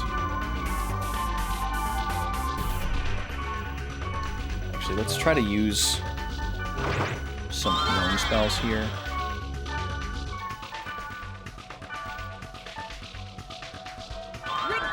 Try to get some buffs back on.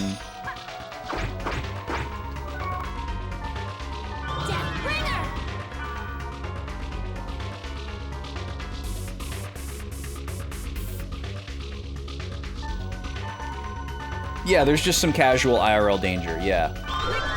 Kind of the, I guess, like, the dramatic weight of this narrative is that people kind of, like, knowing that there's an assumed risk to try and, like, help us in our cause. If that makes sense.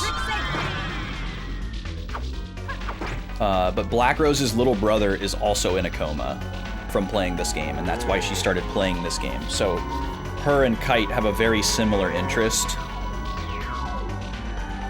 in, like, pursuing the anomalies, because they both have somebody that, like, they really care about that was affected by it. And then everybody else kind of has their own motivations.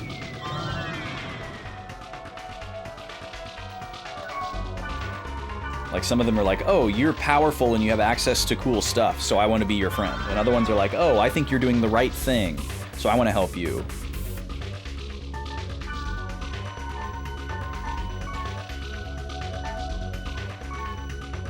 Okay, where are we at with buffs here?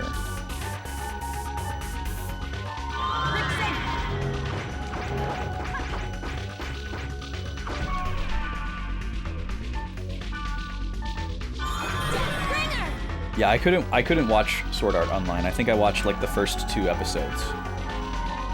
And I was just like, how can this be so similar to Dot Hack? Okay, he's going back to Thunder.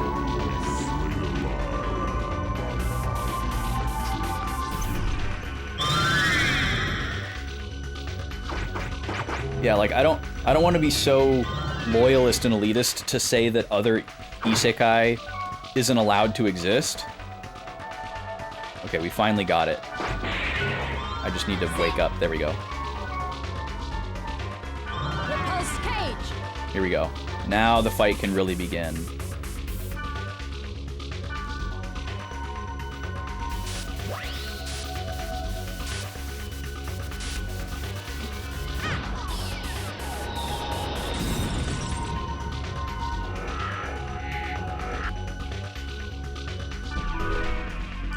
Ooh, segment 2. That's a segment of aura. Okay, so now he's gonna get stronger because we've exposed his true form. But also we can kind of flip the script here, and I can have them heal me in between, like doing damage.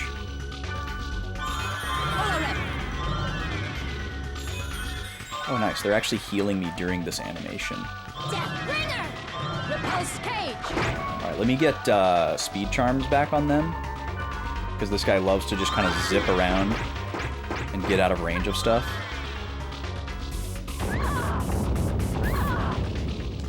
That's a lot of damage. Right, why don't y'all heal that off?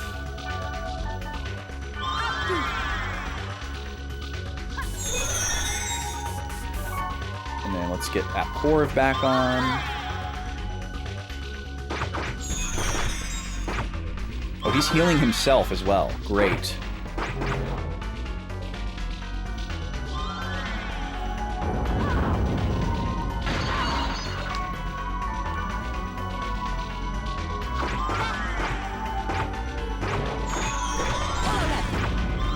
Don't die, Gardenia. Don't die. Don't die. Good job. Now I'm asleep. Okay, thank you.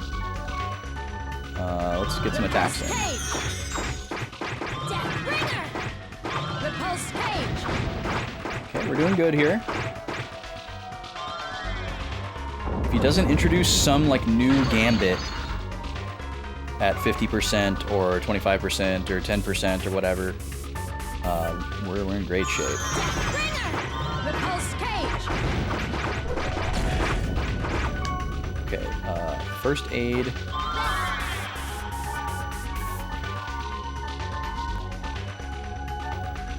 Beam.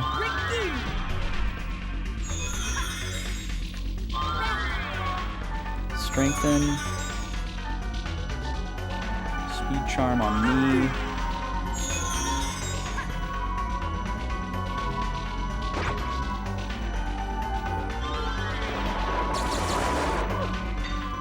Ooh, that almost killed me. Potion that. There's my attack buff. Get it on Gardenia. There we go. And now attack.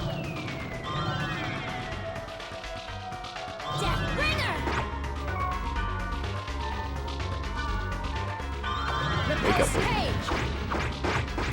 Sleep is so much less obtrusive than... Oh, he's got to do one more thing here before we kill him.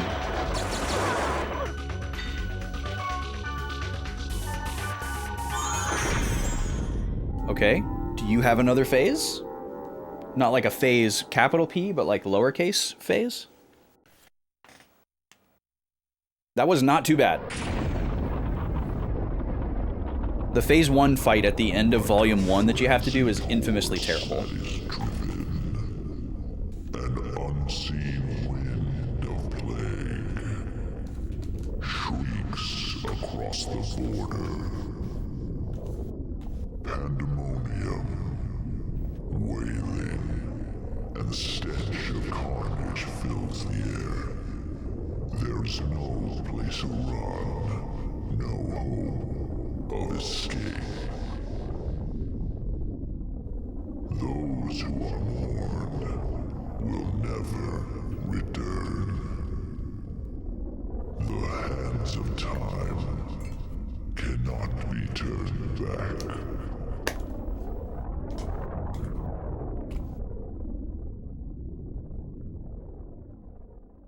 Oh man, what was that?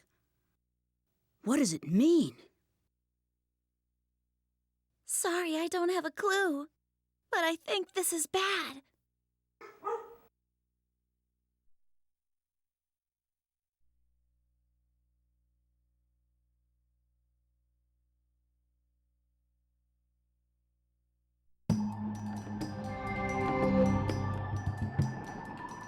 Nothing changed, right? Okay, I'm writing. So that little soliloquy that he did there seems to generally be hinting at, like, oh, you're not going to be able to bring these people back from comas, or anyone that's dead is not coming back to life. Like, you can't undo that which has already been done. Kind of seemed to be the general message there.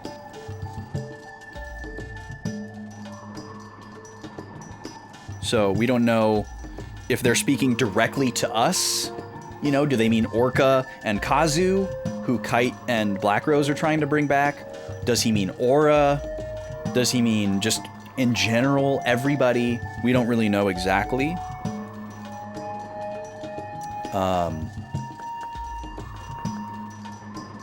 Let me finish this scene and then I have more to write. So, did we pull it off? I hope so.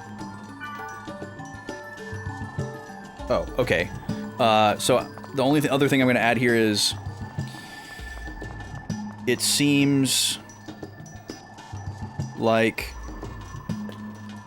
Kite and Black Rose thought that destroying Fidgel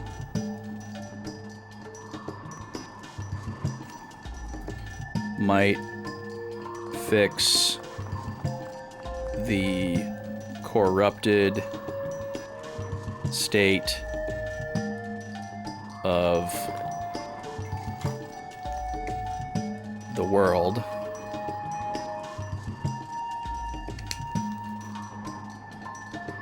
But because everything still looks the same, they are unsure if they did it right or completely.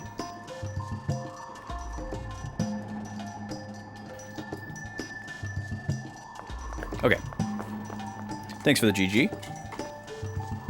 It's candy bar time. You're gonna get a little freebie bonus snack time here. This is a coffee crisp. This is not like a super rare or like craft candy bar at all. This is like a somewhat plebeian Nestle joint, but it's really popular in Canada and not easy to find in the US. You usually have to go to like a special place. And so I usually try to grab one whenever I see one, because it's very good. But as the name might imply, it's coffee flavored. This is... you don't understand. And it's kind of like, texturally, it's kind of like a Big Cat, if you've ever had a big Kit Kat, where it's like wafery, crispy, airy on the inside, and then, you know, chocolate on the outside, but it's coffee flavored.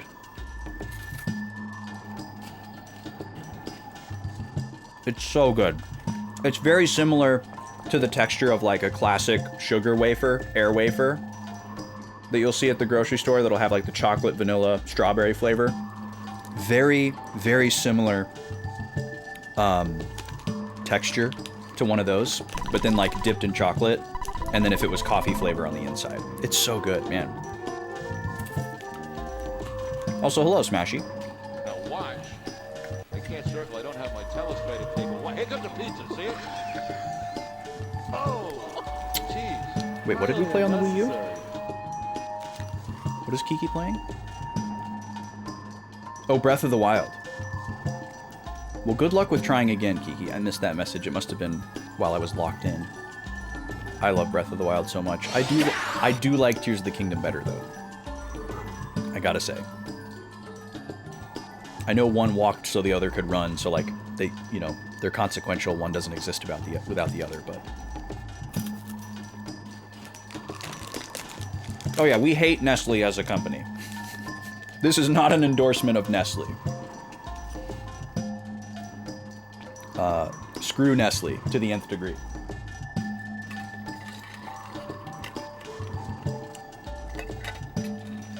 But Coffee Crisp is tasty, and I can't take them down by not buying a Coffee Crisp every once in a while.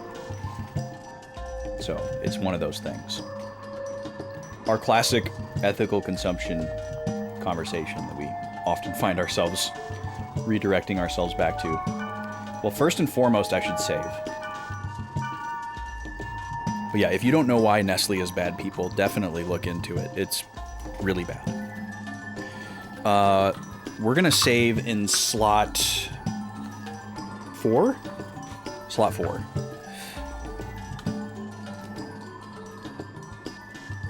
And we'll just call this Fidchel defeated.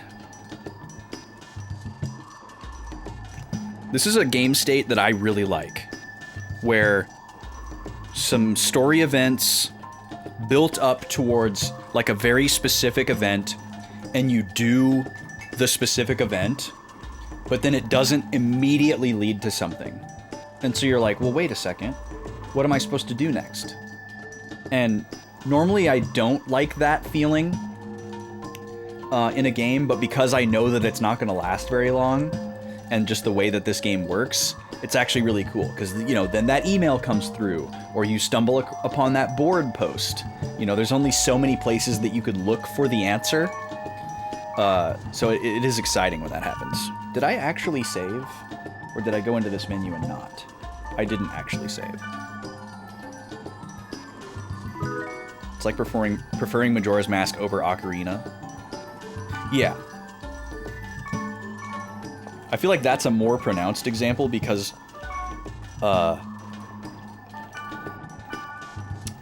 it's so different from Ocarina. Like, Tears of the Kingdom is profoundly different from Breath of the Wild, but maybe this is my own personal bias, but I feel like Majora's Mask is more different from Ocarina than Tears is from Breath of the Wild, but maybe that's not actually true. Maybe that's just my bias. wanting to like pedestal Majora's Mask as like this really unique artistic endeavor. But either way, it doesn't really matter which one is more different. It is a good example. It's very similar. Very similar example. Oh, I love the Oracle games so much. Best dungeon design in the series, 2D or 3D, period. So good. I love those dungeons. Well, I guess we're just gonna log out, because there's probably gonna be an email. Or a board post, or an announcement, or something. Usually, if there's gonna be an email, it'll like pop up while you're walking in the route town, like very quickly. You know what? I do need to restock my healing potions. We're getting quite low. So let me just go ahead and go over to Lambda and buy them. That also might cause something to happen.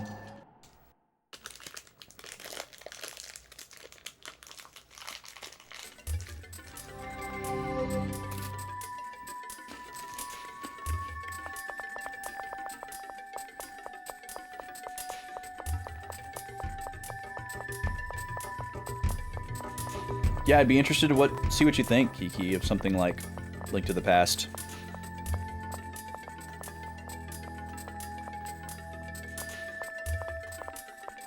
That's probably where I would recommend starting.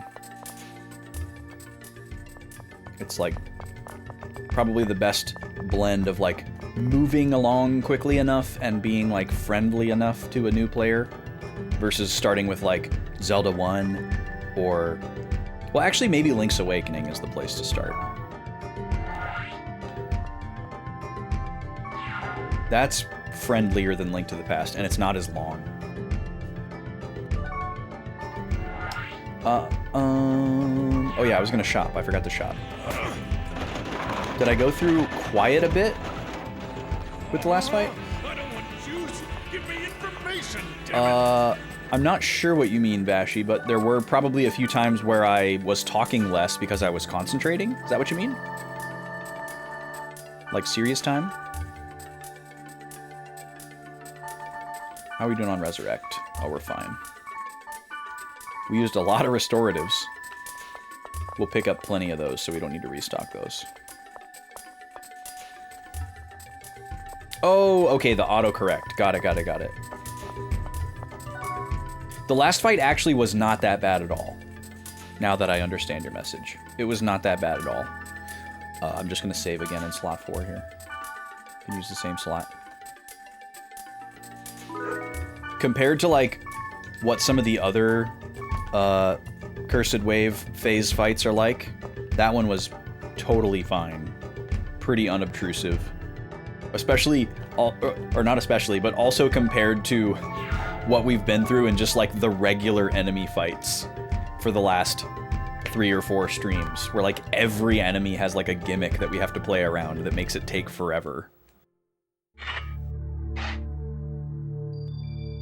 No board posts.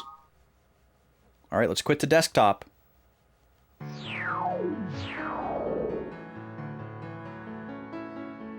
News. All right, what's the news? Oh. Uh-oh. This doesn't look good, folks. Phone lines down. In a large area of Keihin County, phone service was down for approximately 20 minutes yesterday. The cause is still under investigation, but the trouble coincided with the start of online ticket sales for the popular band Me and Her. It has been suggested the malfunction may have been due to phone lines exceeding their capacity. Shutdown results in loss. Heavy traffic on the online Tokyo Stock Exchange caused all transactions to shut down for 38 minutes yesterday. Losses from this downtime are expected to reach $300 million. Wow. Investors are investigating the incident and cannot rule out future outages at this time. Due to a system malfunction on the Shun Railway, a stop signal was displayed during rush hour. 80,000 commuters were affected during the 2 hours it took to correct the problem. The cause is under investigation. So we're probably supposed to assume that all of these things happened around the same time and were somewhat connected. Unseen wind of plague shrieks across the border. This is what it meant. So Kite is kind of like putting the pieces together for us, the player. So now they're trying to tell us that basically the foreboding soliloquy that we got from Fidgel has real-world implications. And it's not just that bad things are going to happen in the video game. They're going to happen outside. The virus refused to remain in the world and began flooding our territory, the real world. Okay. Can future phenomena be predicted? Okay, I'm going to write this down really quick, though. So, there have been major technological outages and anomalies in the real world that may or may not have coincided with Cursed Wave.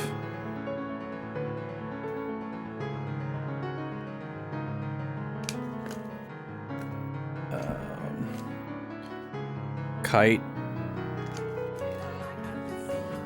I don't believe you. assumes that the plague in Fidchel's monologue refers to the world's virus spreading outside to the real world.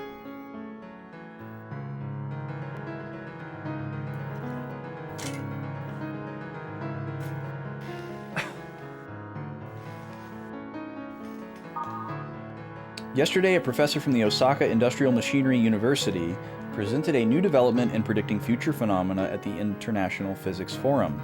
Noboru Uchiyamada, age 57, unveiled his theory, a revolutionary quantum physics concept which is already generating great excitement in the scientific community. Details are preliminary, but if his theory proves true, it is believed his work could be used to predict future disasters.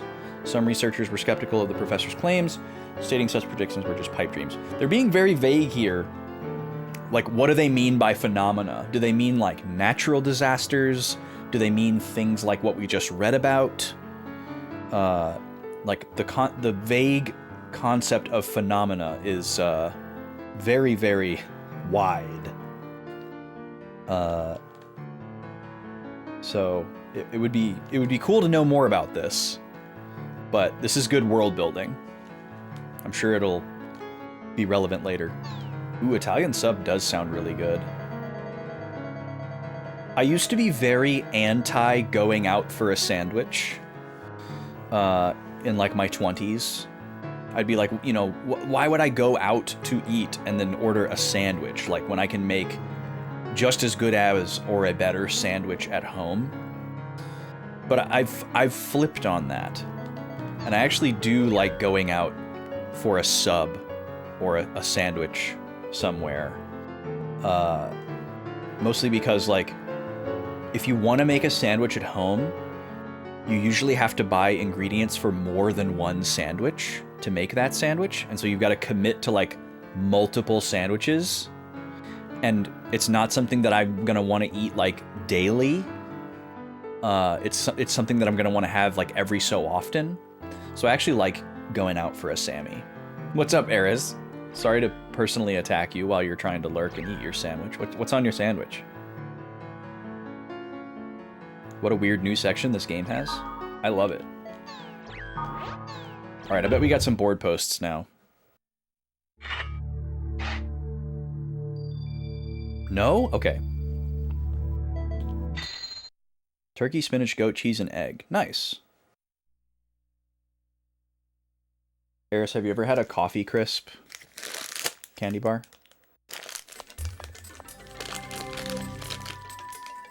I think you would love. But as we said before, screw Nestle.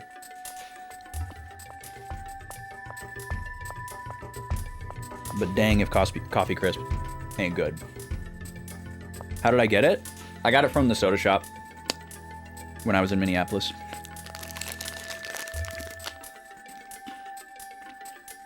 I just got crumbs everywhere. Not my Bravely Second shirt. So you know Coffee Crisp, you're a fan.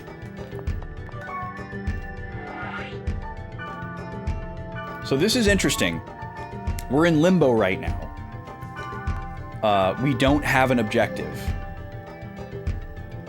So this is kind of like a cool sensation where they're like, I brought you some aromatic grass. Yay, Elk and Mia. We've missed them. Thanks. So much? This must have taken a long time. It isn't that much. And by the way, I haven't seen you for a while. Were you busy? I don't remember. My memory these days is fuzzy. It sounds like you're just tired. I would rest if I were you.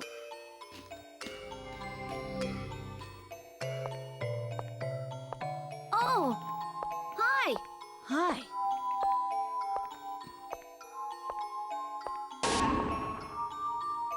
So, who are you? Huh? Mia?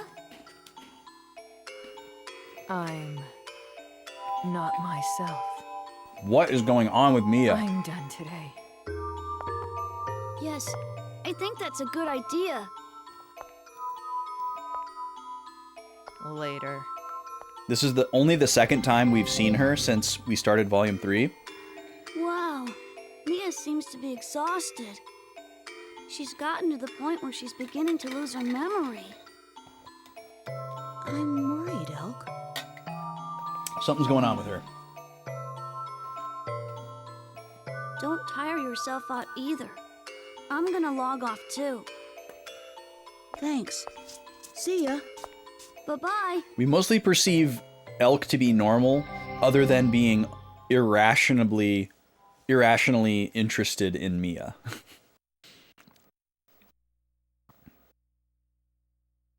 But yeah, Mia should have remembered us and recognized us, but she didn't.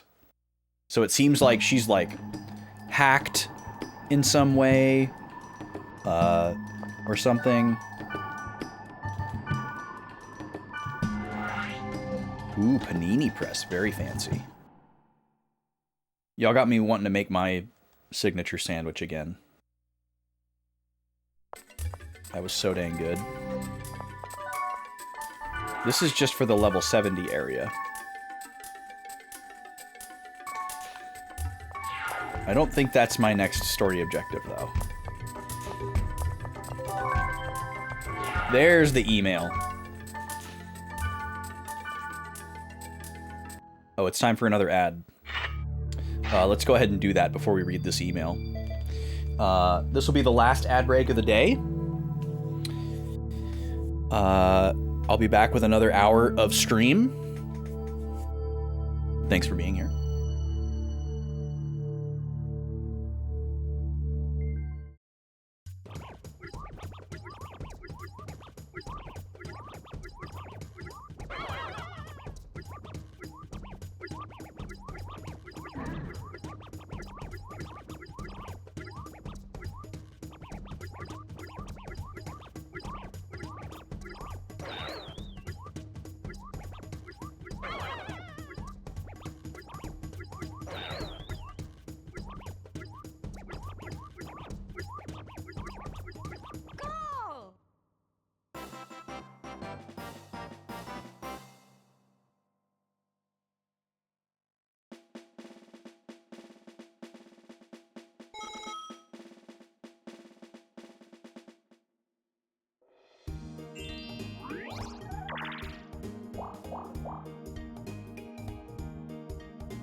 Finish!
Start!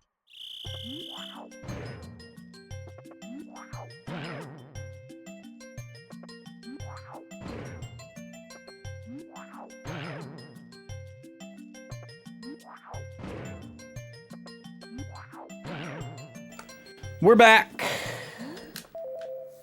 Sorry, Donkey Kong.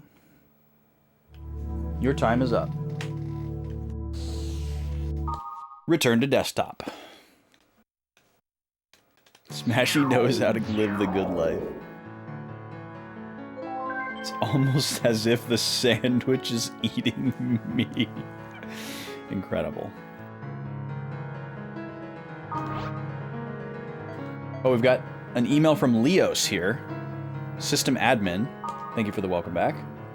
Investigate infected area. Details at Sigma Town Weapon Shop. Okay. Very matter of fact. So, this guy is like a system administrator for the game. Very high-ranking person who's more of an employee than a player.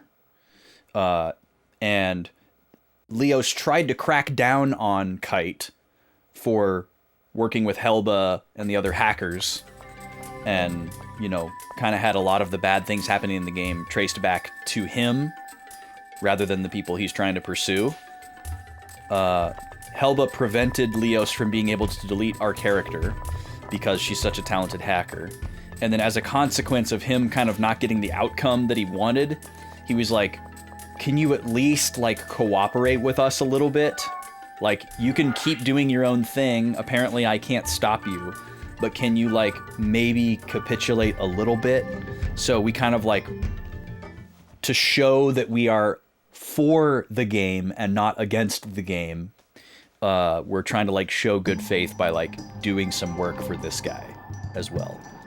So we need to go to the weapon shop, which is over here.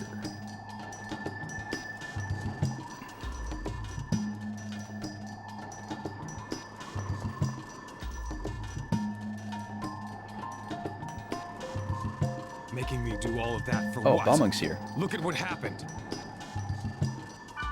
What are you saying now? You acted on your own free will. You're late. Our free will? You just used us. This is why I don't like kids. Listen, our interests were the same, so we joined forces. You followed orders out of your own free will. That is all. That's such a loaded sentence. You followed orders out of your own free will. These are literal children that he is manipulating and ordering around, by the way. We're all like 8th graders. No, this is corruption, Halo Killer. Yeah, the orange stuff happened at the end of Volume 2. This is not what everything is supposed to look like. And I hope we get to fix it at some point. We've actually never seen this root town in its intended state. Any questions? If not, I'll get on with the subject. An area where a virus is perceived to be incubating has been found. I want you to investigate it. Stand by at the Chaos Gate. I mean, I guess they might be high schoolers. Some of them are 14, some of them are 15. So 8th grade, 9th grade, right in there.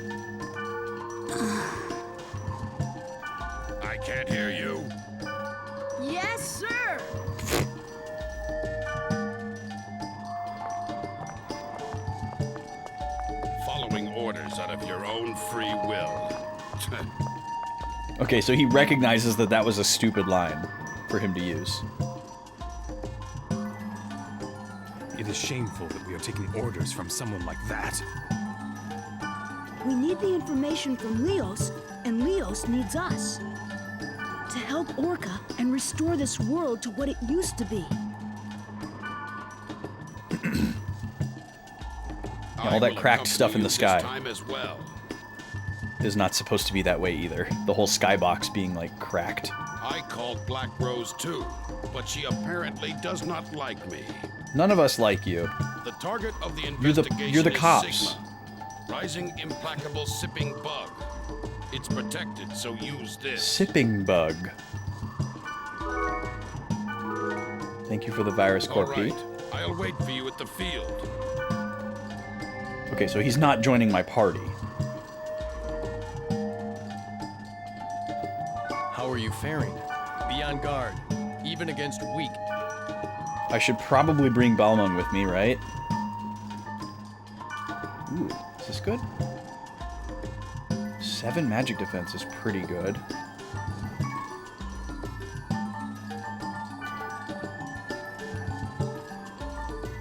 This isn't better than what we have for heavy axes. Let me compare this to what I have.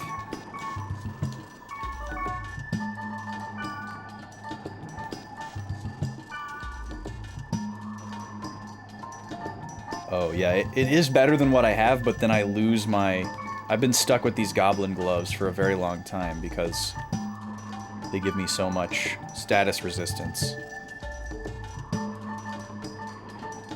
And these shoes are going to be hard to get rid of too. These are both of the buffs and a chance of me taking 0 damage. Those are going to be really hard to let go. But the other 3 pieces we've upgraded a couple of times. We haven't found a better weapon in a while. We would lose Life Drain and App Corv, which would really suck. So I feel like we need a pretty decent attack boost to warrant getting rid of those. I don't care about dropping Staccato.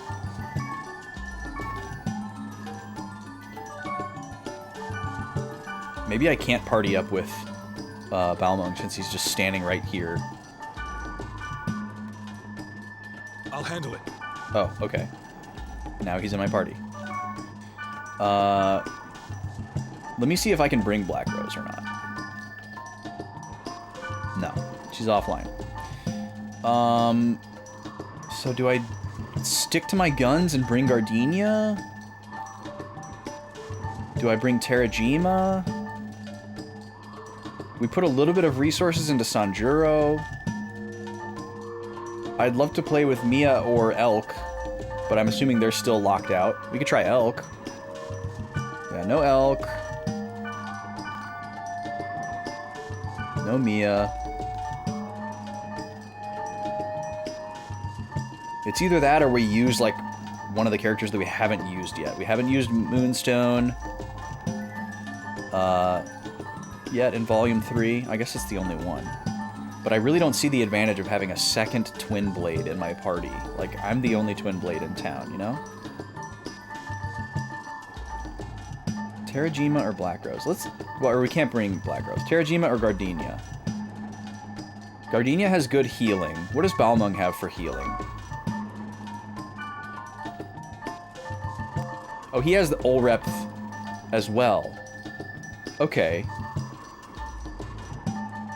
Well, that's perfect. He doesn't have the revive one, but I'm sure he's got items for that. So yeah, let's bring Terrajima. Thank you so What about very much for Wiseman? Man, inviting me. I'm kind of warded off of the Wave Masters because their health is so low and they just die so much, and their magic output doesn't really seem to be that much better. Like, Terrajima was doing better with magic than Wiseman was. So, I'm kind of keen to bring her along instead, because she can do physical and magic. And maybe Wiseman's magic was a little bit better, but not by that much. I'm sure it would be if I, like, reconfigured it in a certain way, but, like, as it stands right now, I didn't... Like, when we used Wiseman a couple streams ago, I was getting really frustrated with him because he just kept dying. Alright, let's call this Ready for Leos.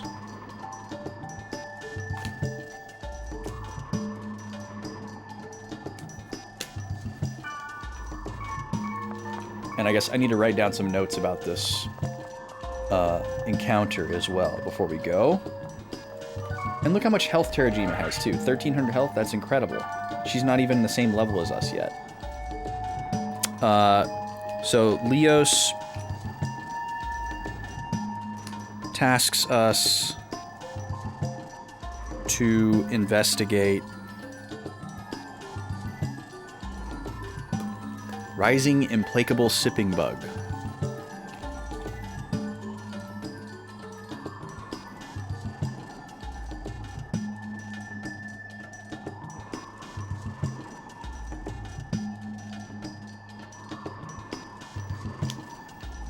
For data corruption.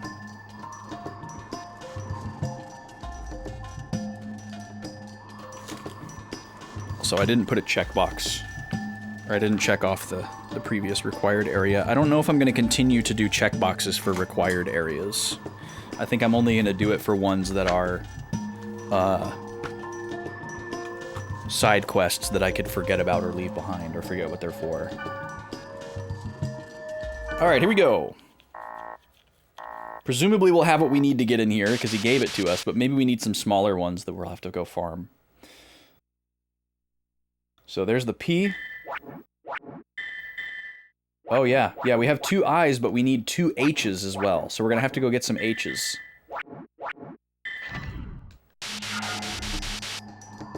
Alright. Well, we know where we got H's before. So... let's go back there. Was it this one? I think it was this one that had the dragonfly fly guys. Pretty sure it was this one. I lost my lip balm.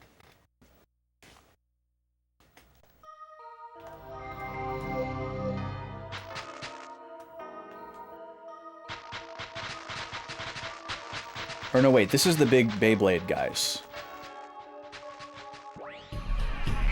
Okay, these guys don't have it.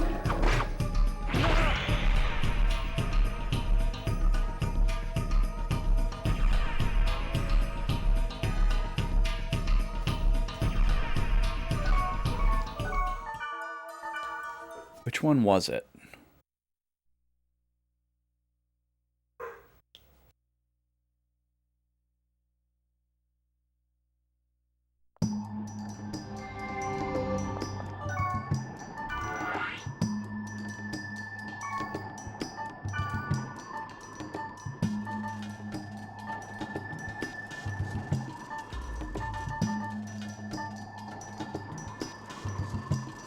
Was it this one?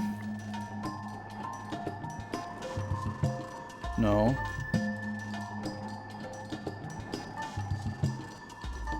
I thought it was this one. Well, then maybe it was this random one that we went to.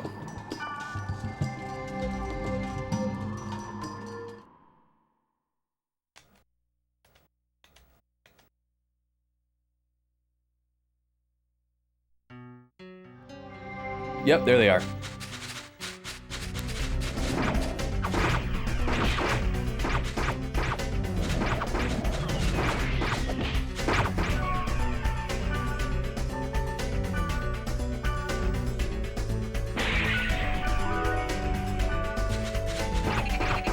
There's that beautiful worm boy.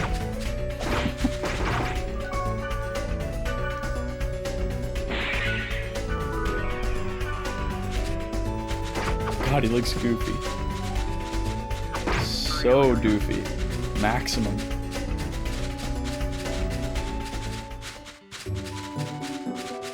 Okay, where are my portals at? Okay.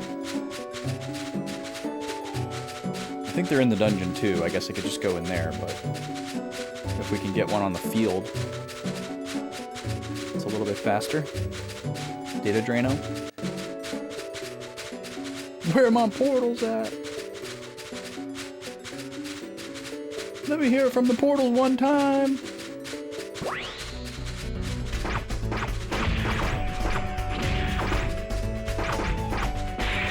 So yeah, that no damage is for me, not for the enemy.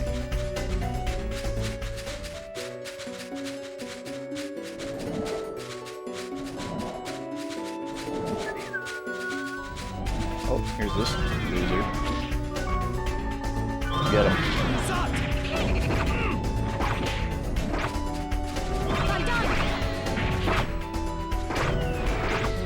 Oh, we missed the window on that one. Oh, here comes another one.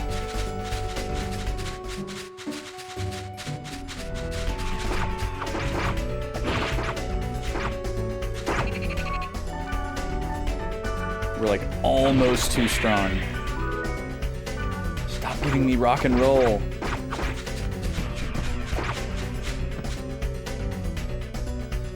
I don't need that sword called rock and roll.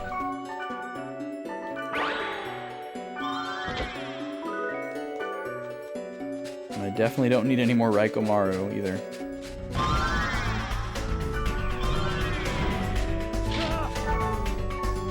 Do not let him get away. Wrecked.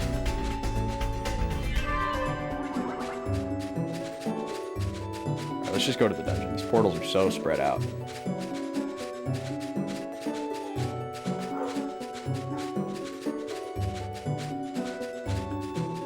It looks like Suikoden, where you can select from multiple characters you recruit to be in the battle party. I guess it's kind of similar to that.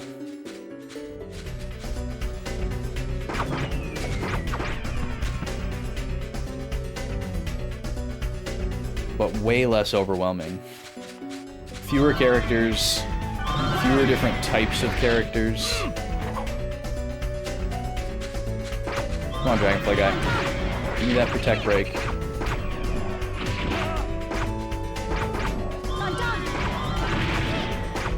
Yeah, I don't know. It just doesn't do it sometimes.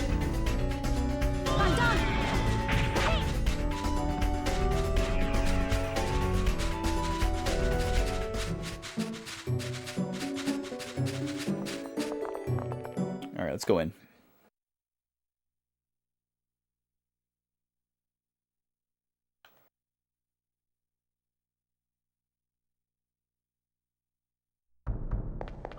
Okay. Do this. Get all this stuff on.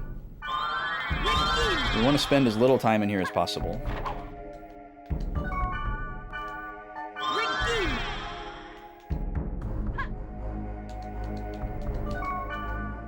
But we got to get 2 of these things, so.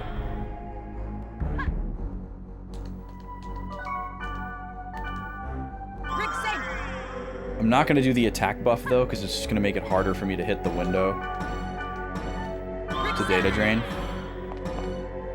So we'll skip that.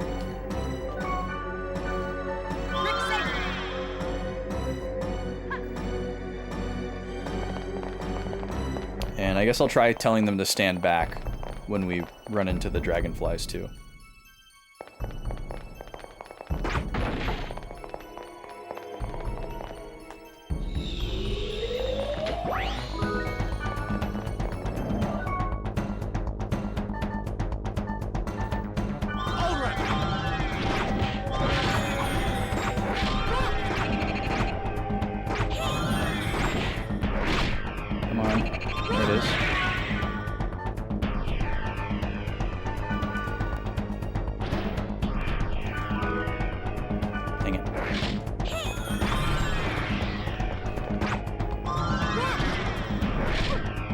Another one.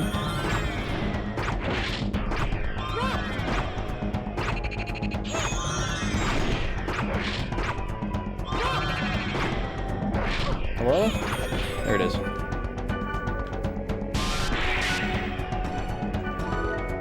Dang it. I don't think grinding is essential to gaining power in this game, no.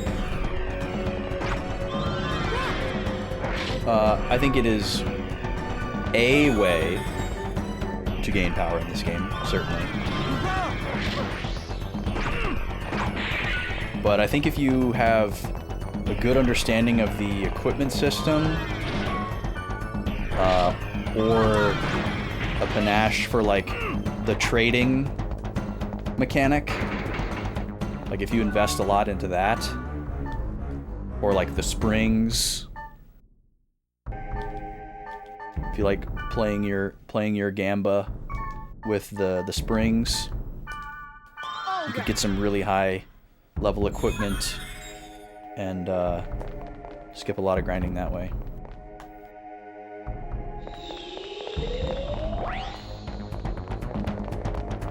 Okay, you guys stand back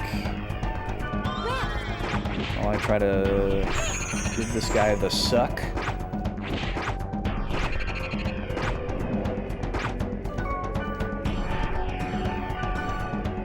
Come on. Dang it. I will not be defeated by this worm.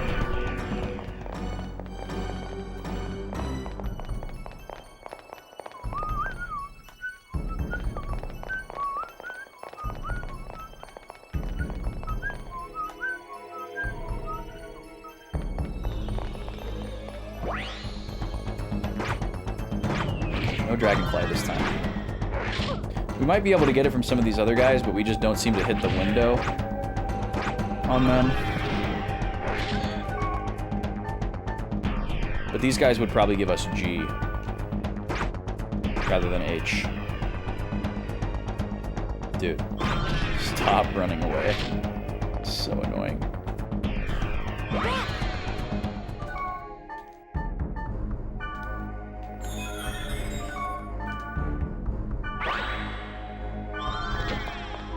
Boo boo boo boo. Boo boo boo boo boo.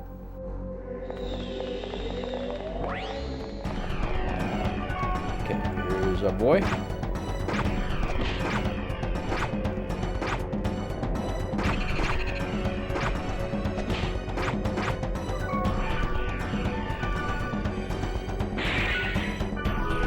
Yes. All right, there's one.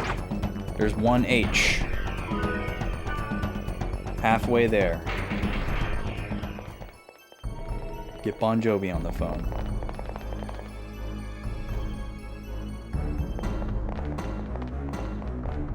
One H. Yep. Sounds like a coordinate. No, we only need 2 of these. We needed 3 I cores, which we already have.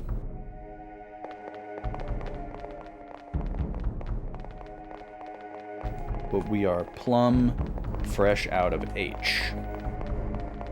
We had to grind these earlier today. This must have been a thing that I've done before in this game. I just don't remember. I feel like every time I've ever had to do a gate hack, I had what I needed just on hand.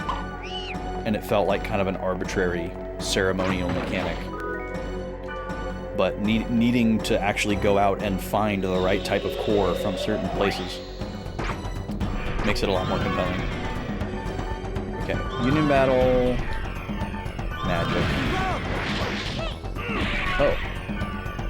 Well, I might as well try to get like a G while I'm here. We don't need any Gs for right now, but I'm sure we will.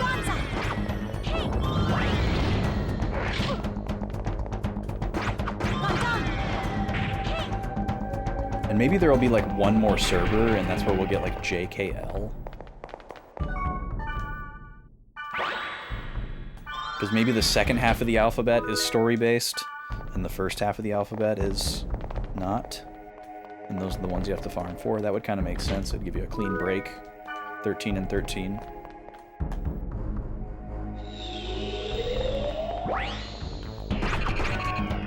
Okay, stand back. Stand back, my friends, while I fight this bug. Can't kill him too fast. Nice! Okay, there it is. There's the second H.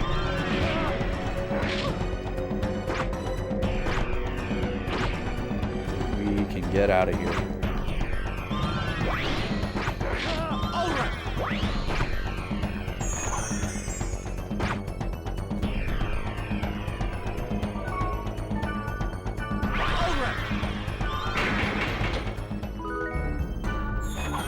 Okay.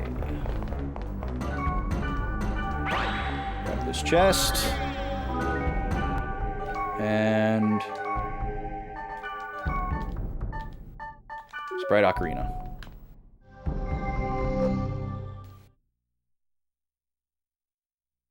It's kind of nice how you basically don't ever have to buy that item or keep it in stock if you have party members.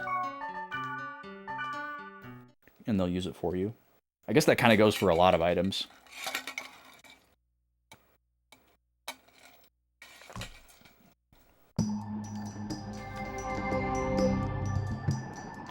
Okay, let's save again.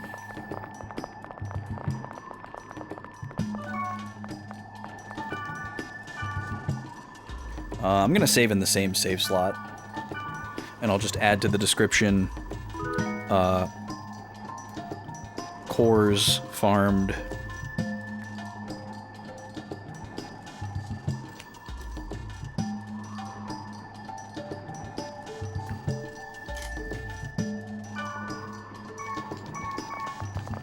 Alright. Now we should be able to get in to Rising Implacable Sipping Bug. Incredible name. What is a sipping bug? Is that some, like, Japanese thing that they just directly translated and didn't worry about? Oh, we only needed 2 eyes. Not 3. 2, 2, and 1. I'm in.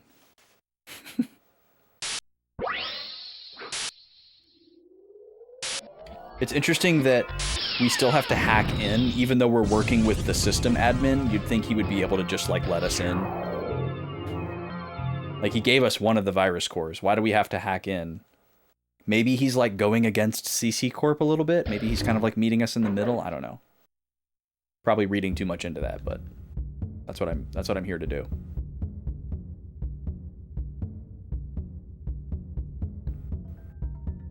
The infection of the field is level 3. This is bad. I didn't know there were levels. Oh, and he's gone. Okay. Oh, there's a spring here. Fairy Orb.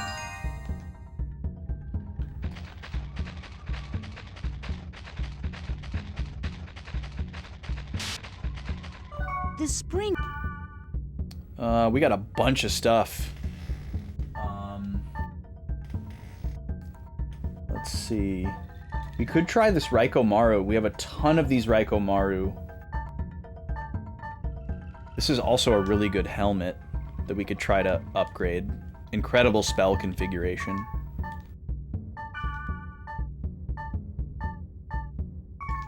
Yeah, why not? Let's try this. And my strategy here is always just, like, tell the truth and hope that that gives me the best odds. Axe? Or was it a silver? What? Neither one? Let's see. Then is it this? Sometimes it gets better, sometimes it gets worse. Till next. Might even be possible for nothing to happen. Did this item get weaker? Darn. It sucks you can only do it one time. Where'd it go? Oh, interesting. It didn't, like, it kind of got weaker, but it also just kind of, like, changed its type. It went from being light armor to heavy armor. So that's kind of odd. Alright, we'll hit this portal on our way to the dungeon, kind of get a sense of what we can... Actually, we should put buffs on. Let's get them going here.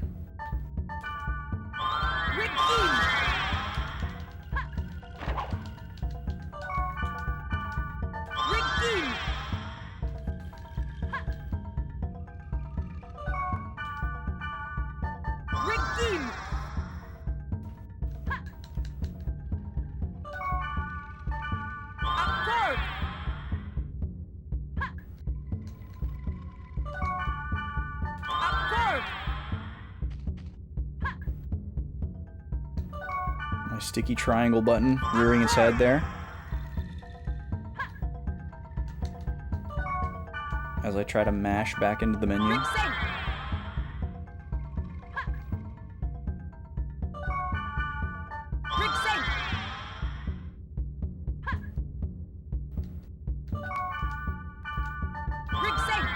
Okay. Now we can proceed. Actually, attack. Wait, I said attack. Okay, these guys. Instantly kills Balmung. Wow. Excuse me. These guys are so strong. Instantly dies again. What is going on there? Is there some kind of like elemental thing happening? Wow. Do I need to kick Balmung out of my party? Holy smokes. I mean, I like that I can just hit them with regular attacks, but jeepers.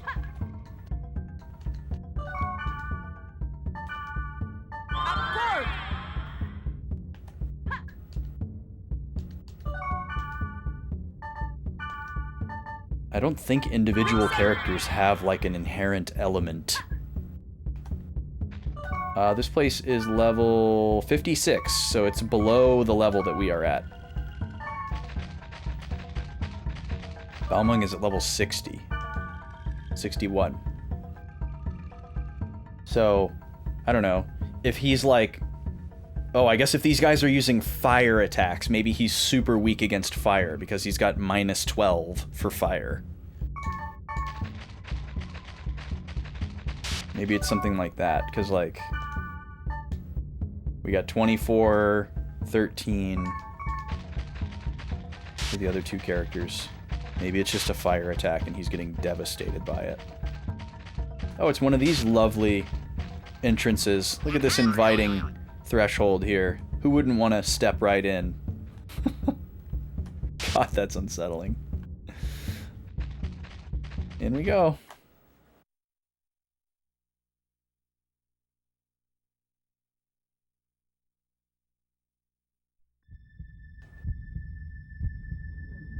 We've got a nasty interior as well.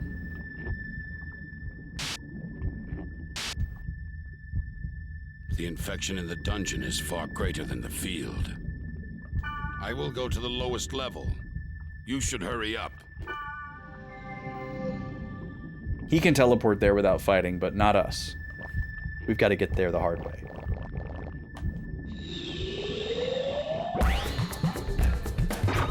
Okay, these guys suck. They have physical tolerance. Here we go.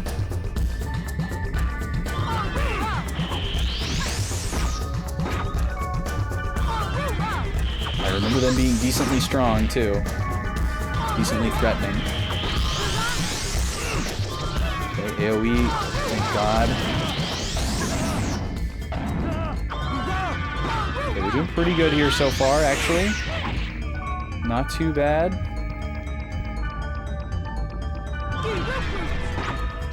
Okay. Do a little bit of healing here.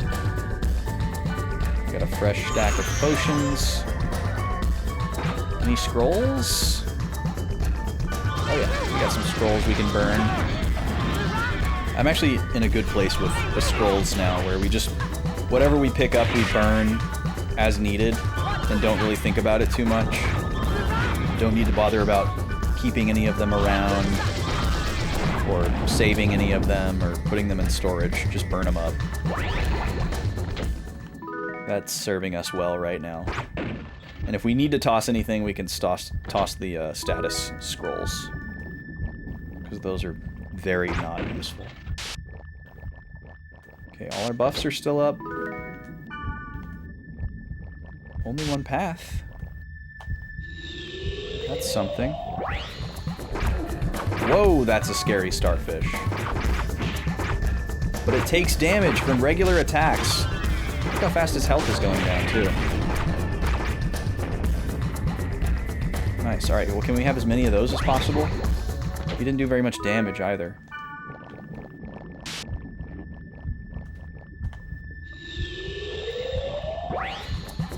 Oh, there's another one. Go ahead, gang. Kill him even faster. Oh, somebody used a water skill. He does have water tolerance. Don't use your water skills, Balmung. Okay, we got some buffs expiring.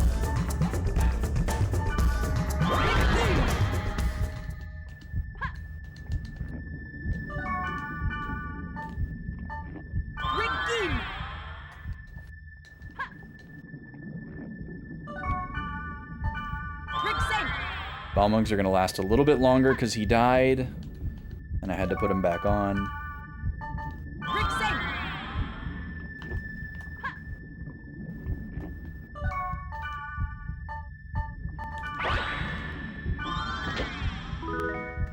Earth Beast.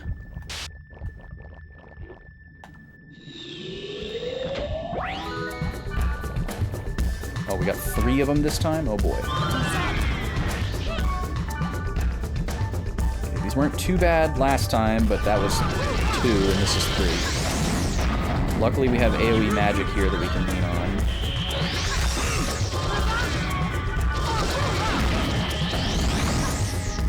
It's helping us out a little bit. Alright, let's get an item heal on Balmung. He's getting a little low. 1 more of these. 1 more. Okay, now they're all casting. Yep, that was close.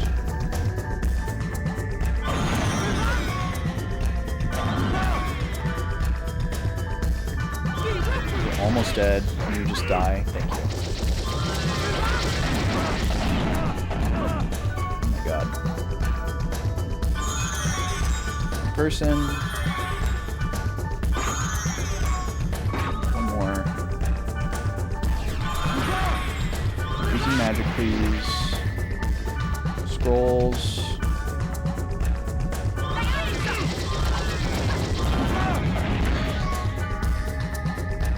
It's really nice that the element of the scroll doesn't seem to matter that much. Like, I don't need to, like, avoid using dark scrolls because they're gonna get healed by it or something. Did Terajima die? Oh, apparently not. Just got really close to dying. I don't know how she got healed, though. But thanks.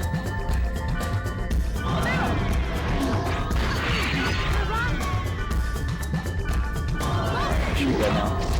Nice. Okay. We're about out of scrolls, though, so... Alright, now Balmung needs his buffs back.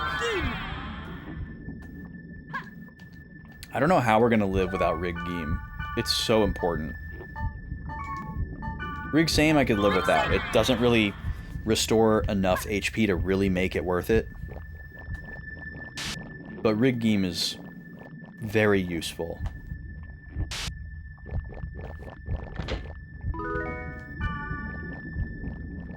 Oh, that's unsettling. Just some skeletal remains hanging from the ceiling. No big deal. Virus Core D.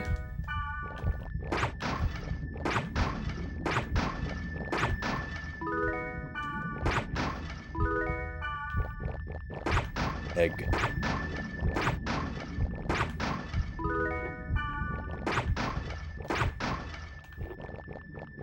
Okay. Some strange looking structures in here.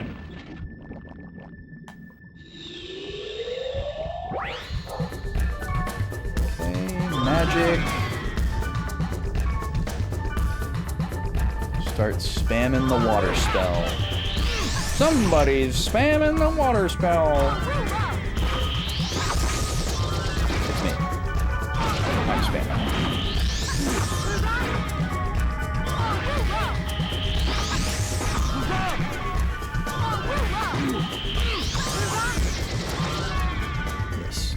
Stay in AoE range.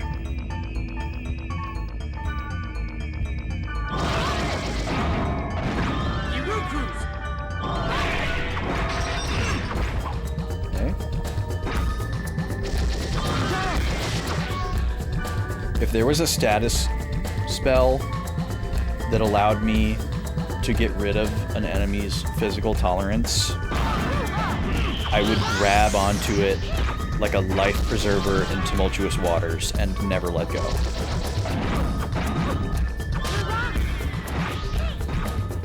I literally just have to wait for my SP to recover here, because I have no more scrolls.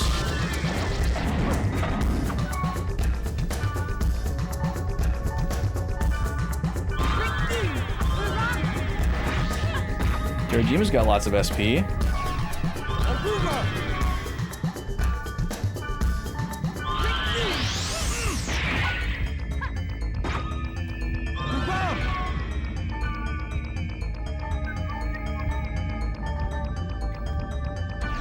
Can I poison you? Oh, that worked. Nice. Later. Poison is great in this game if you can get it to land. Okay, let's get this back on. It's also interesting that the passives seem to work differently in battle versus out of battle. Like, I think I get more HP recovery from this when I'm not in a battle, but maybe that's not right. More of these guys.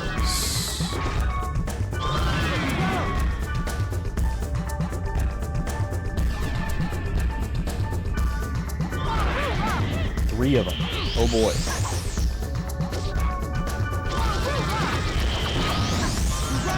I'm gonna have to just use a SP drink here.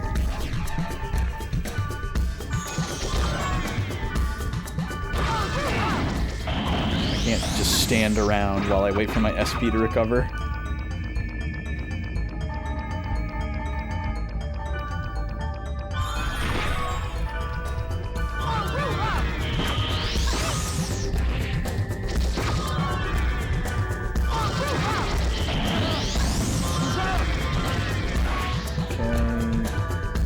Down. Stop killing my friends. Take it easy.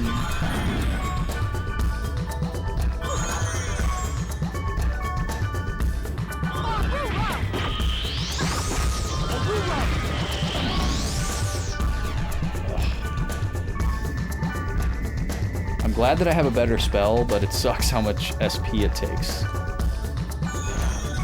I don't think there's really anything I can do to increase my max SP other than just level up, and then maybe like a parameter increase item that's like super rare. Don't die, Terajima. Oh, Nima's here. She's doing chew time. We love to see it. I didn't give Nima a pill yesterday because I didn't think it was going to be that stormy, and then she ended up having like an episode. So today I was like, well, we're definitely going to give her a pill today because it's supposed to be like really actually stormy, and then it actually hasn't been at all. But she's having a very good day, and that's the important part.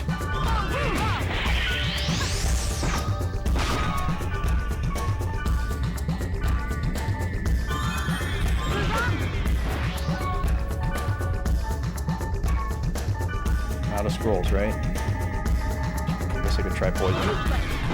Oh, got him. Got him with the poison.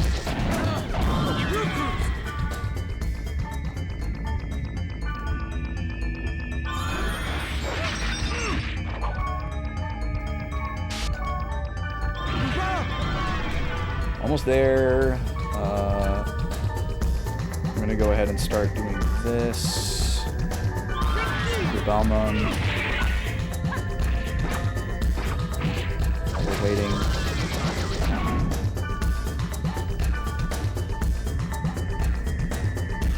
Yeah, definitely the passive amount that your SP recovers just from like standing there and walking around is lower in battle than out. Which I guess kind of makes sense.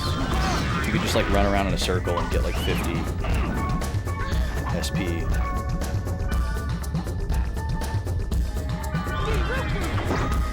Roll this thing. Get it out of here.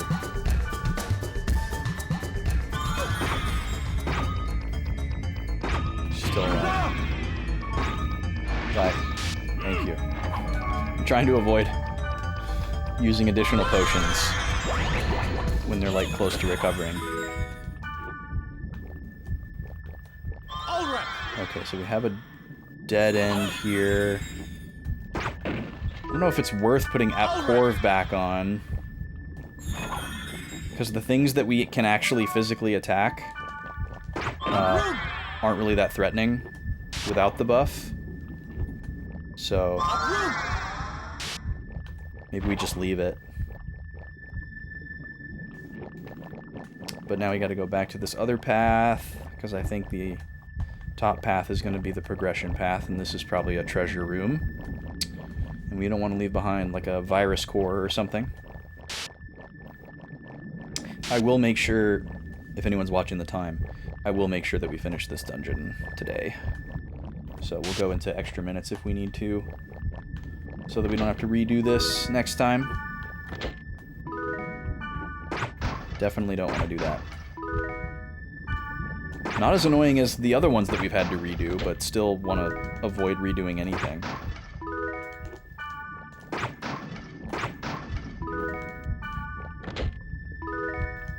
The Hanged Man.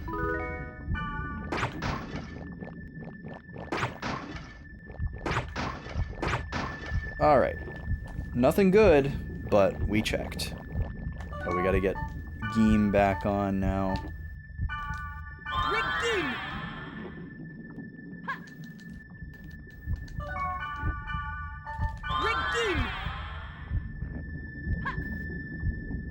Okay. So B1 is likely done. Maybe there's one more room before the stairs. And hopefully this is a default 3-floor dungeon. I think we had a B4 and maybe a B5 a while ago. But it's usually 3. Alright, there's the stairs. Oh. Now we need this one.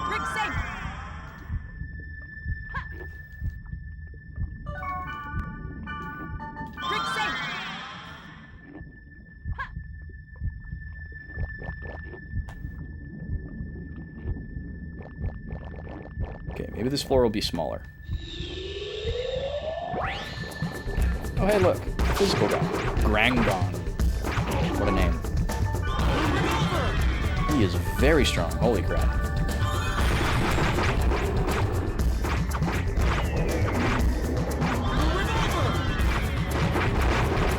But so are we. Look at his health bar. Just racing down. No problem.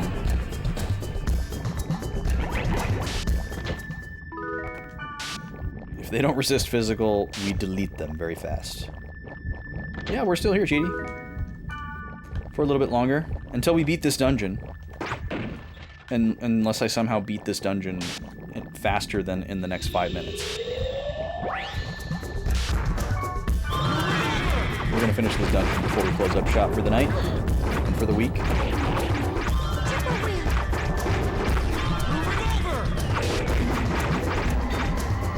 Okay, don't die, Belmont. It's not allowed. Why don't y'all do this? Finish him off. Ooh, that was close. And then let's get these back on Belmont.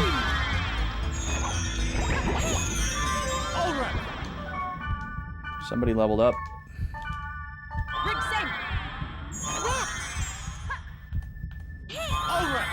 There we go.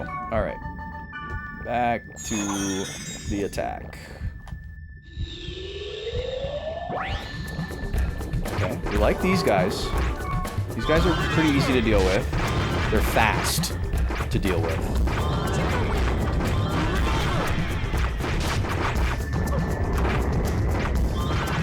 Pretty strong if he does his big attack, but really not that bad.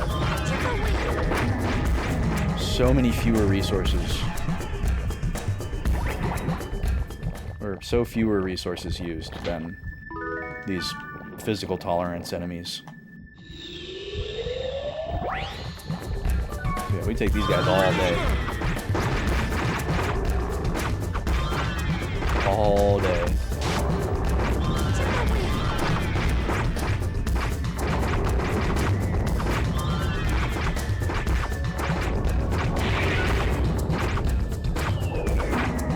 Nice. Okay, you heal me. So I can save resources. And then I gotta get this back on me. And then stop.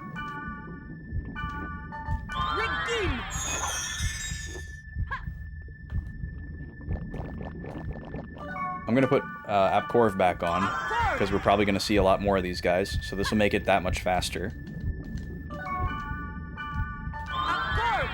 With my luck, this will stop them from spawning, and we'll go back to the dark stalkers or whatever they were.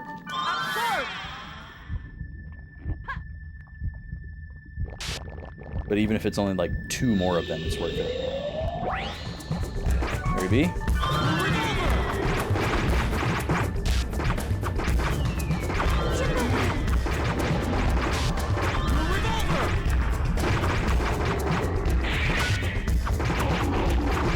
Whoa! Easy there, big guy.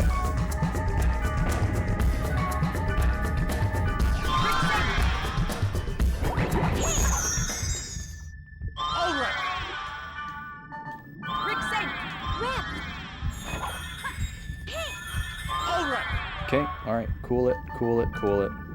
We're good.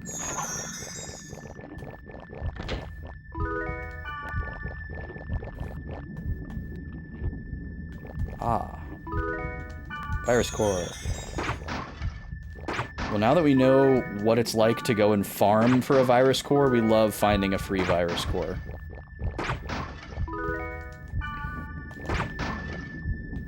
Oh, I gotta remember to leave a note for myself in my notes to check on Book of 1000 at the beginning of next stream.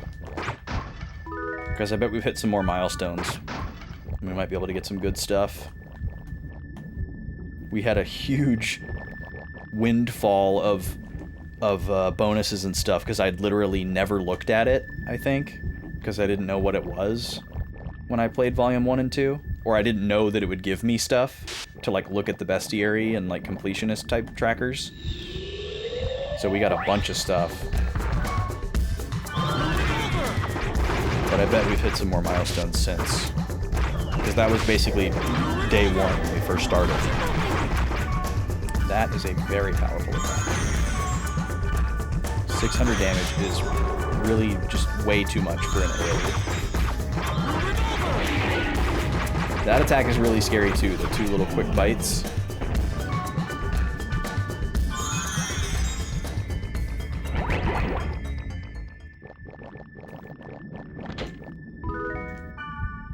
Alright, we should be getting pretty close here.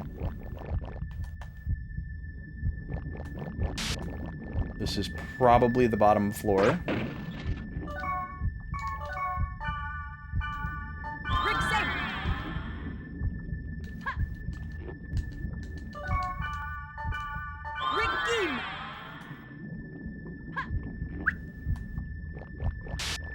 I love Kite's little that he does all the time after every attack.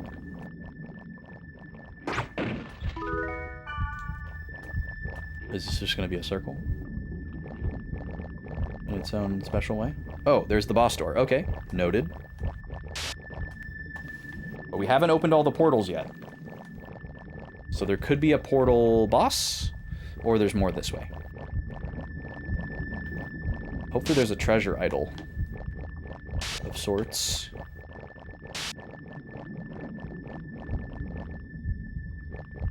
Oh, nice. Another virus core. Love it.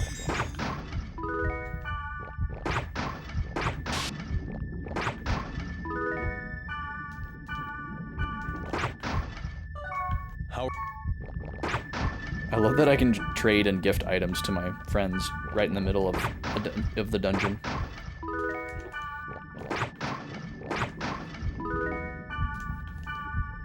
I kind of associate that with being in the root town, but you can do it anywhere. Alright, let me snooze this ad. Thank you for not bamboozling me. Usually the 8 o'clock ad, if I try to like go into extra minutes or I'm in the middle of signing off, is the one that tends to like just completely bamboozle me and not give me a heads up or warning and just happen, which is really annoying because all the other ones really consistently do give me a heads up. And then I have to like wait to sign off. Okay, let's get these refreshed.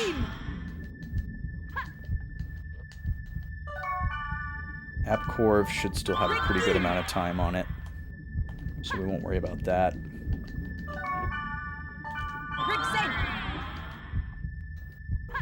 And I doubt this boss will be any more of a worry than the last one, but you never know. You just never can tell. Here we go. I've confirmed a data bug. Put all efforts into deleting it. Okay. A little spooky looking. So it needs to be data drained before we can damage it. That's normal. It's pretty strong.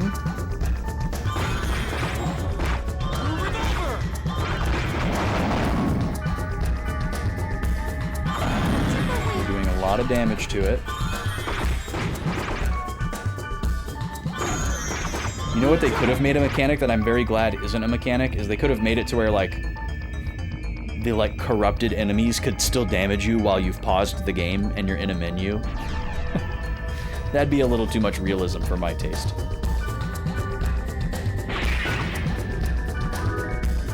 Ooh, Virus Core Cube. Oh, look at this funny looking. Time Visitor. Okay, that's not a scary attack at all. Yeah, we just absolutely wrecked this thing once it was data drained. That was so fast.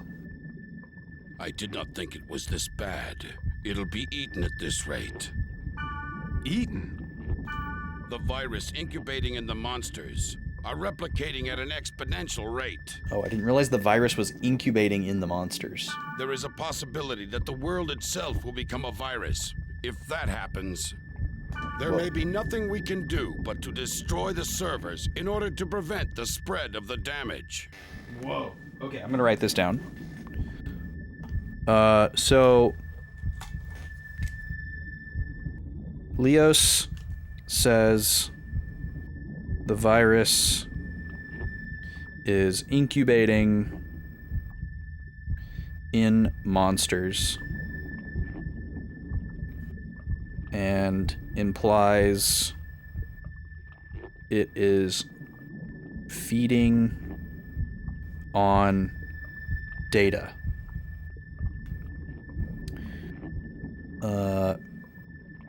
He fears the virus will grow to the point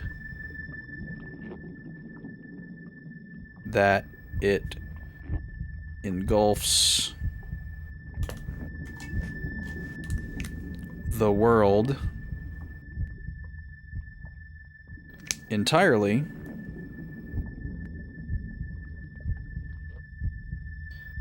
and that the servers would need to be shut down to prevent far-reaching real-world consequences.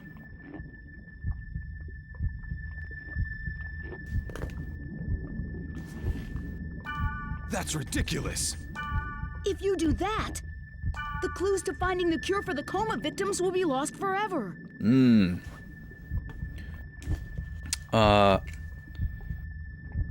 Kite fears that shutting down the game entirely would eliminate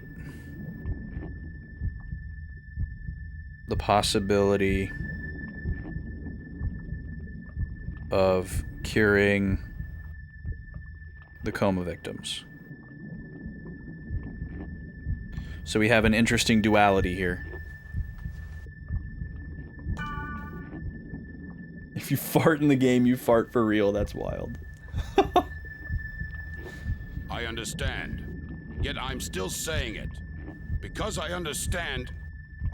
No, it's nothing. What? There's no use telling you about this. The investigation is complete. You would say something like that. Ah, never mind. There's no use in me telling you. You wouldn't get it anyway.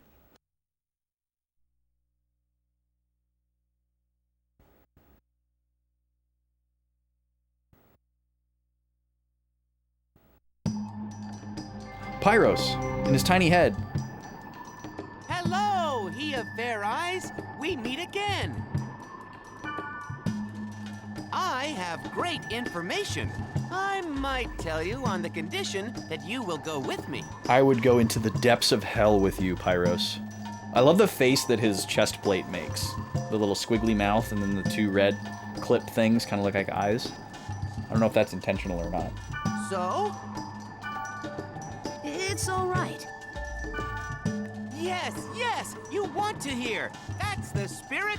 The more the merrier, and two heads are better than one. I didn't say that, You recite the secret spell 3 times at the lowest level of Sigma, Dying Windmill's Neigh. Dying Windmill's Neigh. Okay.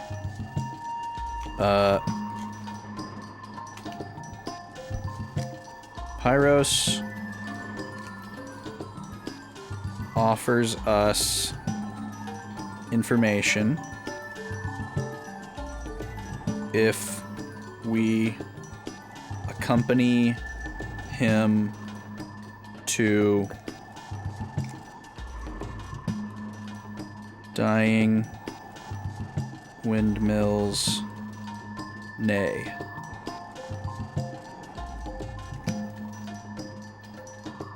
I don't know what he means by recite the secret spell 3 times at the lowest level, but I'll write that down, even though it probably won't be a thing. He says we must recite the secret spell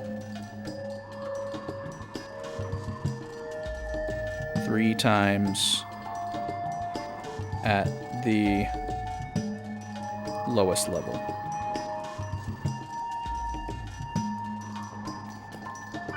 And then you get rare items. Are you coming? Of course you are. I knew it! That's the spirit! Well, let's strike while the iron is hot. Let's go now that it's been decided. It's not decided yet. Oh, sorry. Oh, Pyros. I love how the game, like, wants you to be annoyed by him and hate him, but I just can't help but adore him. Alright. We're gonna save. This is where I leave you for today. We're gonna save in slot 1.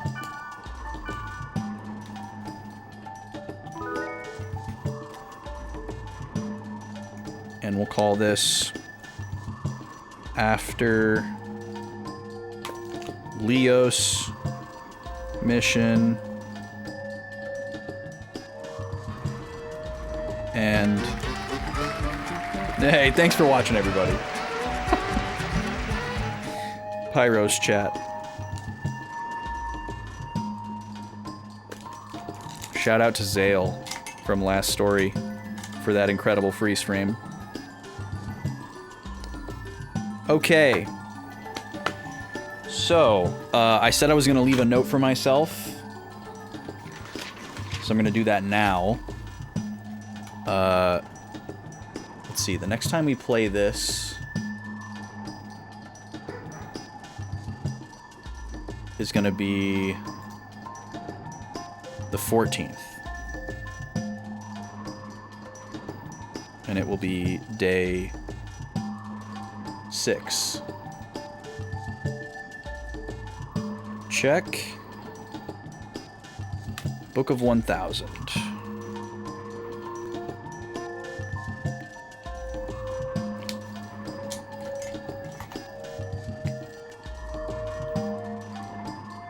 You're shook. You thought I had already ended? We're only 6-7 minutes over. Yeah, we just went into a few extra minutes here so I could finish that dungeon so that we wouldn't have to redo it. Okay, so I'll be back on Tuesday with Pokemon Coliseum, back with .hack on Thursday and Friday next week. The Sunday sub-goal bonus stream that you all unlocked this week so graciously will not be coming your way until May 24th, because this Sunday we wouldn't do it, and the next Sunday the lady is going to be out of town for a thing. So the week after that is when you will get your Sunday sub-goal bonus stream. If we unlock another one between now and then, we'll do it 2 weeks in a row, which would be really fun. We've got plenty of time to do that. Maybe it'll happen. No more Pokemon grind. Don't manifest or insist on the grind. We don't want to grind. We just want to cruise in Pokemon. I'm going to look for someone to raid here, and we're going to head out. Let's see what we got going on tonight. Hope you all have a good weekend if it's your weekend. If it's not your weekend yet, just keep pushing through. We believe in you. Stay strong out there. I'm gonna try to get some rest myself. I got way behind on sleep this week, and I am feeling it. So I'm gonna try to go to bed early tonight so I can be productive this weekend, because I always have a lot to do on the weekend. Let's go say hi to Joe. I haven't stopped into Joe's stream in a while. Joe's doing a drum stream, which is really cool. Joe does a lot of like Pokemon Challenge Run content and lots of cool stuff. Lots of challenge runs of all different types of games. But he also happens to be a very talented drummer. He's playing some Clone Hero right now on the E-Kit, and he's very good at it. It's fun to watch. So we're gonna go over there and hang out, see how he's doing. And I will see y'all in the next thing, if I don't see you over there. Drop him a follow if you are not already following, if you can. Really chill stand-up guy, longtime Twitch friend. And that's all I got for you. Playing a show with Bit Brigade on July 31st. Promo graphics and more information to come. I still haven't set up a chat command for it. I have a tickets link if you want it, if you're going to be in the Minneapolis area around that time. But I'll continue to plug it as we go along, no rush. It's at the end of July. Maybe I can break some ground with the prize wheel changes this weekend. I gotta come up with 2 more things. I just gotta come up with 2 more things. That's where I'm at. And then I can start the redesign with all the other things. But anyways, y'all be good. Take care. Peace. And see you later.